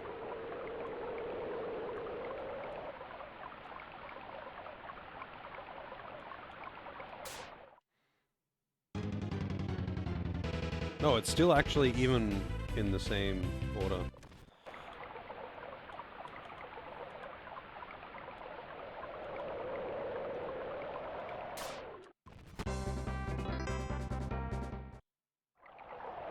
What's my health looking like?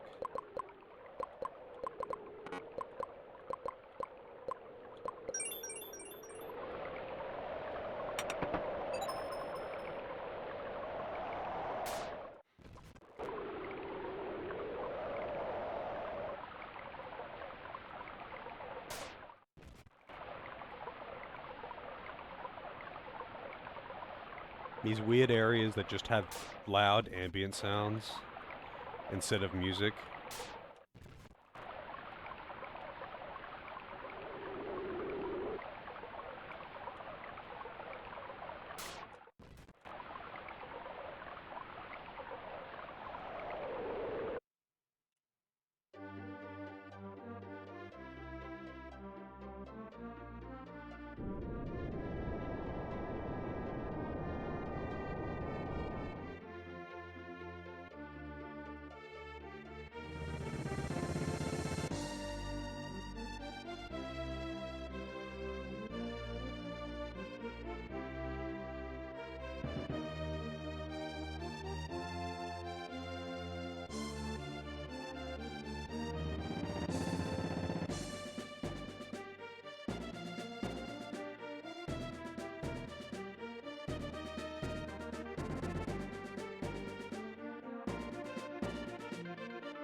How do you know that? How do you not know that? What a comeback.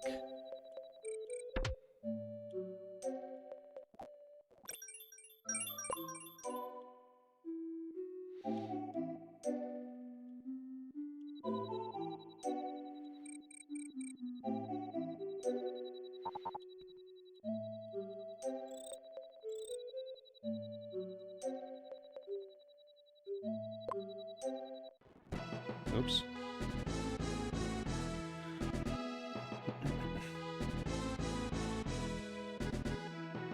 So that's the other party. Also, apparently there's a goblin there.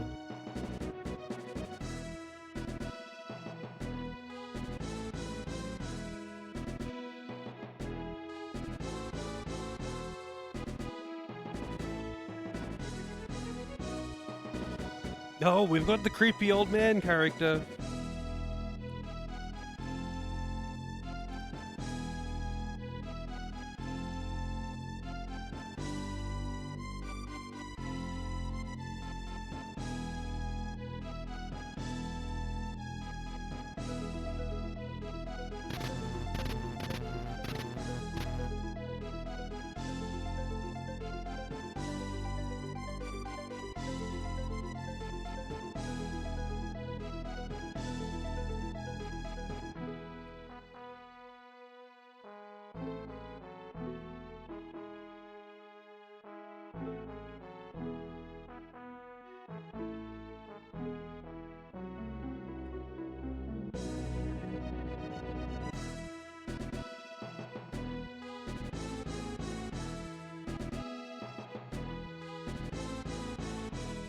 The Jades have chosen them.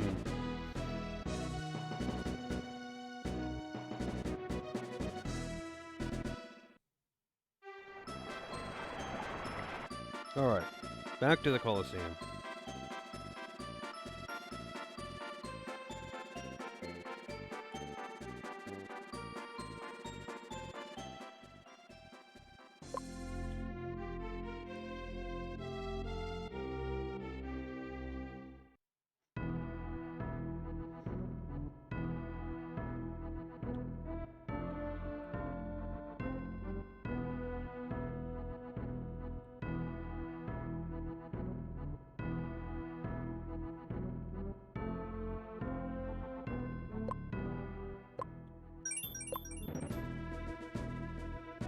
Alright. It's a mystery who the opponent could even be. They're just hoping that he'll show up on time. And be here and all that good stuff.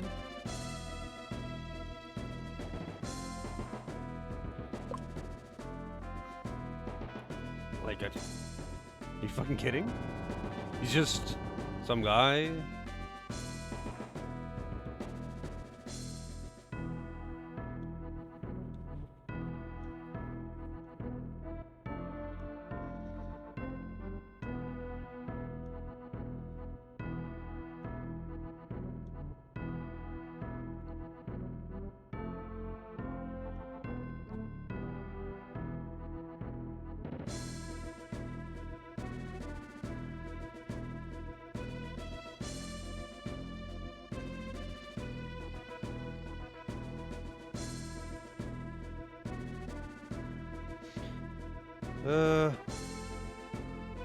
I'll go alone.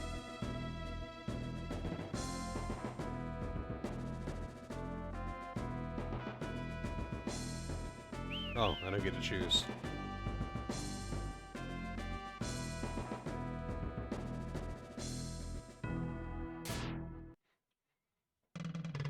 Oh shit. I like that his feet are not, like, it's seemingly not a part of the same sprite. His knees and the rest of his body are kind of just like bouncing on sticks.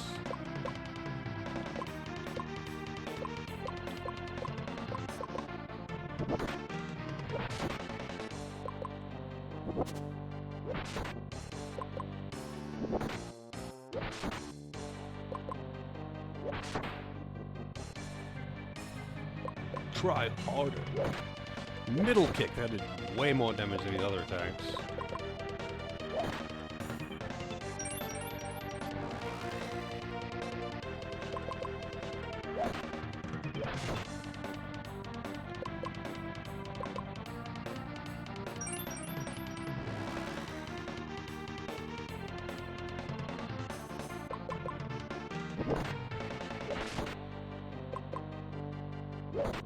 Middle kick is like his strongest attack by far.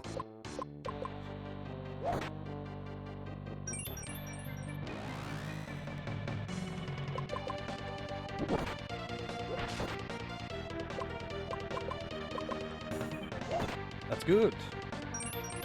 The turn that I heal, he goes first, so none of that healing was wasted.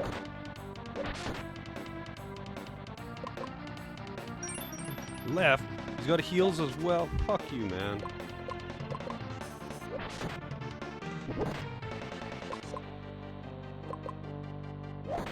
Oh shit, that brought me down to 1 HP.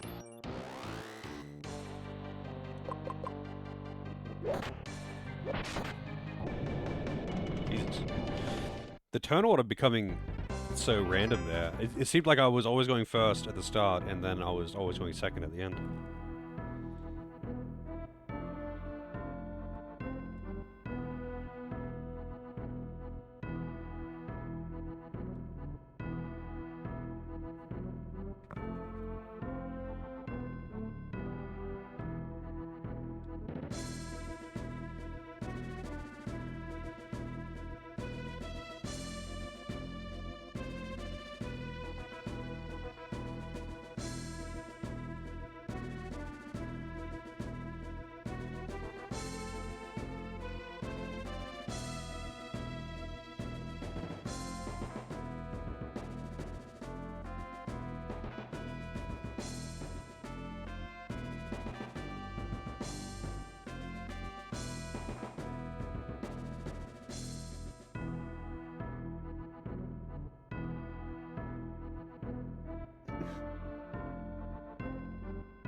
The Altar of Heroes.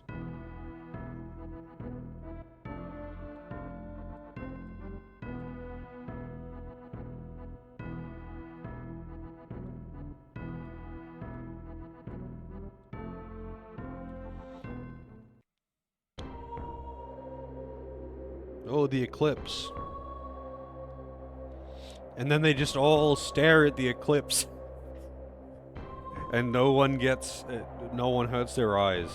I feel like, there should be, like, the next day or two, if you walk around town and start talking to random NPCs, they should be like, man, my eyes really hurt today.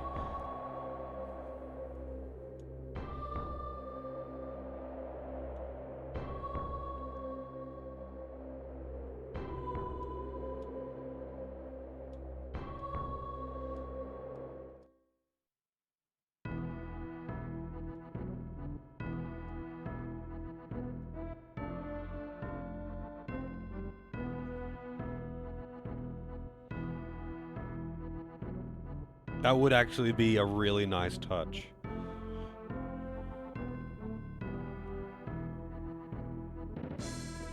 Should have bought special sunglasses. Or just like any sunglasses, and probably just not stare directly at the sun. Even if it is,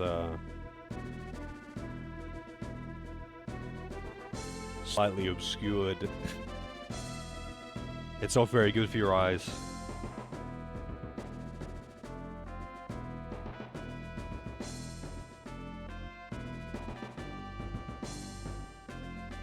Open yourself to the light of your jade.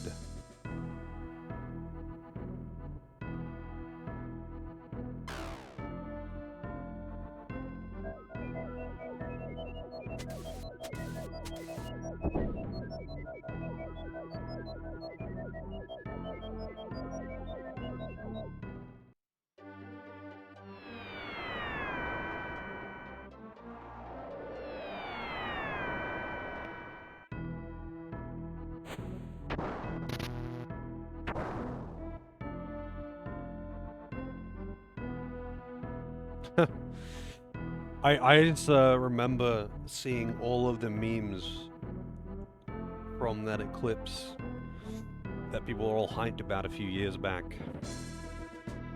And there's so many things of people complaining about sore eyes, and other people saying you're an idiot for staring at it for so long.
Oh shit, we got some bald-friendly streamers over here.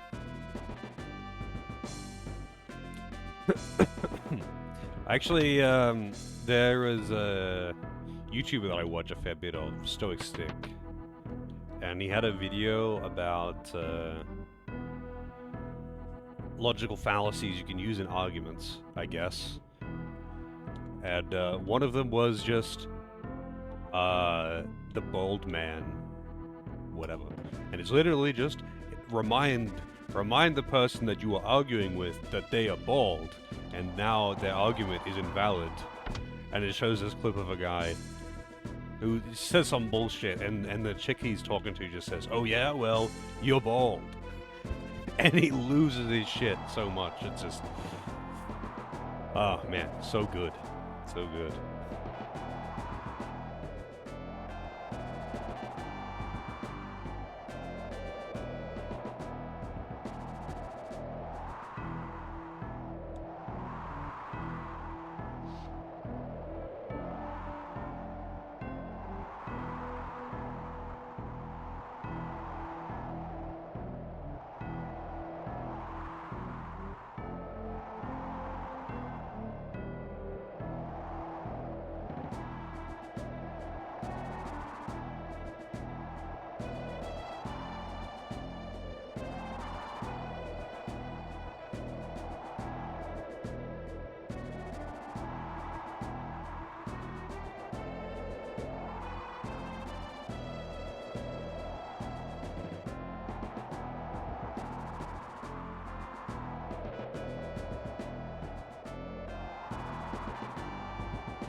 The Danon anti-gravity train, Faxi.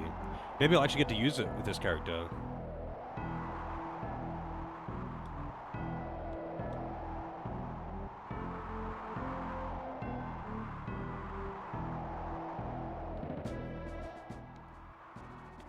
Hang on a second, let me find the thing.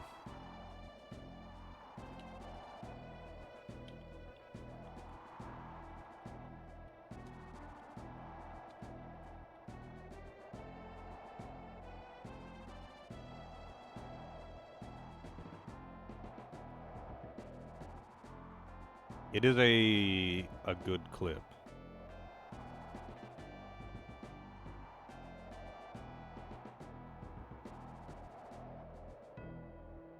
Logical fallacies explained. Hang on. We'll find the right part and bring it up on stream.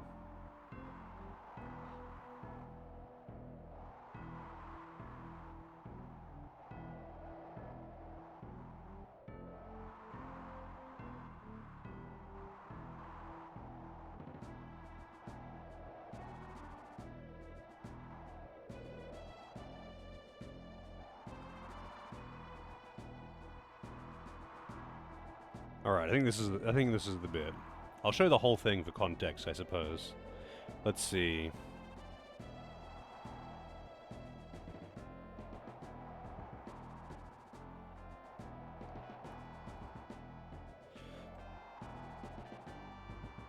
And I better mute the game. What we have next is the BPF. Now this one is very person specific, but if your opponent meets the criteria for this fallacy, you can easily win the argument just by using it. The BPF is the bald person fallacy. How it works is you basically just remind your opponent that they're bald, and immediately you win the argument. We even have a video example of the technique in action. It's a classic. I could give you context for the clip, but honestly, it doesn't really matter. Bye, baby. You know what you need? You need to be removed from the gene pool because you're too stupid to be alive. Yeah? Yeah, you do. Yeah, you have no hair, sweetie. Oh, baby. Touch me. Touch me. No. Touch me. You can immediately see the technique work with full effect. Anything the bald man said prior to the BPF was rendered completely moot. You can even go frame by frame and see the exact moment that the bald guy completely loses his shit. Yep, slow it down right about here. You see the small change in facial expression? The penny has dropped. He was reminded of his own mortality staring back at him. The shame instantly washes over him and he becomes immediately enraged, being reminded of his own hubris, completely destroying his ego and making him look both pathetic and the loser in the natural debate. Honestly, this is such a perfect technique. I recommend using the bald person fallacy whenever you can because it's like an Exodia move. It is an Exodia move. That whole video was really funny. But now you all know the Exodia move if you're losing an argument with a bald person.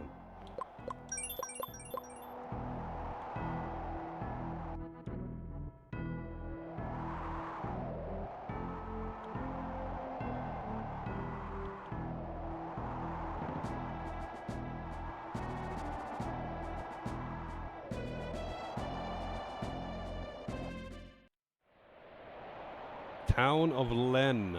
I wonder if they have anything good to sell here. I don't remember. I've been here, but I don't remember what's actually in the town.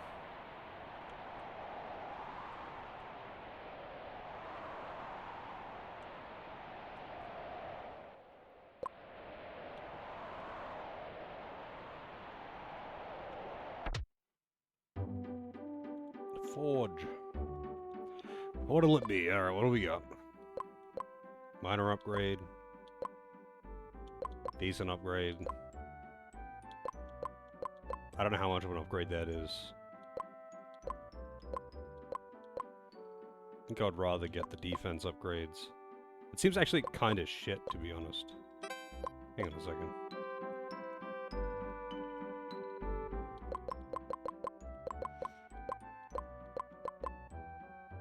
Oh, it's a speed increase as well. Okay, it's pretty decent upgrade then.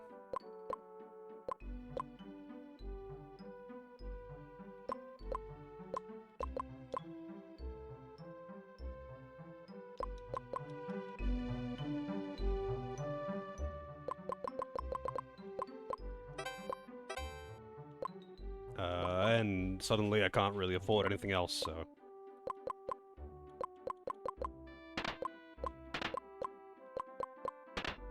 I would love to get some more hats. That would be really nice. But nowhere sells them. There's like not even very many of them in the game, it seems.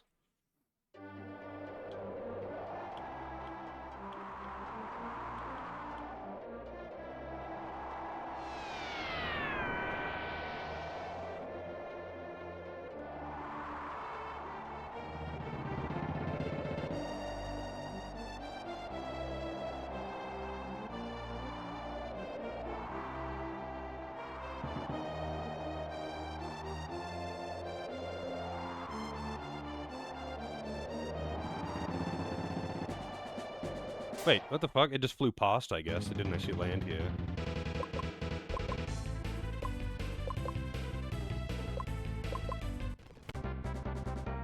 $114 Ragu. Sigmund Glacier. We meet again.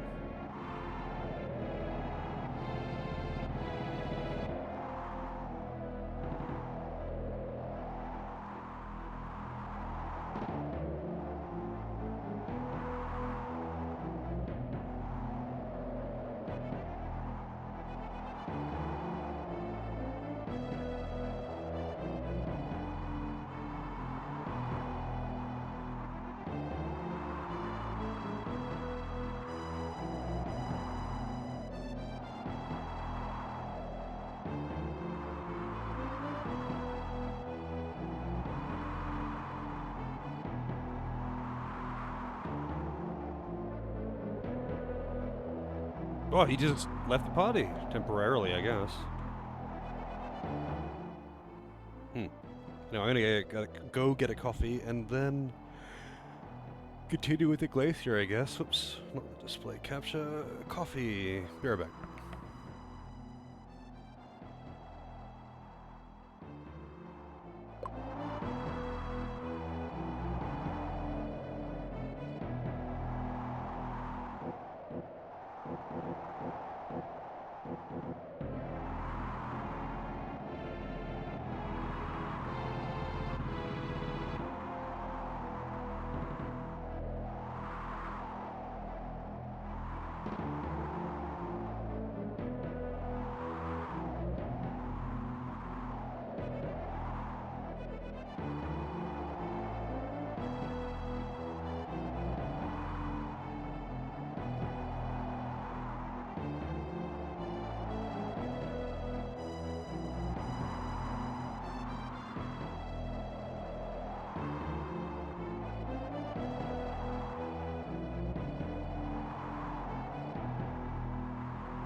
Alright, I'm back. Coffee is ready.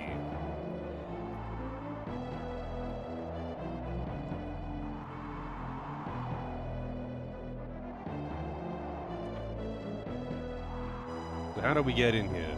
This place is a lot more frozen than it was when I've come here on the other characters. Because I don't know, I guess it got global warming hit this place pretty hard in the next few days, but not right now.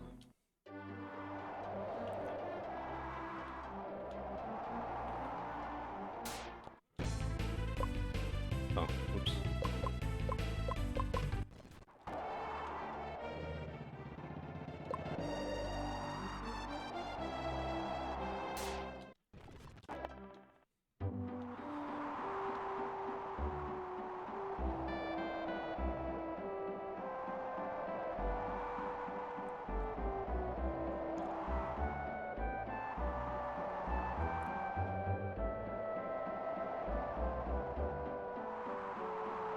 Taking over the throne room, oh god. What a horrible thing. Not the throne room. Please think of the royal arse. He now must sit on an uncomfortable chair.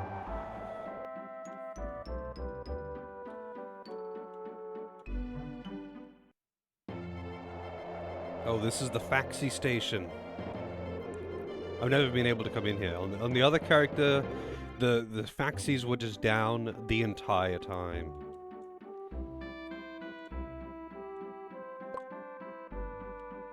Ready for the ride of your life? And they're trains. They're flying trains. Oh, we go through the caves. That's weird because you walk through those caves.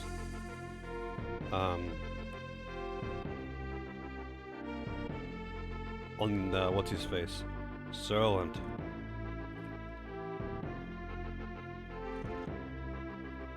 Booba statue.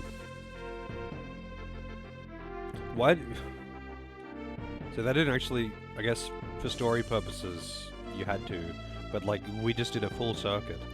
It didn't go anywhere.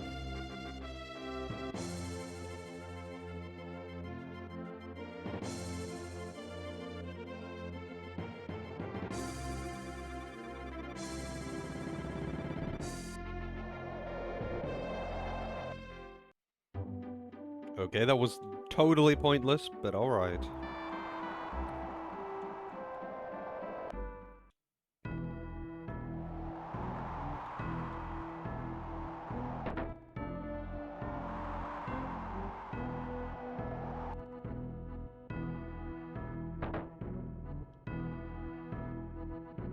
It's Surt again, and for some reason he's taken over the throne room, so we could just chill here.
$900 reduce Tobias! Tobias! Vince with the bits. Give her the bits, Vince. $900 reduce, indeed. reduce Tobias! Wait, is it actually popping up? Yeah, it is. Okay. I didn't see the pop-up of the first one. How's it going, people? Tobias!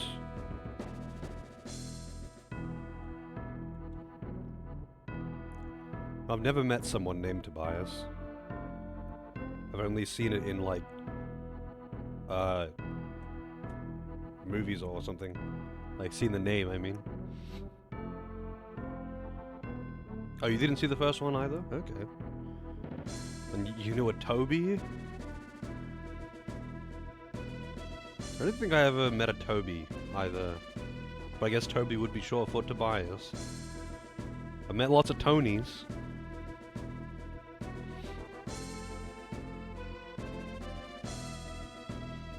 He wanted his name to be pronounced Tobias? Really? Never met an Ashley? I've met plenty of Ashleys.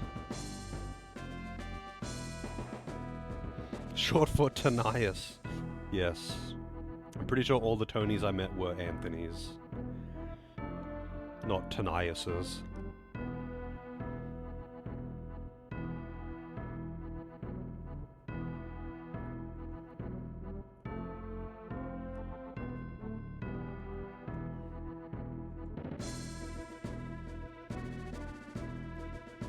How's it going, Martin?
We already know that, but okay.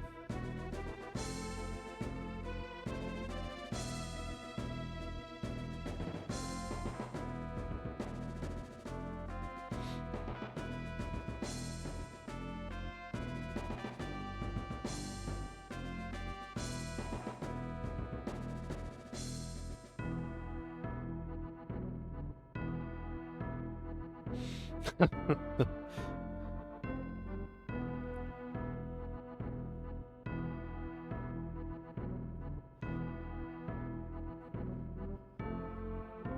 can never have too many legs. Think about the implications of having so many legs.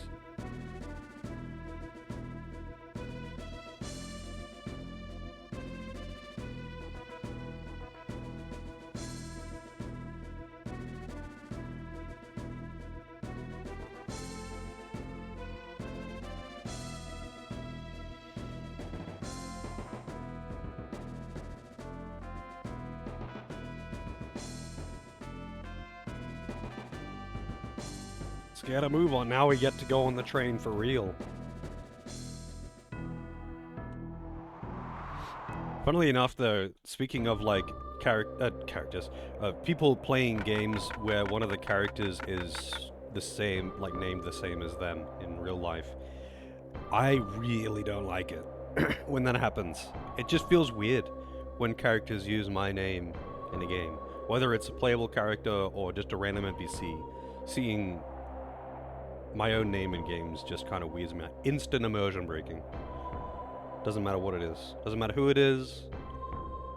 It's just instant immersion breaking.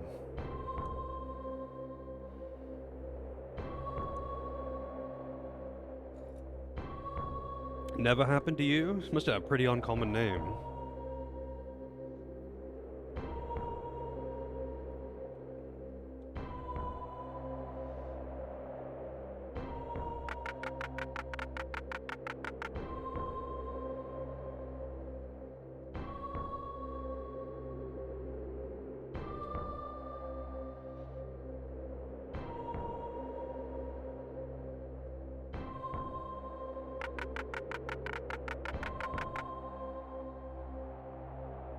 Oh, really? Oh, my name is pretty rarely found in games, but I have encountered it in some form in enough games to be annoyed by it. It's like, just one of those things that just weirds me out. Much like it's... For most people, they don't even really register it or care. But, like, there are lots of things, like little things that just kind of annoy me. Like, when, in 3D games, when characters stare directly into the camera. I hate that too. It's not Brian. I'm not... Bob would be a pretty rare name in games. Most normal names are uncommon in video games, though. Like, people like to have fantasy names that aren't common. Unless it's a Japanese game, in which case you'll have, like, the most normie Japanese names ever.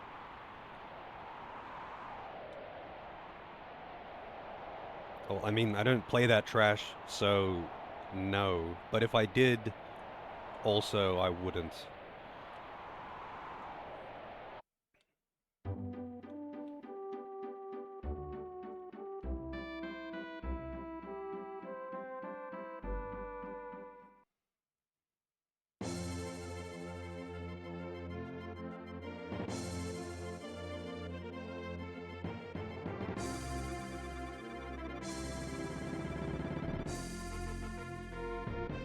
The only name that I would ever use if I had to, for some reason, I was forced at gunpoint to play some anime visual novel garbage. And I just had to, like, they were forcing me with the threat of violence to play this. I would call the character Dude. Just because, or asshole. Because that way, every time people talk to you, it's like, hey asshole. Or, hey dude, and it just adds at least something of value to an otherwise garbage experience.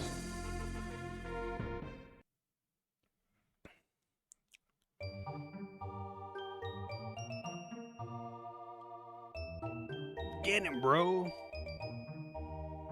Dying is also an option. You know what, that's true. Maybe the threat isn't death, the threat is, like, shooting me in the dick or something. Something that won't kill me, but it'll make me wish I was dead.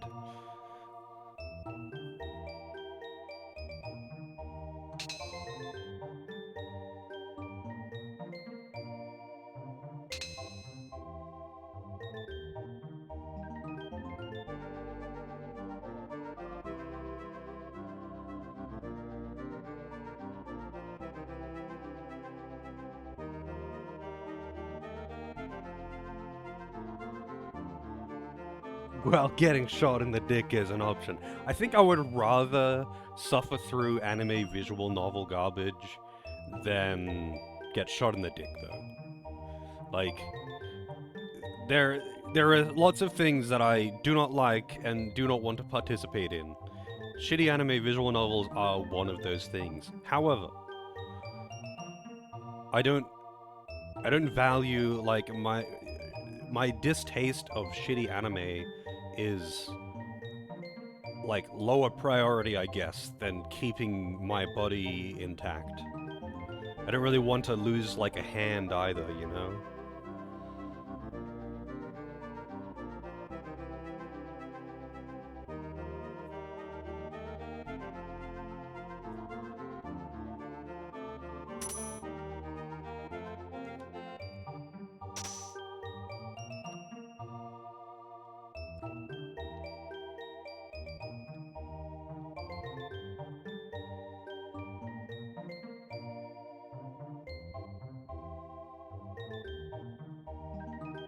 Losing any hand. Wouldn't matter if it was my right hand or my left hand. Losing a hand would be extremely inconvenient.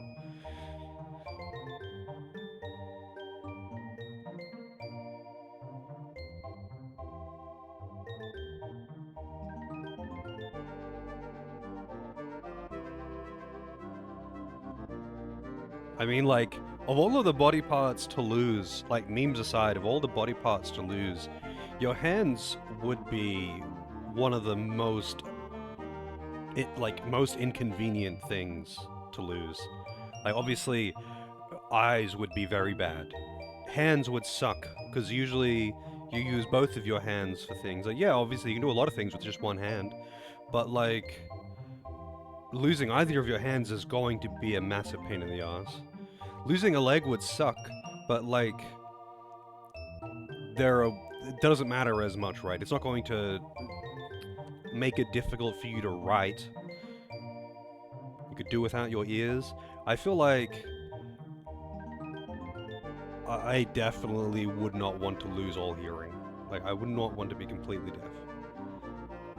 Maybe reduced to needing hearing aids or something. But I would rather lose my hearing over my sight. There's definitely worse things to lose. That's true, limb prosthetics are actually really impressive at this point, albeit probably really expensive. But Tengu with the raid. How's it going, Tengu? How was the Pokemon? Was that a rando, or was that,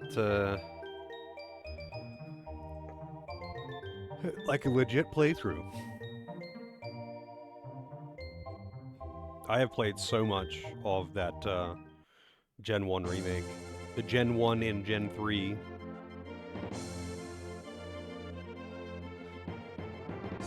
Legit playthrough, nice. How far in are you?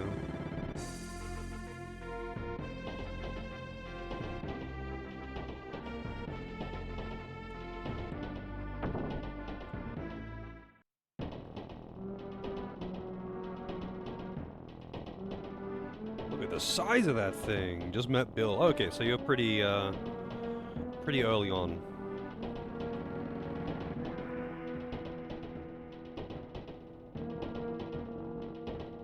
Oh yeah, I think I know the guy who you're talking about, Ragnar. Like, I'm actually really curious about how the contraption... I'm assuming we're talking about the same person, but I can't remember his name. But, he has like a little tube thing in his mouth, right? And he blows into it and moves it around to navigate whatever he's playing, and I don't know how the hell he does it, and it's a very impressive, but I would really like to actually know exactly how the contraption he uses works, because he obviously is pretty proficient with it. Like, he's beaten lots of games. How's it going, Kent? Look at this legend.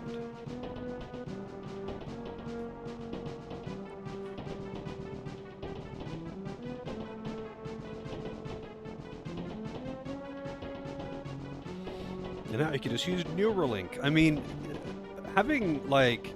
It would actually be really interesting to be able to play video games controlling it with only your mind, right? That'd probably be the only way that I'd be able to play RTS games proficiently. But, like... Man, that's gonna be a long way off, I feel.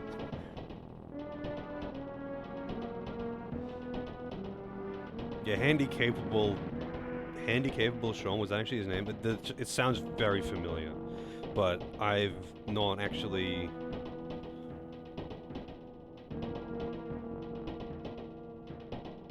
like, followed him, I think. I don't know. Maybe we are speaking of different people, though. I just used to always wind up in that guy's stream for some reason. Like, I would fall asleep watching one stream and I'd end up in his stream.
Actually, I'm not sure if this is the guy.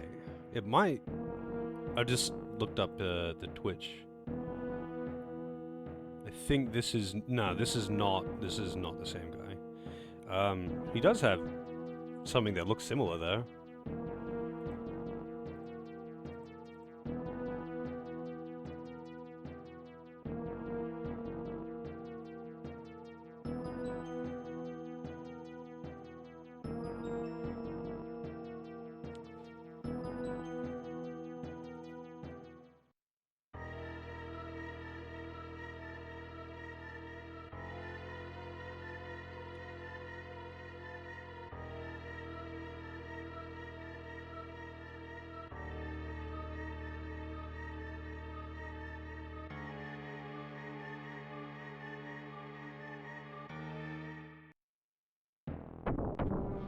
It's a rock!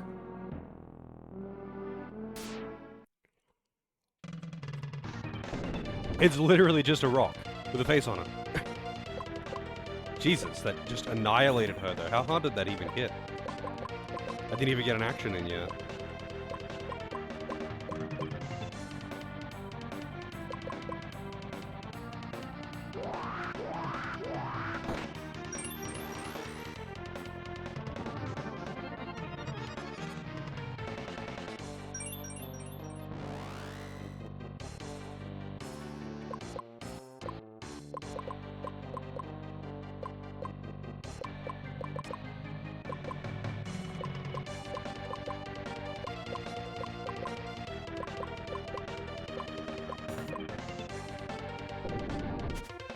Miss.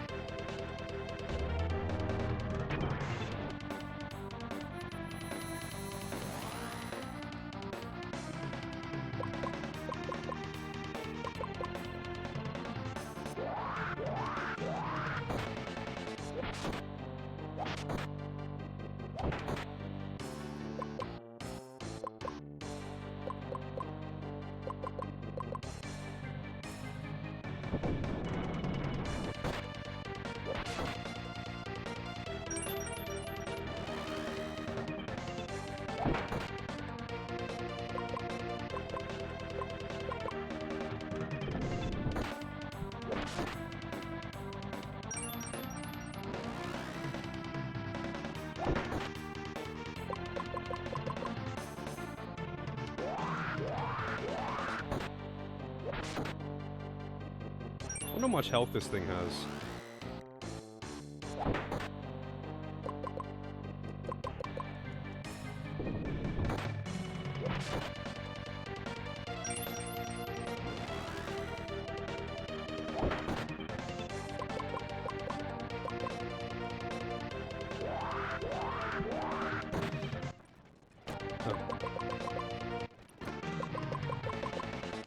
If you could, like... Oh, shit.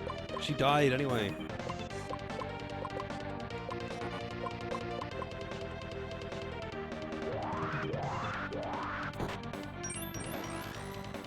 If she gets hit by the roll attack, she just gets fucked.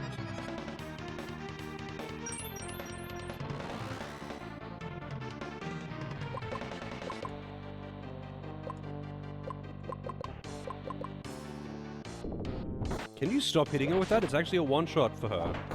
Like, Jesus, man.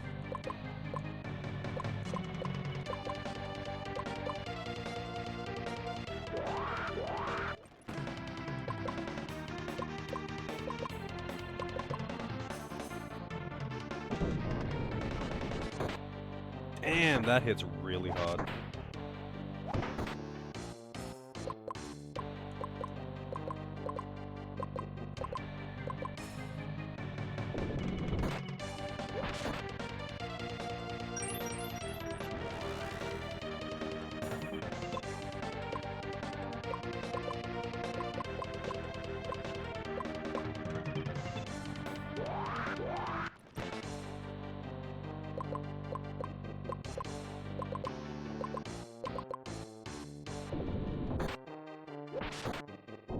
Finally, Jesus.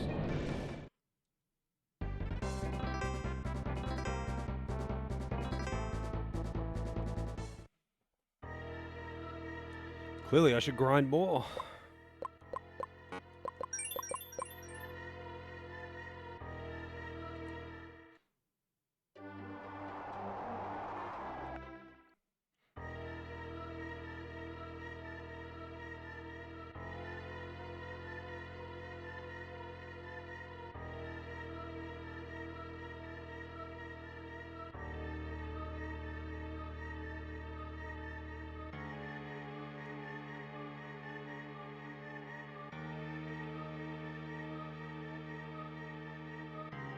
Damn, that's very nice of them to wait for us too. Metal Warriors is a mistake. I'm sure it was fun multiplayer, but like, yeah, that's where the fun begins and ends. Oh, whoops, that's not the right spell.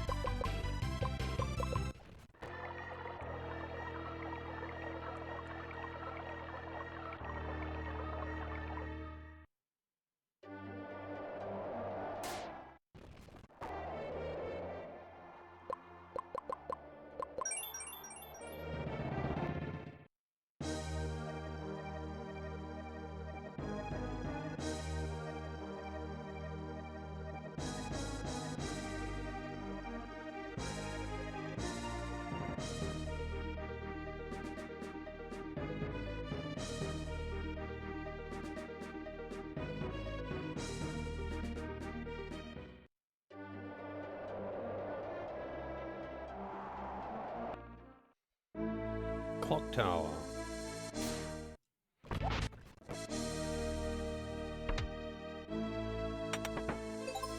$650 Ragu.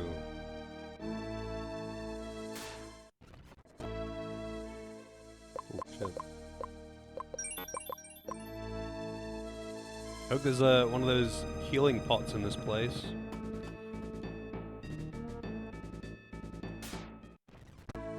Man, they do not like it. I'm gonna just put her in the back row.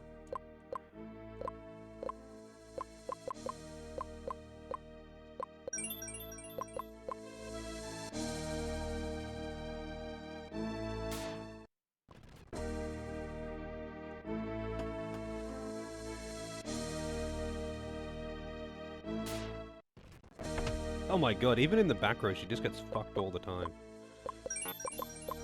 She just takes so much damage and has no health.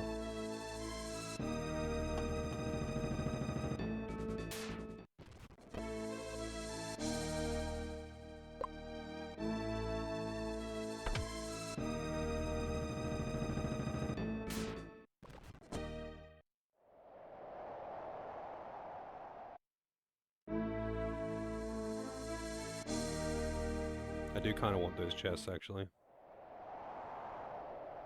I think those max HP and MP ups.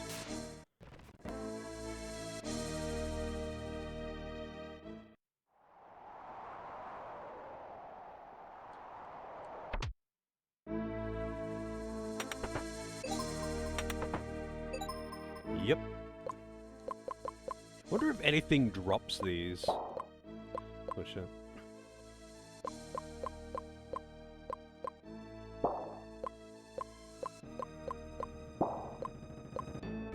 Like if there were a rare drop from any particular enemy.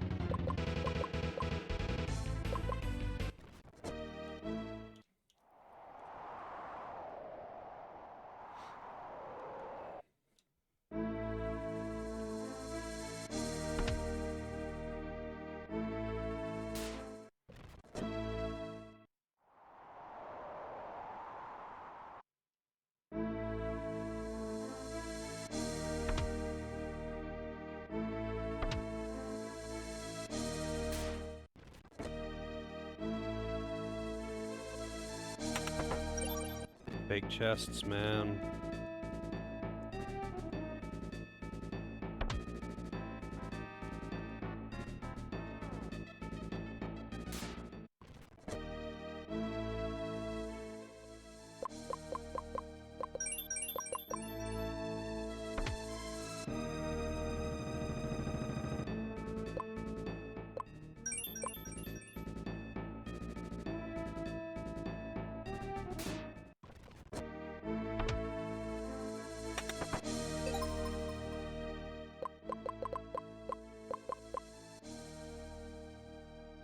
That is pretty minor. But she can take it because she's just so fucking squishy.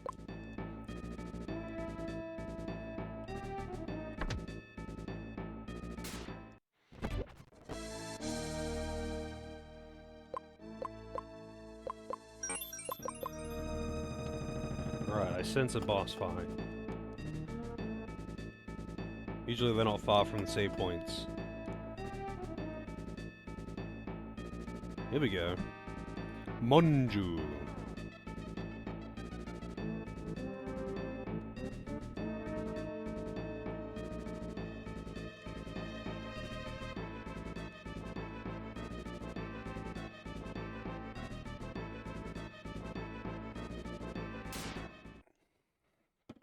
Okay. Dude's in a wheelchair. I didn't catch what he said. Show me your power. Alright.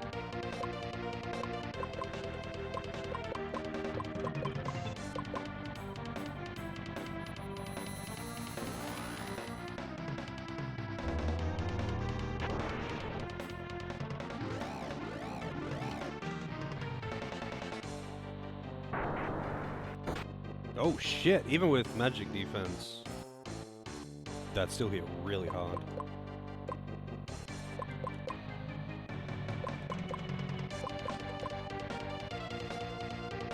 Don't hit the same person twice at least. Holy fuck, he just hits really hard. Even with Protect on, which is wild. Like, that's with magic defense up.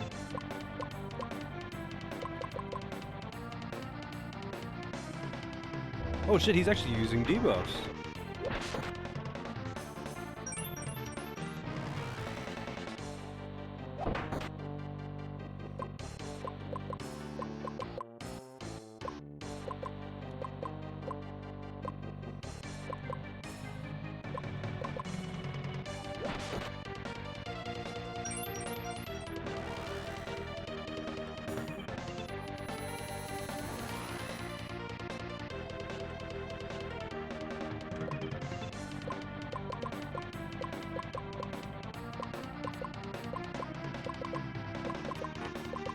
Oh, small move.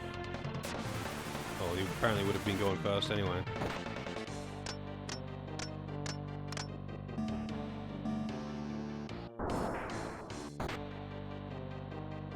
Oh, that wasn't actually that bad.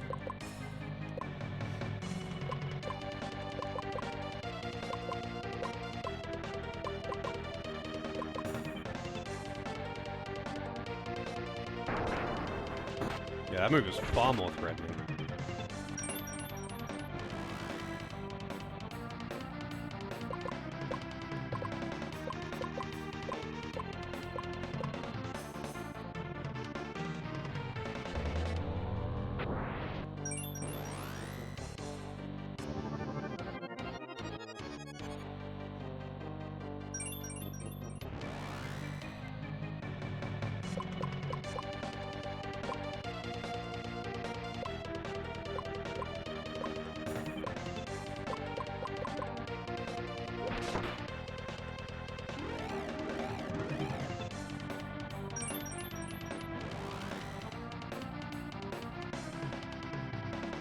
The destroyer of races shall return.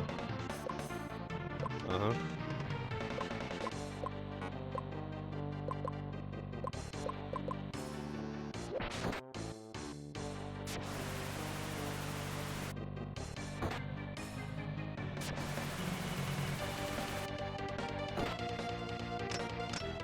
Sume da call.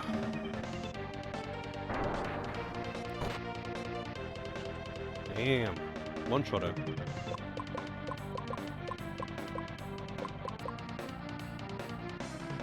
No, he's dying. He's dead. God damn it, man. He does use almost entirely lightning moves.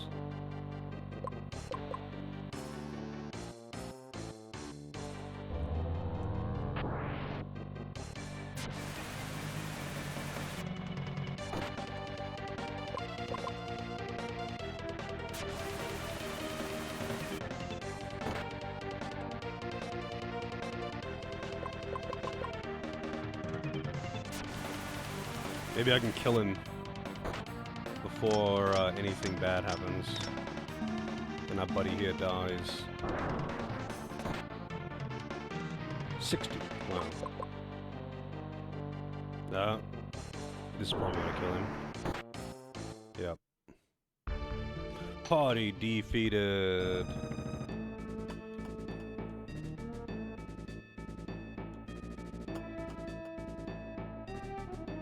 I mean, he might be weak to something, but I think I'm just going to spam the spell because it's faster and he keeps debuffing my strength. Alright. Show me your power!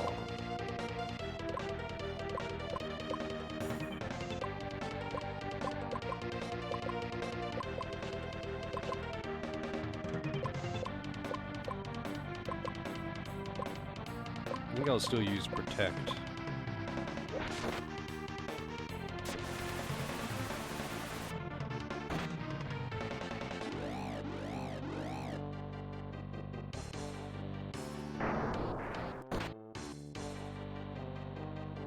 Why do you persist in your stupidity?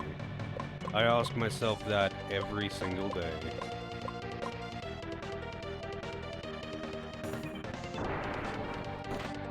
$230? Are you kidding? That was with magic defense on.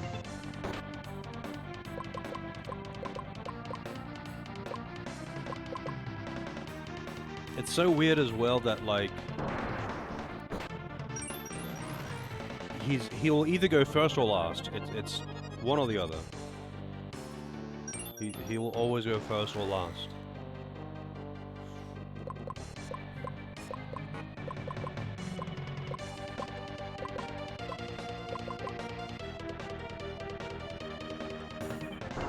Yeah, she's dead.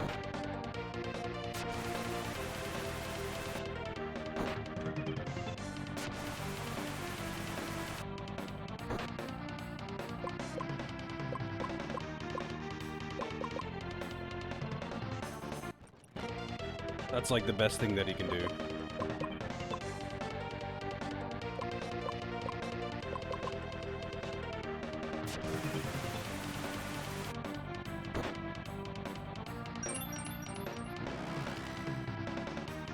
I think this time he's gonna do a debuff.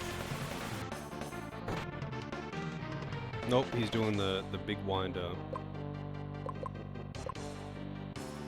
Better use Protect just in case.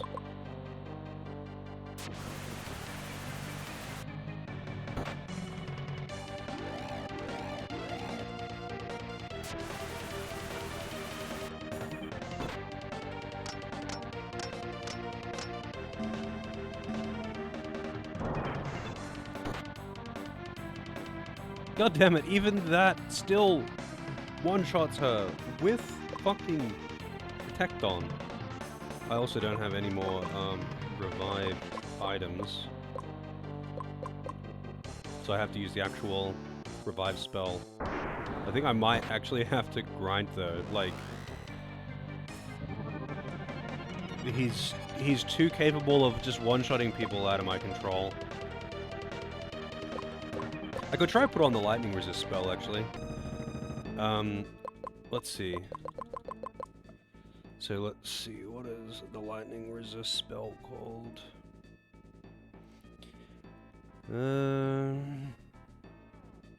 Special, alright. It should be...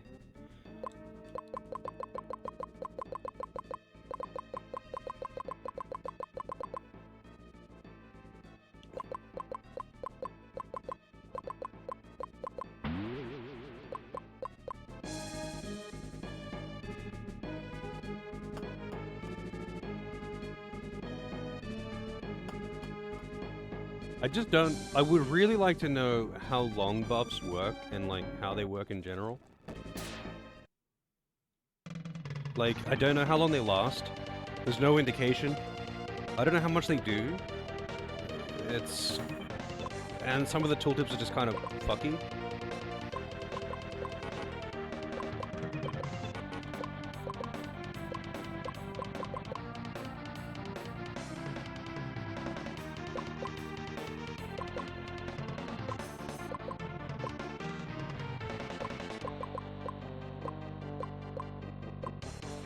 Let's doing Revo.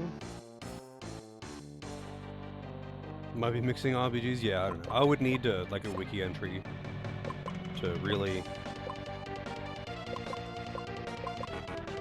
wonder if this guy's actually weak to anything too. He's probably got a weakness, but I would rather just spam this because I'm lazy.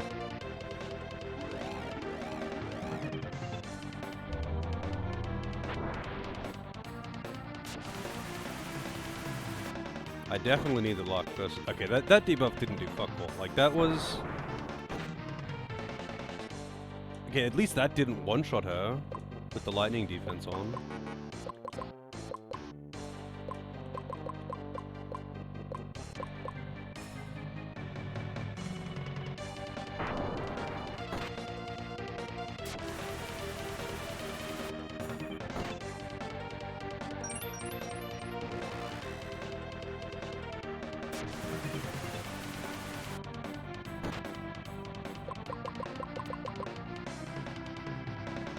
Just don't hit. Okay.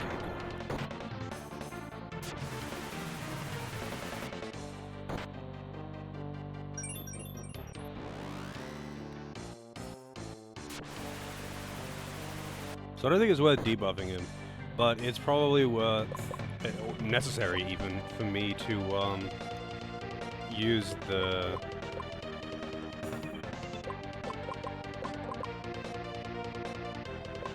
resist one. Yeah, I think now he's going to announce his next move with the big attack.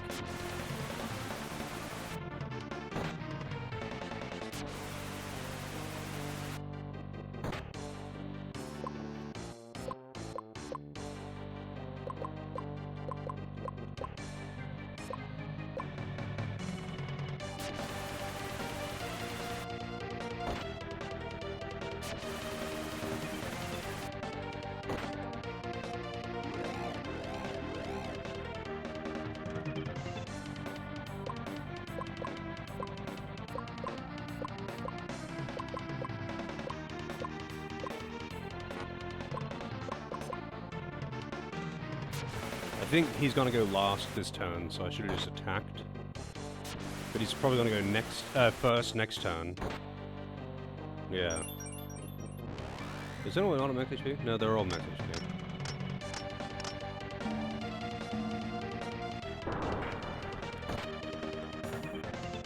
Yeah. Definitely need that one.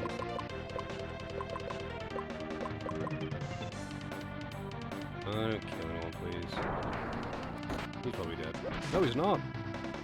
Wow, he did no fucking damage with that attack.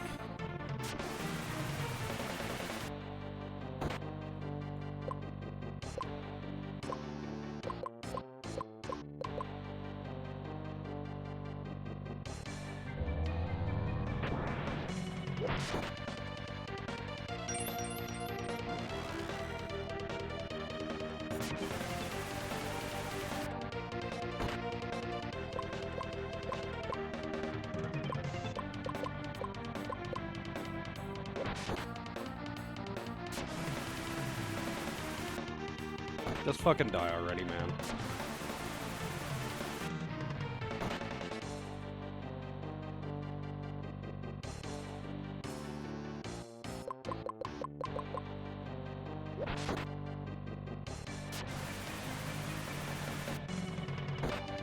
Finally, Jesus.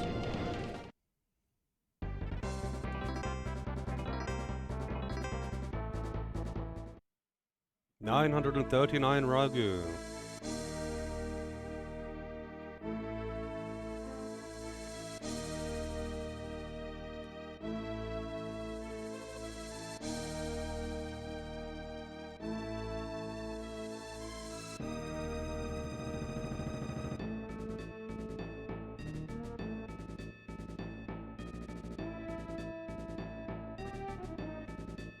Okay then. What lever? Oh, that's a lever.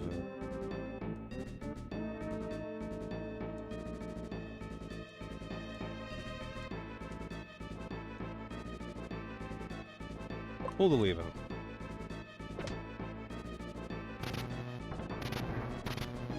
That looks safe. I'm sure that arcing electricity wouldn't kill them or anything like that. Magic leaf. Cool.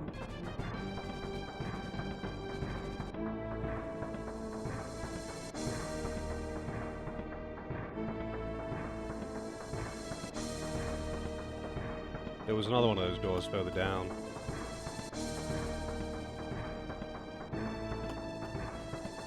I'm guessing that I actually had no choice in activating the clock.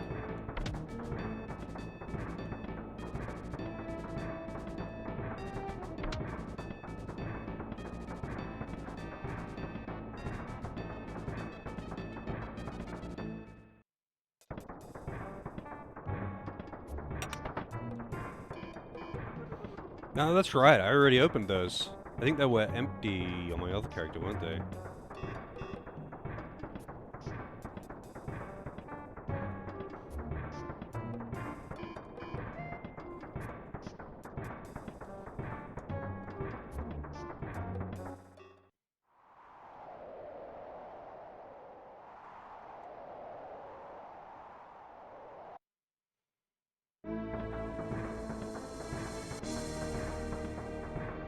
And I'm guessing they're gonna fly away before I get the chance to, do anything about it.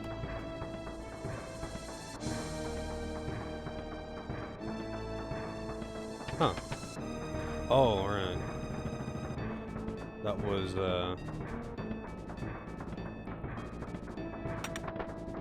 Power Mace.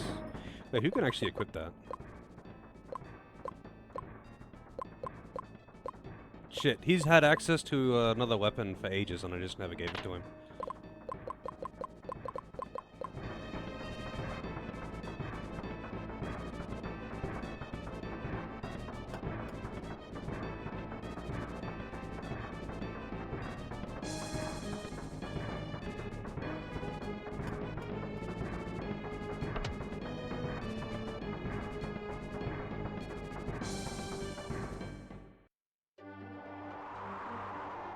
And now I guess they're gonna fly away. Yep.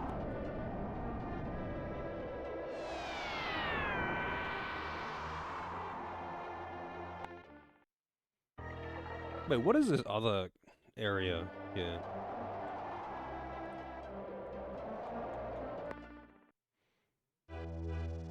Lug Shrine. Oh. Makes sense. And that'll only open at the right time.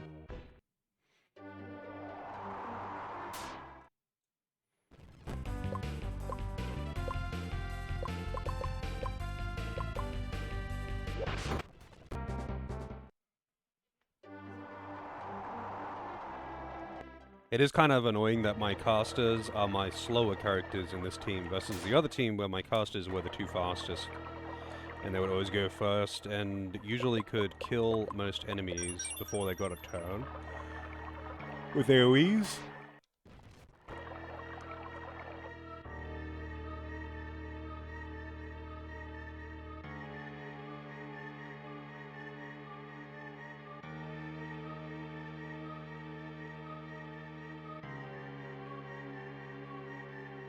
Catulia, the ruined city.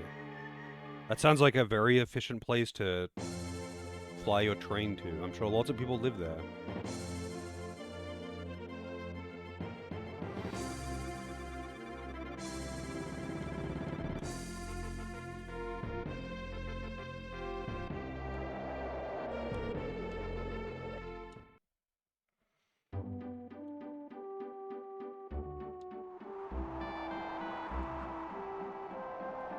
I wonder if I'm gonna be on any of these islands when they drop down to the ground.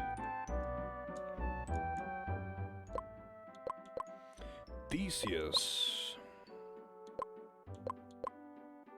A sword forged from pure anger. Damn.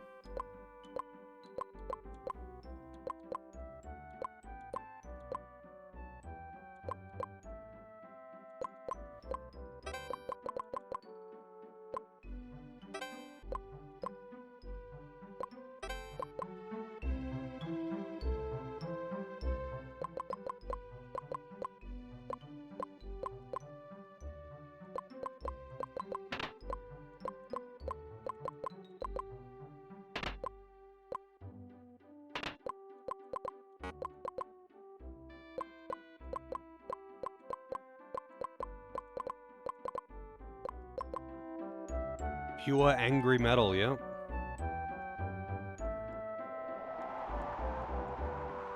They say that at least a dozen black metal fans have to be sacrificed for every one of those swords that is made.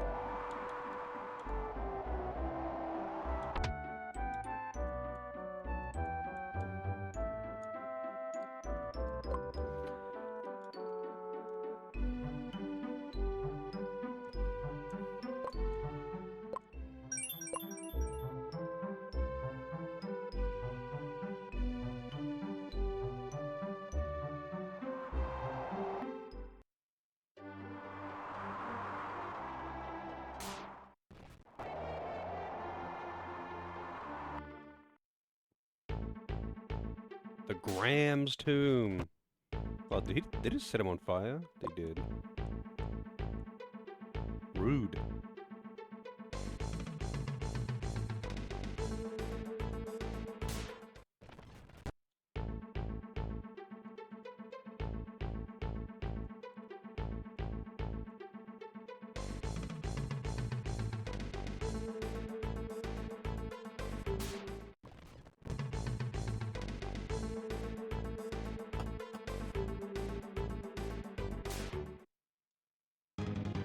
Oh, fuck these things.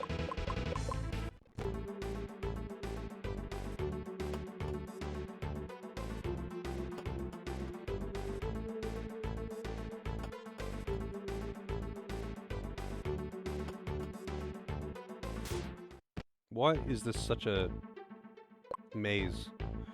With, like, hallways that loop around through multiple floors just to come back down to the same room. Oh, actually fled.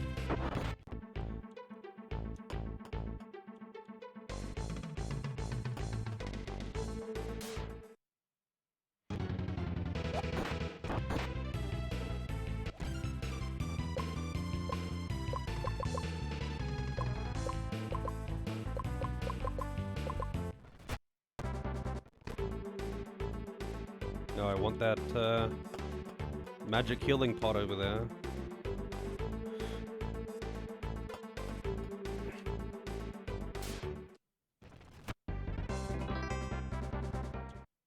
Nice level up.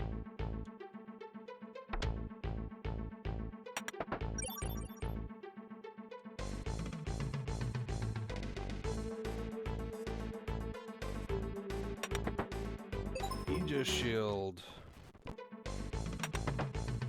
Gregory armor. That is a considerable defense increase, but I don't want to lose any speed, to be honest. She can't even use that shield.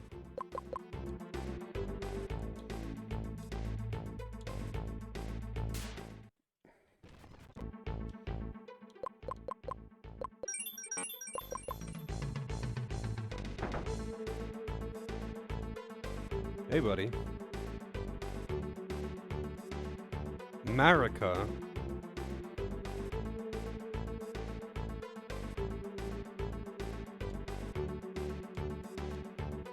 You shall not lay ass, much ass, a finger on it. That's a lot of ass.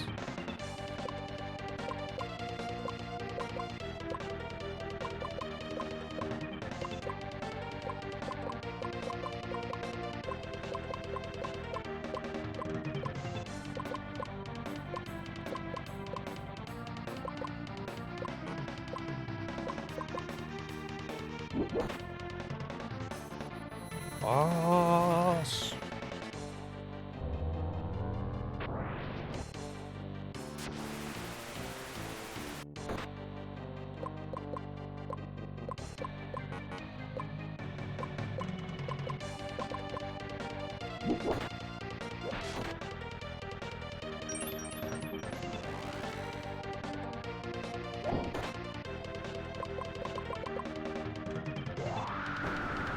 Rex Air.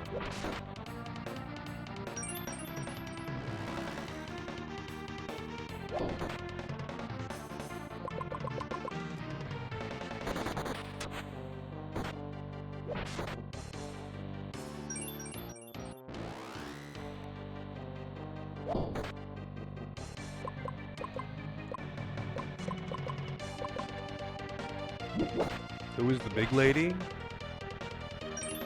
You mean the giant? I don't think that's a lady. He's just super buff. And hunched over.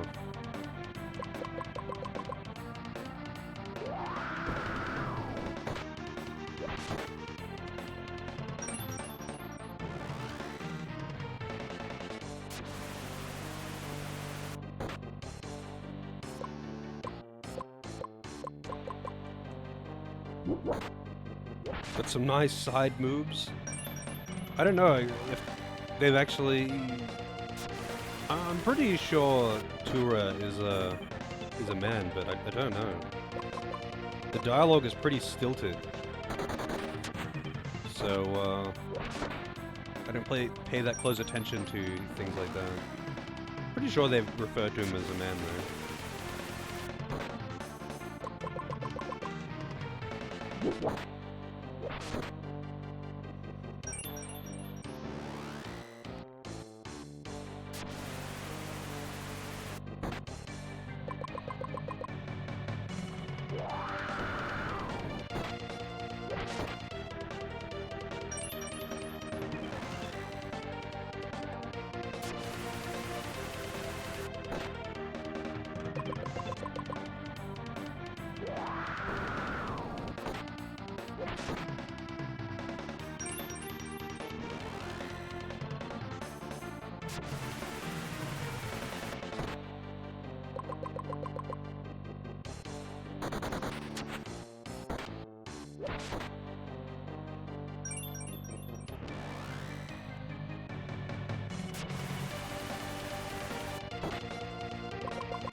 Okay then.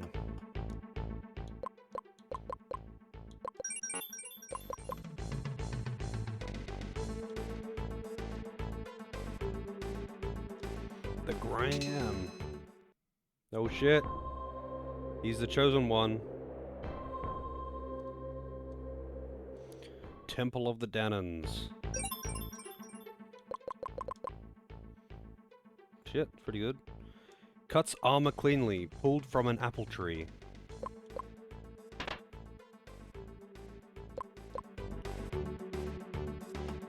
Oi, mate. How's it going, Devil?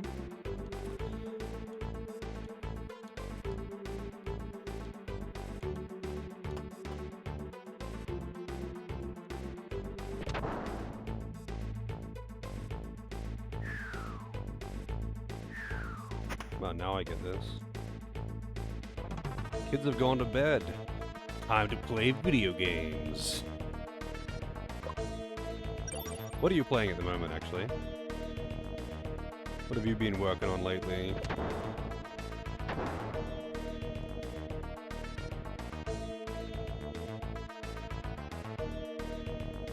Oh, that's right, Monster Hunter World.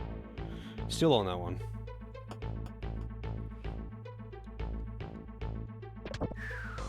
God damn it.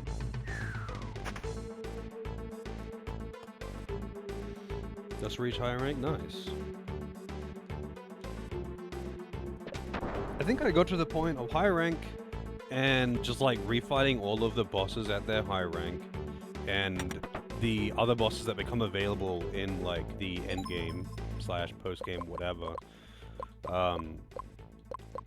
that I don't think were available.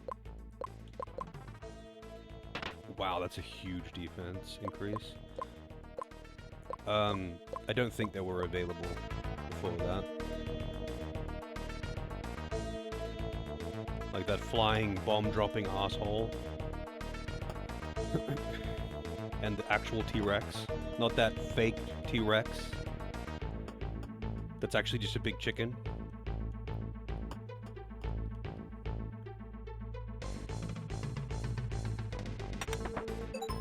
Hamlet. One-handed sword, and it's actually pretty good. Sword possessed of blood and thunder. I guess I can actually use the shield, but that would lower his speed considerably.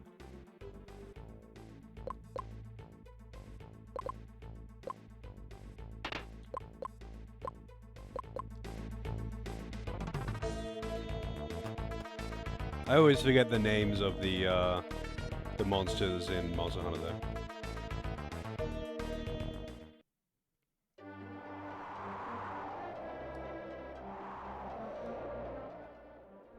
though. Yeah, I think there is at least some new monsters in each of the games, right? But you do see the same monsters a whole bunch of times. One second. Yeah, go to the toilet real quick.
Alright, I'm back.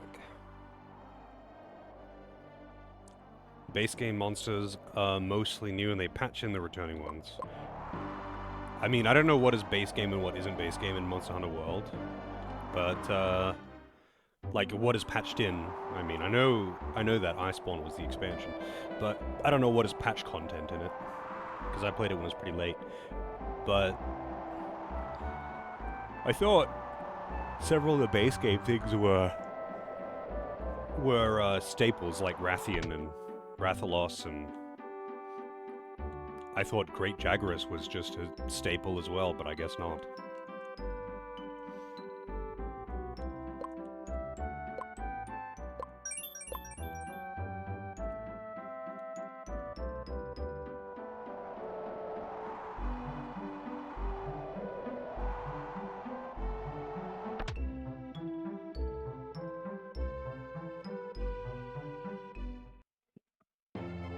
Great Jagras is new to world. Oh, okay. I know Rathalos is in like all of them, but was he patch content in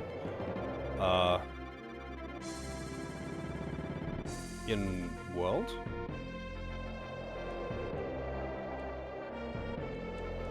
Rip Great Jagras. I liked fighting the Great Jagras. I just like fighting big lizards. So I also liked that the other one, the red one.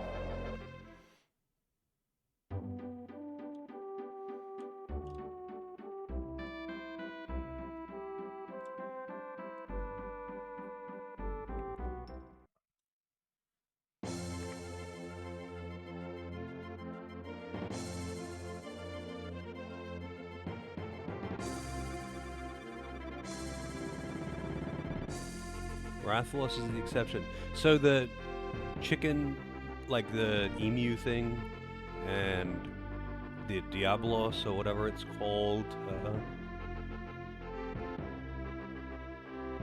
the lion thing that I can't remember the name of, those are all original to Monster Hunter World. Yeah, it's like, for all intents and purposes, it's a chocobo, but whatever, the emu thing that you fight. It carries around a rock and tries to hit you with it.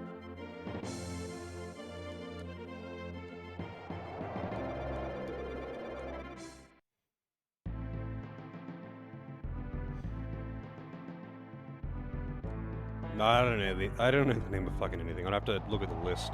I mean, let's see. Monster Hunter World monsters. Monster Hunter World monsters. Let's see, small monsters, no. Large monsters. Anjanath. That's the fake T-Rex. That's actually just a big chicken. So is that, yeah, that's introduced in World. Baroth. Introduced in Monster Hunter 3.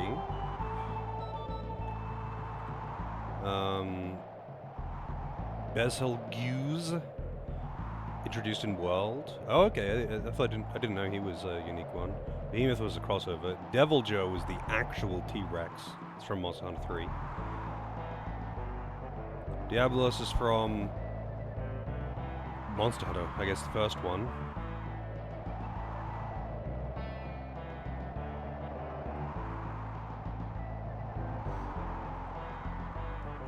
Great Jagras, World.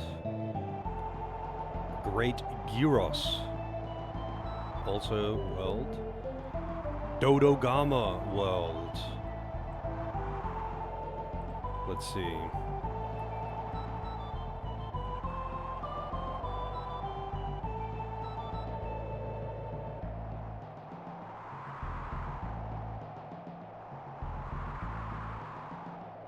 Yeah, there's a couple. I mean, I don't know if like some of those were added in patch content, but like I'm opening the ones that I recall fighting in the main story specifically, because I'm pretty sure I had to fight all of these in the main story, except for like, you know, Azure Rathalos and Black Diablos.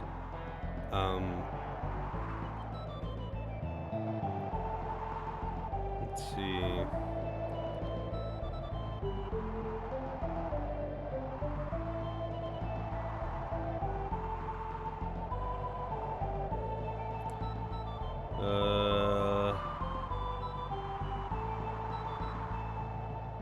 I don't think I fought that. Must have been DLC 1. Legiana's World. Lunastra is Monster Hunter 2. Although, wait, I don't remember if that one was in the main story, actually.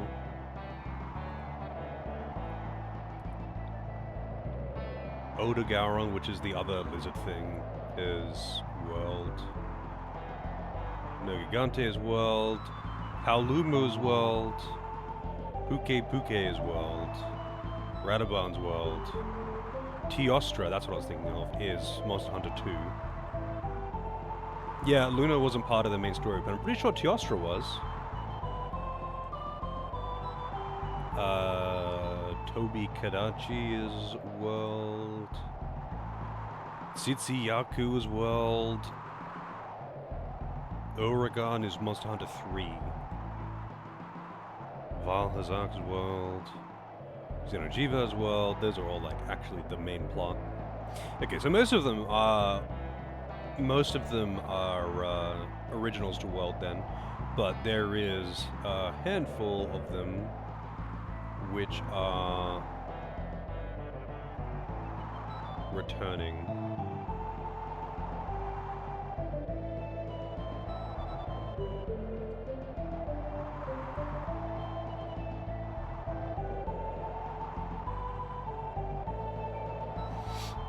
Yeah, so like almost all of the main story ones in World are new, but a couple of them aren't.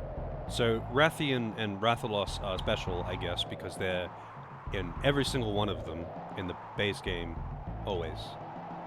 But there's a couple of them that were in the main story that weren't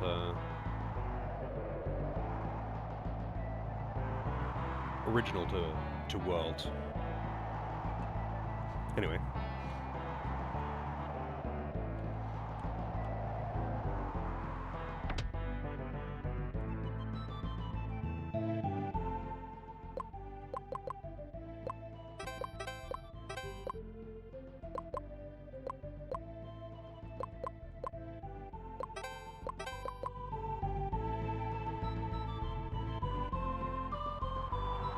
I'm looking forward to playing Rise.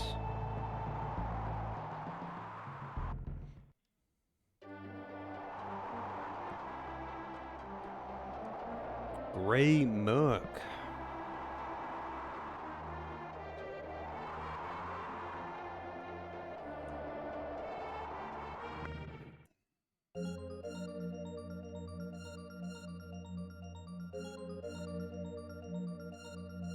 The pollution's gone. Captain Planet's doing his work.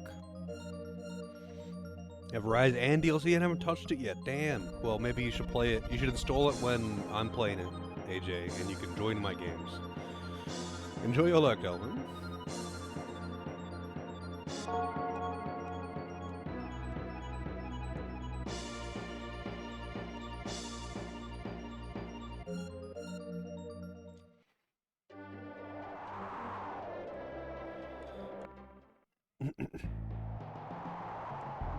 Yeah, I'll probably open it up to, if I can set it to like friends only or something, so I can just add regulars who haven't already added me on Steam. I don't know if that's an option or how the multiplayer is going to work in Rise, but I don't care if people want to join with high level gear, it's whatever. I'm just happy to have people joining in the fun.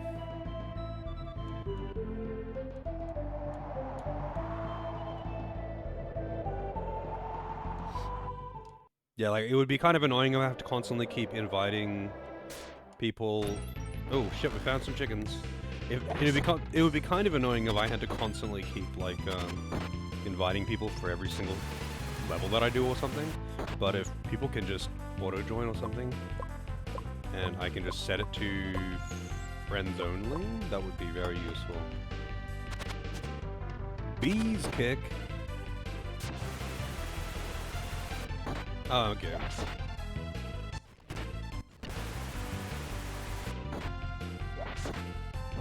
Man, those things are resistant to magic. You have a lot of experience, though. You have Rise?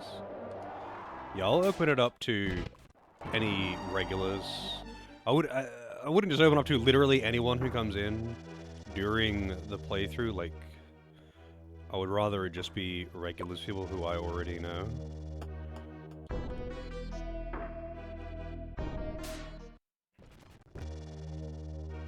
Not actually sure what I'm supposed to be doing now.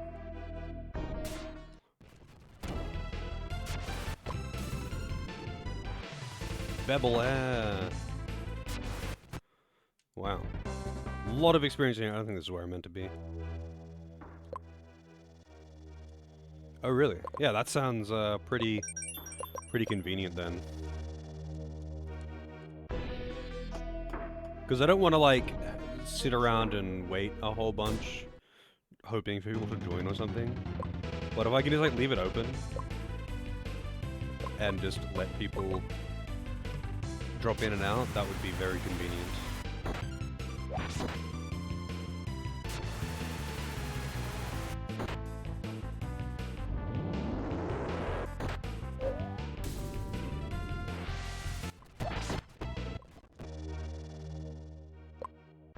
Yeah, I don't think I'm supposed to be in here.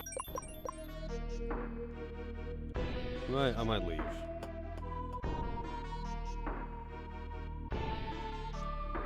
That's what I like to hear. I'm not sure what I'll do with Code Vein, because Code Vein I know has multiplayer, but I don't know how much of a hassle it is to set it up and have people coming and going, or if it's like a shared file kind of thing, or if it's reasonable to do it with regulars, or if they'd basically have to just be there for the whole session. You started Code Vein? I've heard it's really good. Just not the DLC. I've heard that the DLC is a waste of time and or money, but the base game is really good.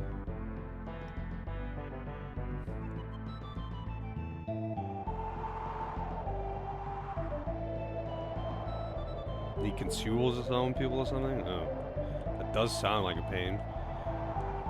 Maybe it's something that would be better played co-op offline, but if I can get people in on the stuff that I'm playing, I'm usually all for it. Train isn't ready for boarding yet. Please be patient. Okay, so I don't have to catch trains. Whatever I'm meant to be doing is meant to be done here.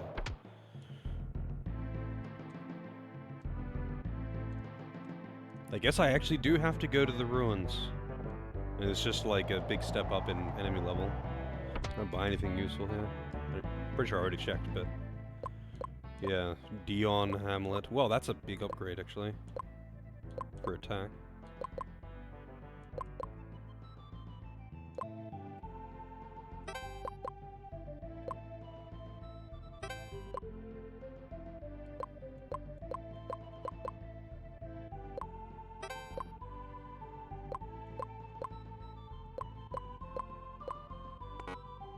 No money. Finally a helmet, but I have no money.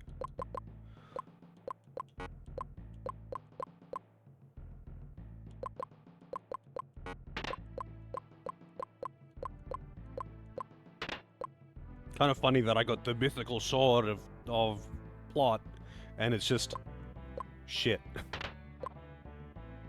Actually, you know what? I don't think I want a shield on her either, because of the speed. But whatever. I'll do it just because she's so fucking tanky. She's so fucking squishy. And I need her to have anything that would possibly boost her defense. Because she is way too fucking squishy.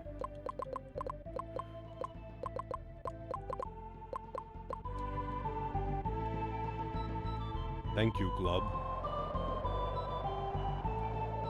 But yeah, I'll find out how it works with Code Vein when I'm playing it, of course. Hopefully it's, hopefully I can, like, play with viewers, but if it's gonna be, like, a pain in the ass to do and require constant, like, stopping and totally breaking the gameplay flow or something, I will probably not.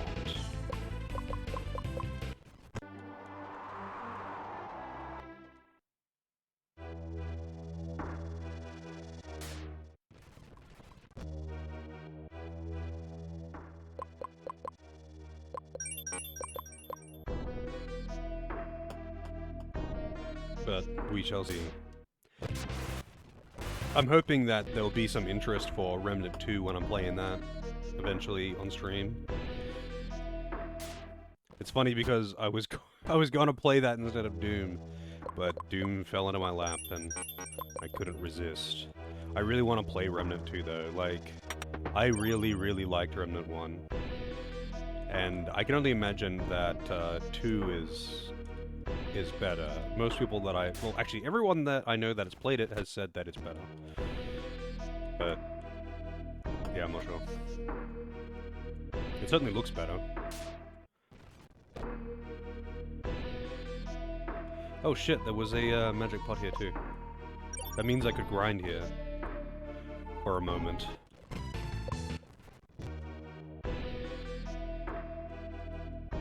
Get a level or something. Wait, I wonder, actually...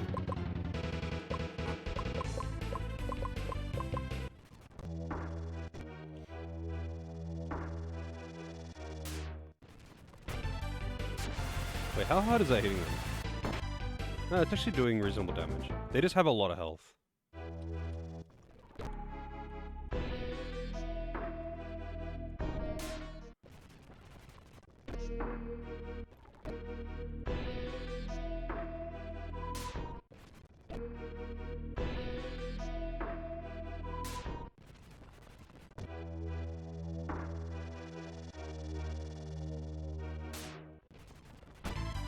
And those things are actually pretty dangerous. They just have so much health that they always get a couple attacks off.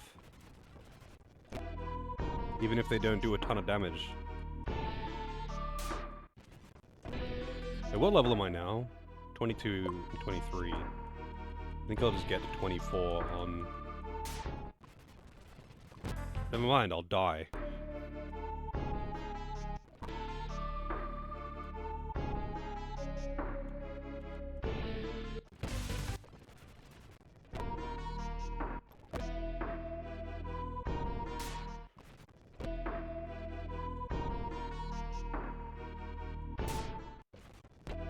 What is my, money looking like? Okay. Got a bit of money too. I could go back and buy some stuff, but I'm not doing that.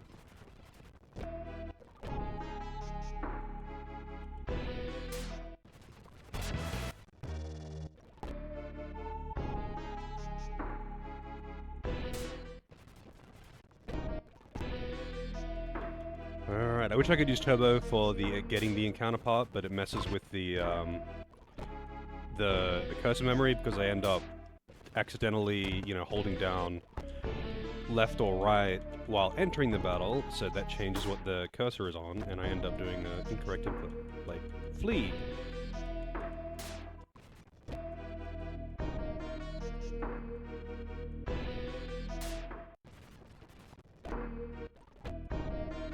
'23, one level.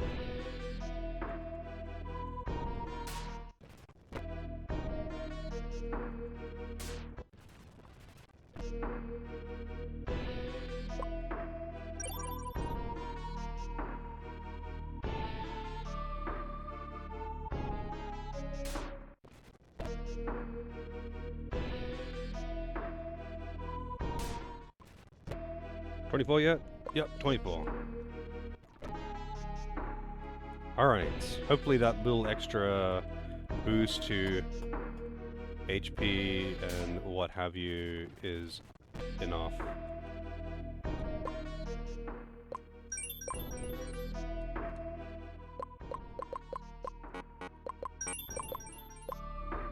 She has like 40 more HP than before, I think, because she had like 140 and was getting one shot. It's a floating head! Opsis. Transmitter of truth.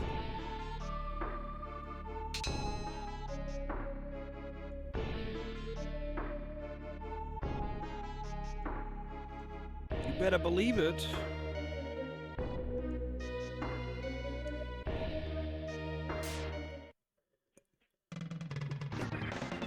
He looks so sad. He really does look so sad. Also, look at those earlobes. I bet he just cannot keep the ladies away.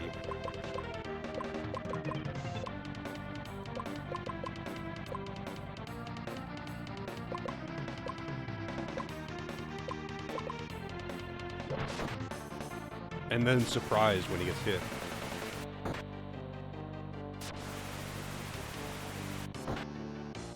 Pretty high magic defense.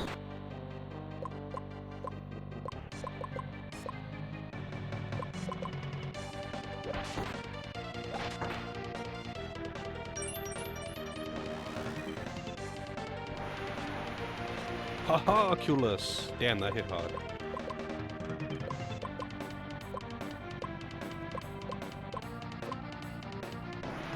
He's dead. Oh, maybe not.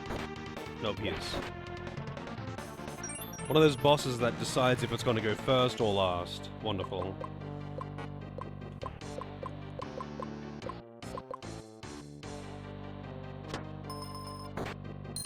Oh, he got frozen. Are you serious? I don't know how long that lasts.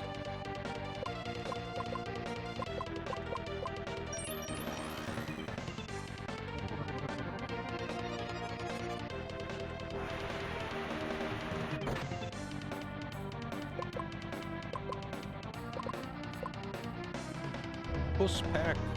Not my magic defense. That's actually really not what I want. There are a lot of games inspired by Souls, yeah.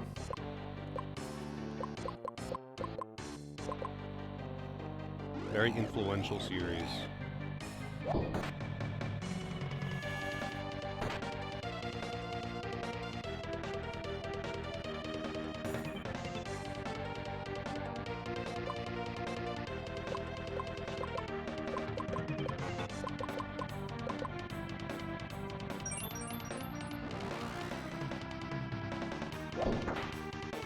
Damn, that hit hard.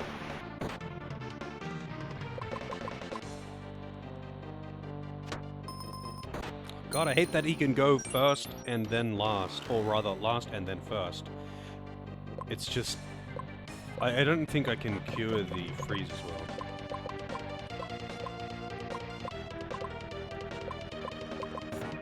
Maybe it'll eventually go away, but...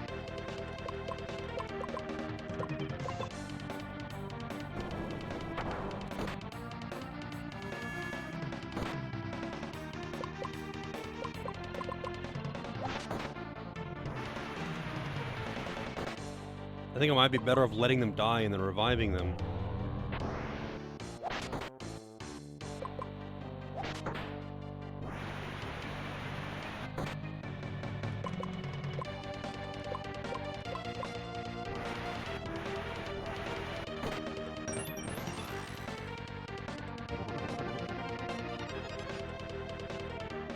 Liza P? Liza P is really good, yeah.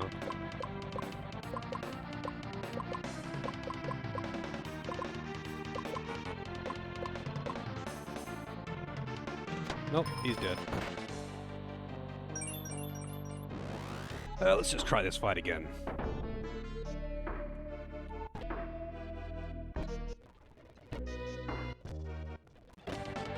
Alright.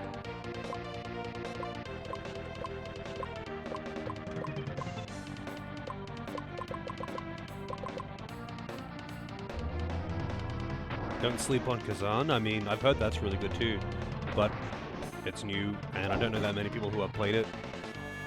But from what I have seen, it looks really good. But you know, new release game, expensive. You know how it is.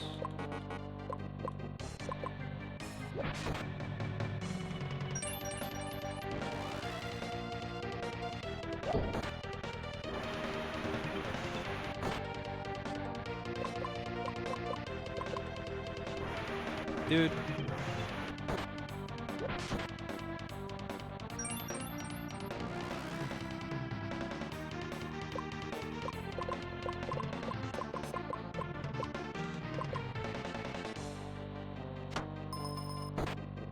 For fuck's sake. You know what? I'm just trying again. Maybe I should put on the resist ice spell. But the issue was mostly getting frozen, and I don't think I can protect against that. And there isn't like a cure status spell. There just isn't one as far as I'm aware.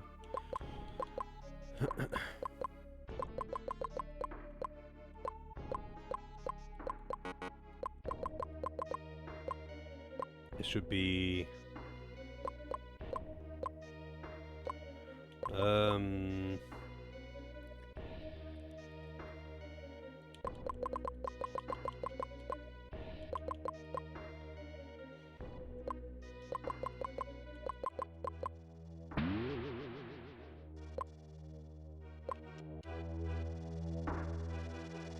What was First Berserker released alongside to hinder its success? It did pretty well as far as I know, and all the big streamers that I know were playing it. I just wasn't really watching it.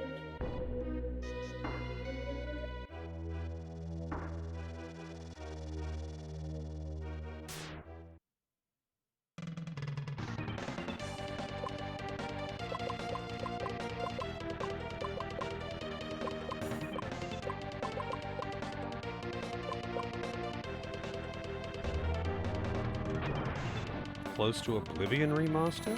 I don't think they were that close together, were they? Oblivion remaster was pretty out of nowhere, I think, for most people. 'Cause I don't think it got a shitload of marketing, did it?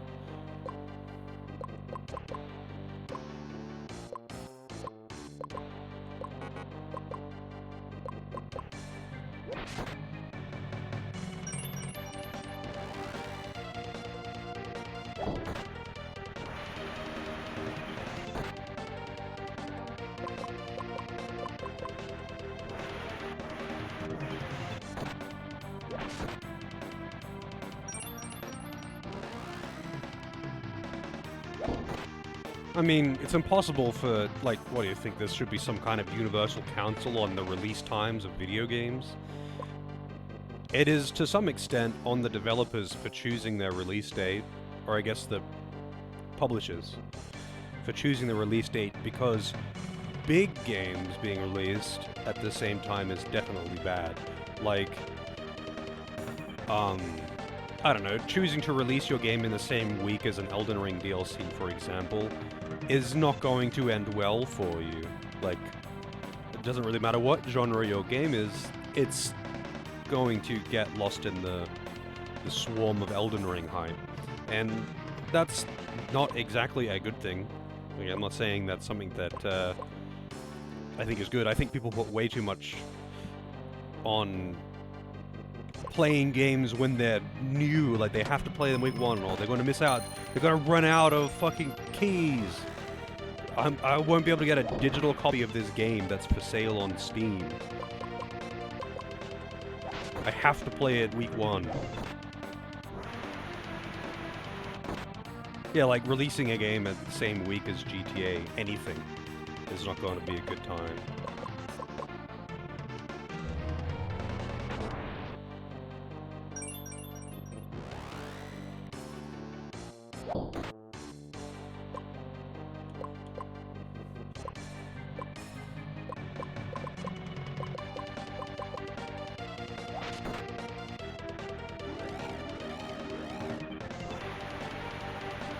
I mean, I'm glad that plenty of people buy games on day one just so I can find out if they're bad or not. But I mean, like, those games don't cease to exist a week or a month later. I think that's the thing. People are like, oh, there's so many games that I have to play, like, and they're coming out at the same time. Which one am I going to play? And it's like, just, if you really like the look of these 3 games that are coming out in the same week, you could play them back to back. Like, you could just play one, and then when you're done with that one, purchase another one and play that one. They're not gonna, like, cease to exist. Yeah, just play whichever one seems most interesting first. Like, the games are not gonna go away next week.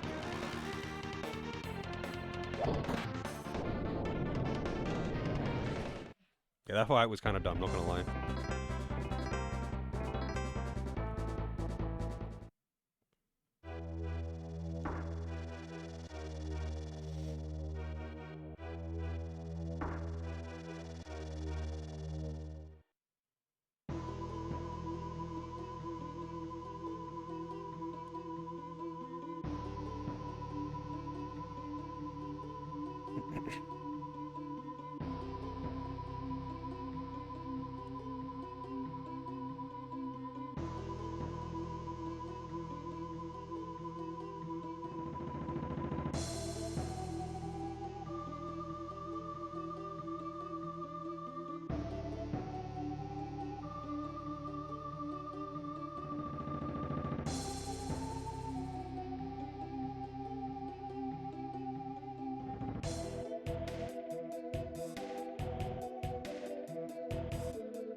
The Majestic 4.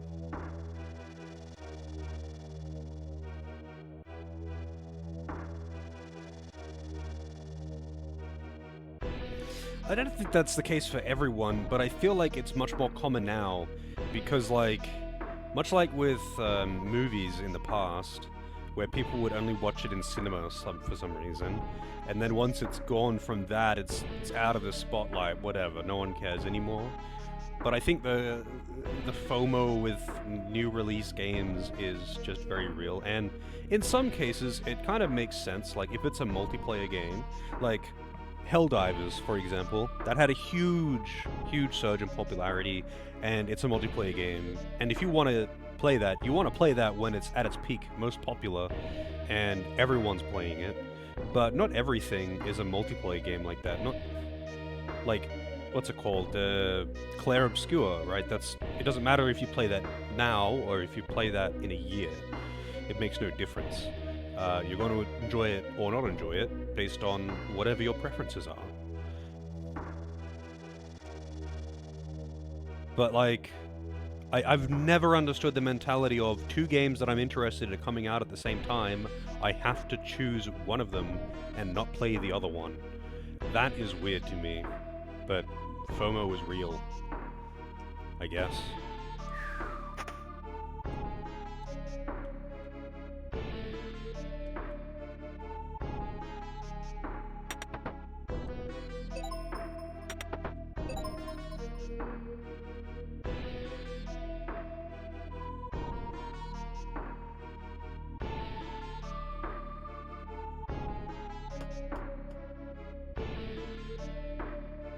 I mean, I pretty much never buy anything on release.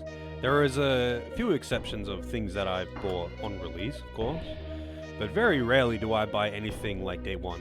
Like, even for stuff that I'm quite interested in, if I'm going to be buying a game, I'm going to, like, look at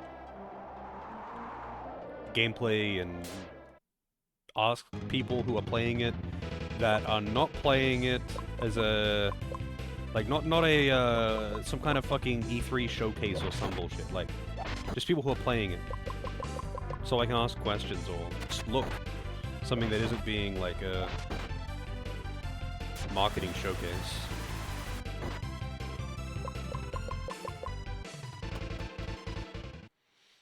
Yeah, but like most people I feel aren't gonna have workplace conversations about video games, I feel. TV shows I totally get, because it's super normal for people to be on TV show hype trains and they don't want spoilers. That I understand. TV shows I totally get, because you're gonna go into work and everyone's talking about whatever the new hotness TV show is. And that's fair enough, like, it's gonna be hard to avoid spoilers. But I feel like, depending on which workplace you were in, of course, you're probably not going to have the same effect with video games. That's like a very, very small group of people, by comparison, that would have that problem. Gonna wield your insect glaive now? Good luck. Although I don't think you need any luck. I'm sure you'll just pure skill first try everything. Like, if you work in an industry that is full of nerds, sure, but most people don't. And even in those industries, I feel like workplace conversations probably not going to be that, I don't know what the word is, but like, I feel like for video games specifically, people who would be having those conversations probably wouldn't be having those conversations at work, right? Maybe if you like, that's like something that might happen in like a very quiet workplace where it's just like 2 or 3 people who work there that are big into video games.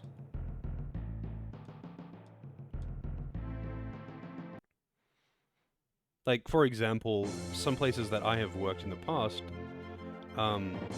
like, you know, 1 or 2 other people there did play video games, and it might be brought up, but very like, we wouldn't talk about it while working. At most, it would be like, maybe if on break, but it certainly wasn't like,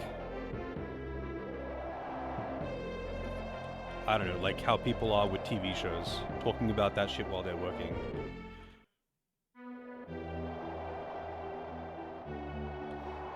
Obviously, it does depend on your workplace, but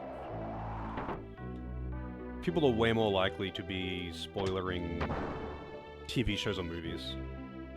But then again, it's also more normal now for people to be aware that spoilers and all that shit. Lemno.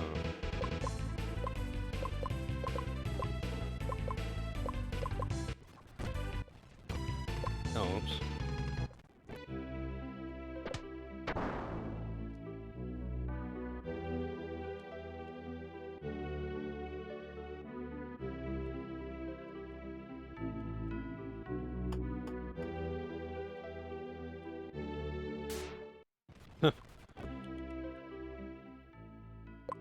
I remember bringing up BioShock to someone once, and he's like, older dude who played some PC games, but like not in a long time. And he's like, he didn't know about BioShock, but he's like, is that like System Shock? And I was like, I've not heard of System Shock.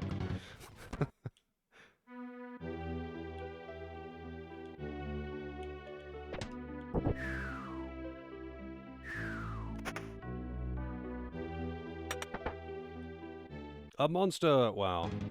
Fucking mimics. Mimic level 26! Also, it just fucked me up.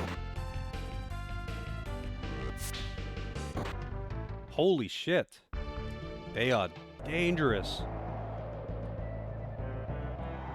Also, I think my last save was before getting on the train, right? Well, actually, hang on. I saved it. I think I actually made a manual save before that, but this is Super Nintendo, so never mind. It's fine.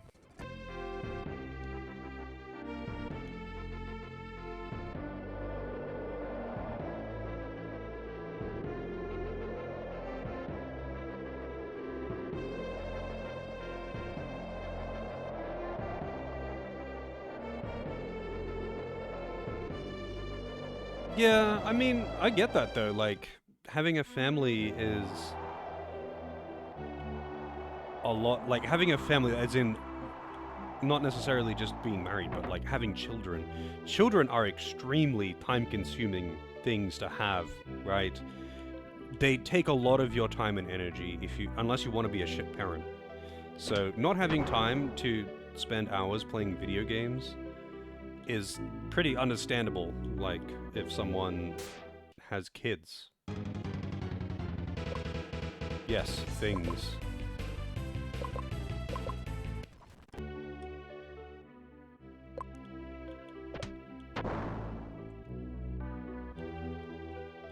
Yeah. Should I call them very time-consuming human beings?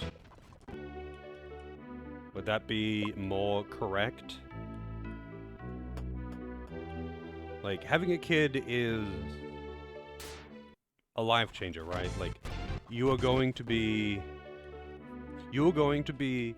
spending a lot of time doing nonsense with your kids. Whether you are into it or not is another thing, but like, kids consume a lot of time.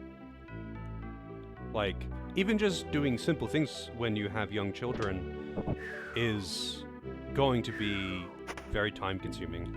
Alright, let's see if I can actually survive this thing.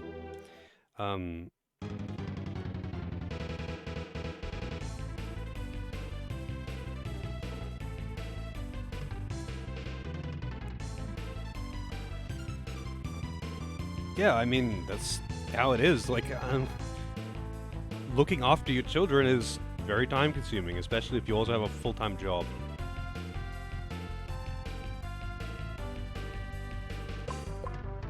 Even people, I know people who just don't really have time. Like, a lot of people that I used to play games with in high school and in the following years, who maybe after high school they only had a part-time job or something, but then when they got into working full-time, they, like, either didn't have the energy when getting home or just had more important things to do in their spare time after work. So they just kind of fell off of video games because video games are a big time investment, especially if they like RPGs. It's like, unless they can sit down for a couple hours and have a good session, then they don't want to play.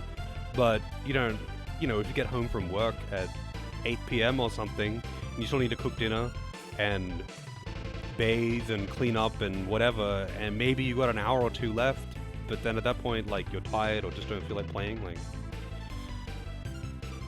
there are a lot of reasons why you wouldn't have time for video games, but man, having kids, especially young kids, like, if they are older, like, if they are at least like teenagers, you'll have a hell of a lot more time, but not young children.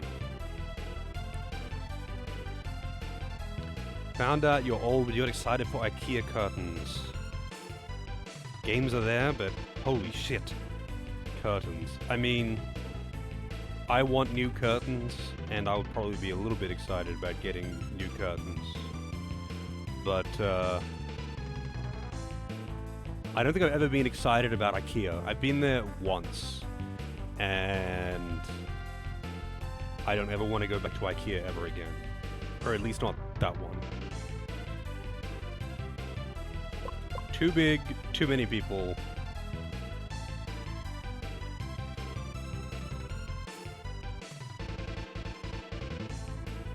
But also, as the kids get older, people, a lot of the time, the parents, even if they used to be into video games, like, in the time that they have had kids and they've grown up, they have often found other hobbies or other things to do with their spare time, or just not as interested in video games after a long break of having them.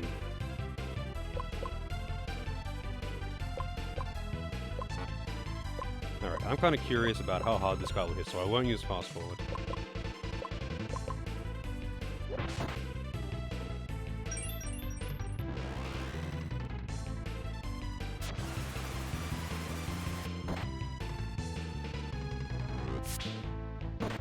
I don't know, the thing is also, like, as a parent, like, obviously some parents, are just like, yeah, you handle it, I don't give a shit. Whatever. Some people are just bad parents. But I feel like that's just arguing that you can be a shit parent and still have time for video games because of that is kind of pointless, right? Because, of course, you could just completely ignore looking after your children and play video games. Is that a responsible thing to do? Probably not. Probably should look after your kids and, you know, feed them and make sure they are not choking on their toys. And generally, just try to be a good parent, you know?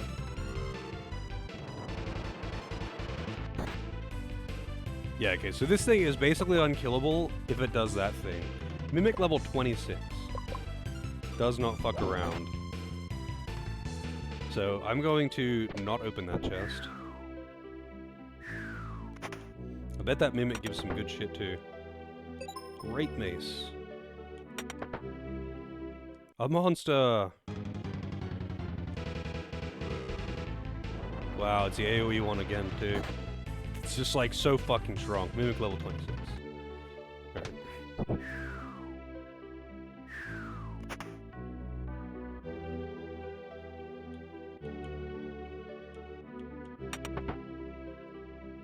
Gigas robe.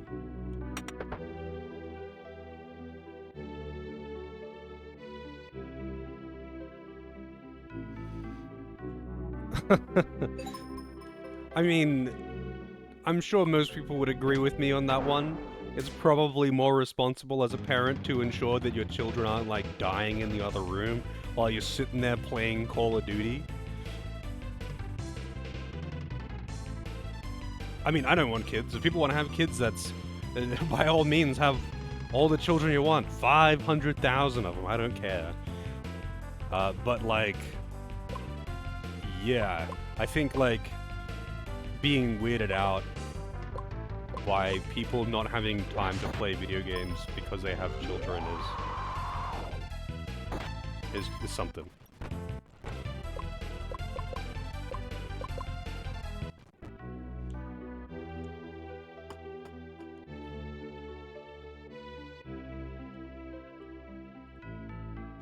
Yeah, also it's getting late. I didn't even look at the time. Didn't even look at the time. Can I, like, rest in town up here?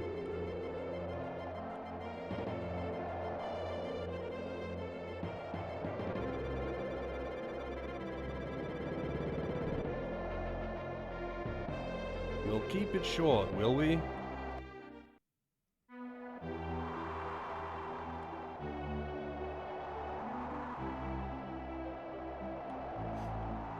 Yeah, being able to, keep an eye out for kids doing really dumb shit.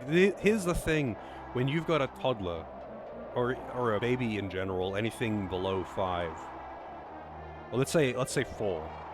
Any child below 4, you're kind of just trying to keep an eye on someone who is constantly trying to get themselves killed. It's your job to just ensure that they don't kill themselves through sheer stupidity, and they will try. They will try as hard as they can to get themselves killed. And you just have to be on alert, man. That's just how it is. Kids yearn for death, and unfortunately, it takes a lot of time and responsibility to prevent that. Also, there's nowhere I can rest here. There's got to be a magic pot in here somewhere.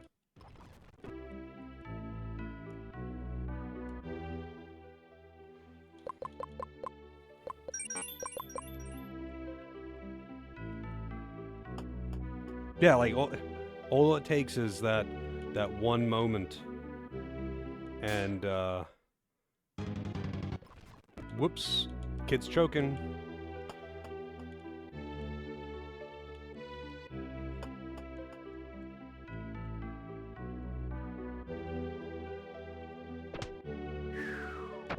Oh, nice.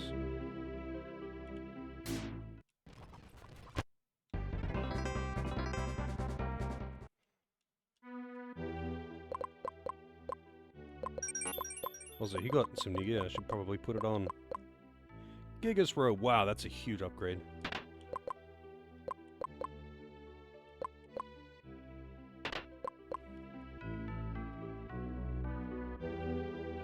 I mean, I have had some pretty dubious run-ins, apparently, when I was a very small child. Apparently, at one point, while my mother was just, like, cleaning, like, just vacuuming or something, she noticed that I had something in my mouth, you know, as babies do, and upon getting whatever it was out of my mouth, it was actually a huntsman spider. And it was just like curled up in a ball. And then it, as soon as it was removed from my mouth, it just unfurled and ran off. And, yeah, I obviously I don't remember that. I was like crawling around on the floor at that point.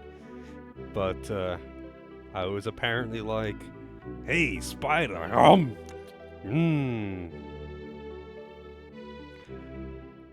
guess I didn't have much in the way of teeth, so I didn't do any real damage to it.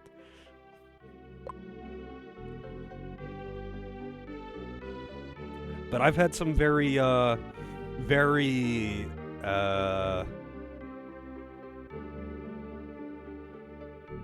let's say, stupid accidents when I was a kid. I couldn't tell you the amount of times that I burnt myself from playing with fire, or nearly choked to death, and only was only saved by virtue of being near someone older at the time. I have fallen from much higher places than is safe, at least a couple times. Dislocated my shoulder when I was very young as well, like before I was able to speak. Like, kids need a lot of supervision, especially stupid kids. And I was a stupid kid. Especially when it comes to burning myself. Holy shit. I burned myself a lot when I was a kid because I really liked playing with fire. And I did not learn from my mistakes.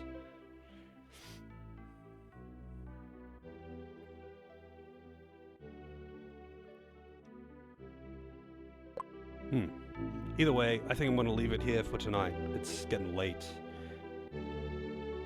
Yeah, actually, funnily enough, my mother... I burned myself with boiling water once or twice, but my mother, when she was a kid, she also burned herself really bad with boiling water. She, like, spilled a full kettle of boiling water on herself and has this huge scar running down her stomach because of it.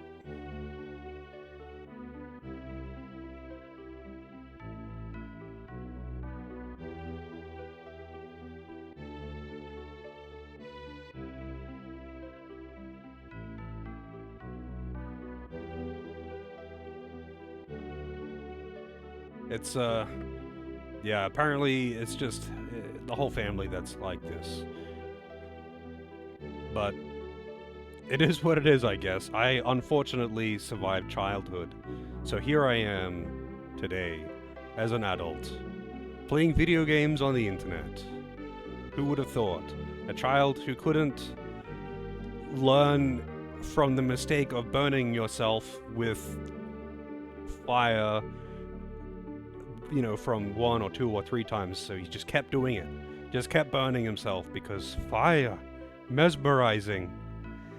I managed to survive somehow. And now I play video games. What a world we live in. Anyway, I'm out. Have a good night and all that good stuff. I will be back tomorrow, unless something catastrophic happens. And we will be finding more Rudras, I suppose. But have a good one and all that. Hopefully see you next time. And until then, here's the Discord. Join the Discord. You know, the usual stuff. I need to eat. I'm hungry as fuck.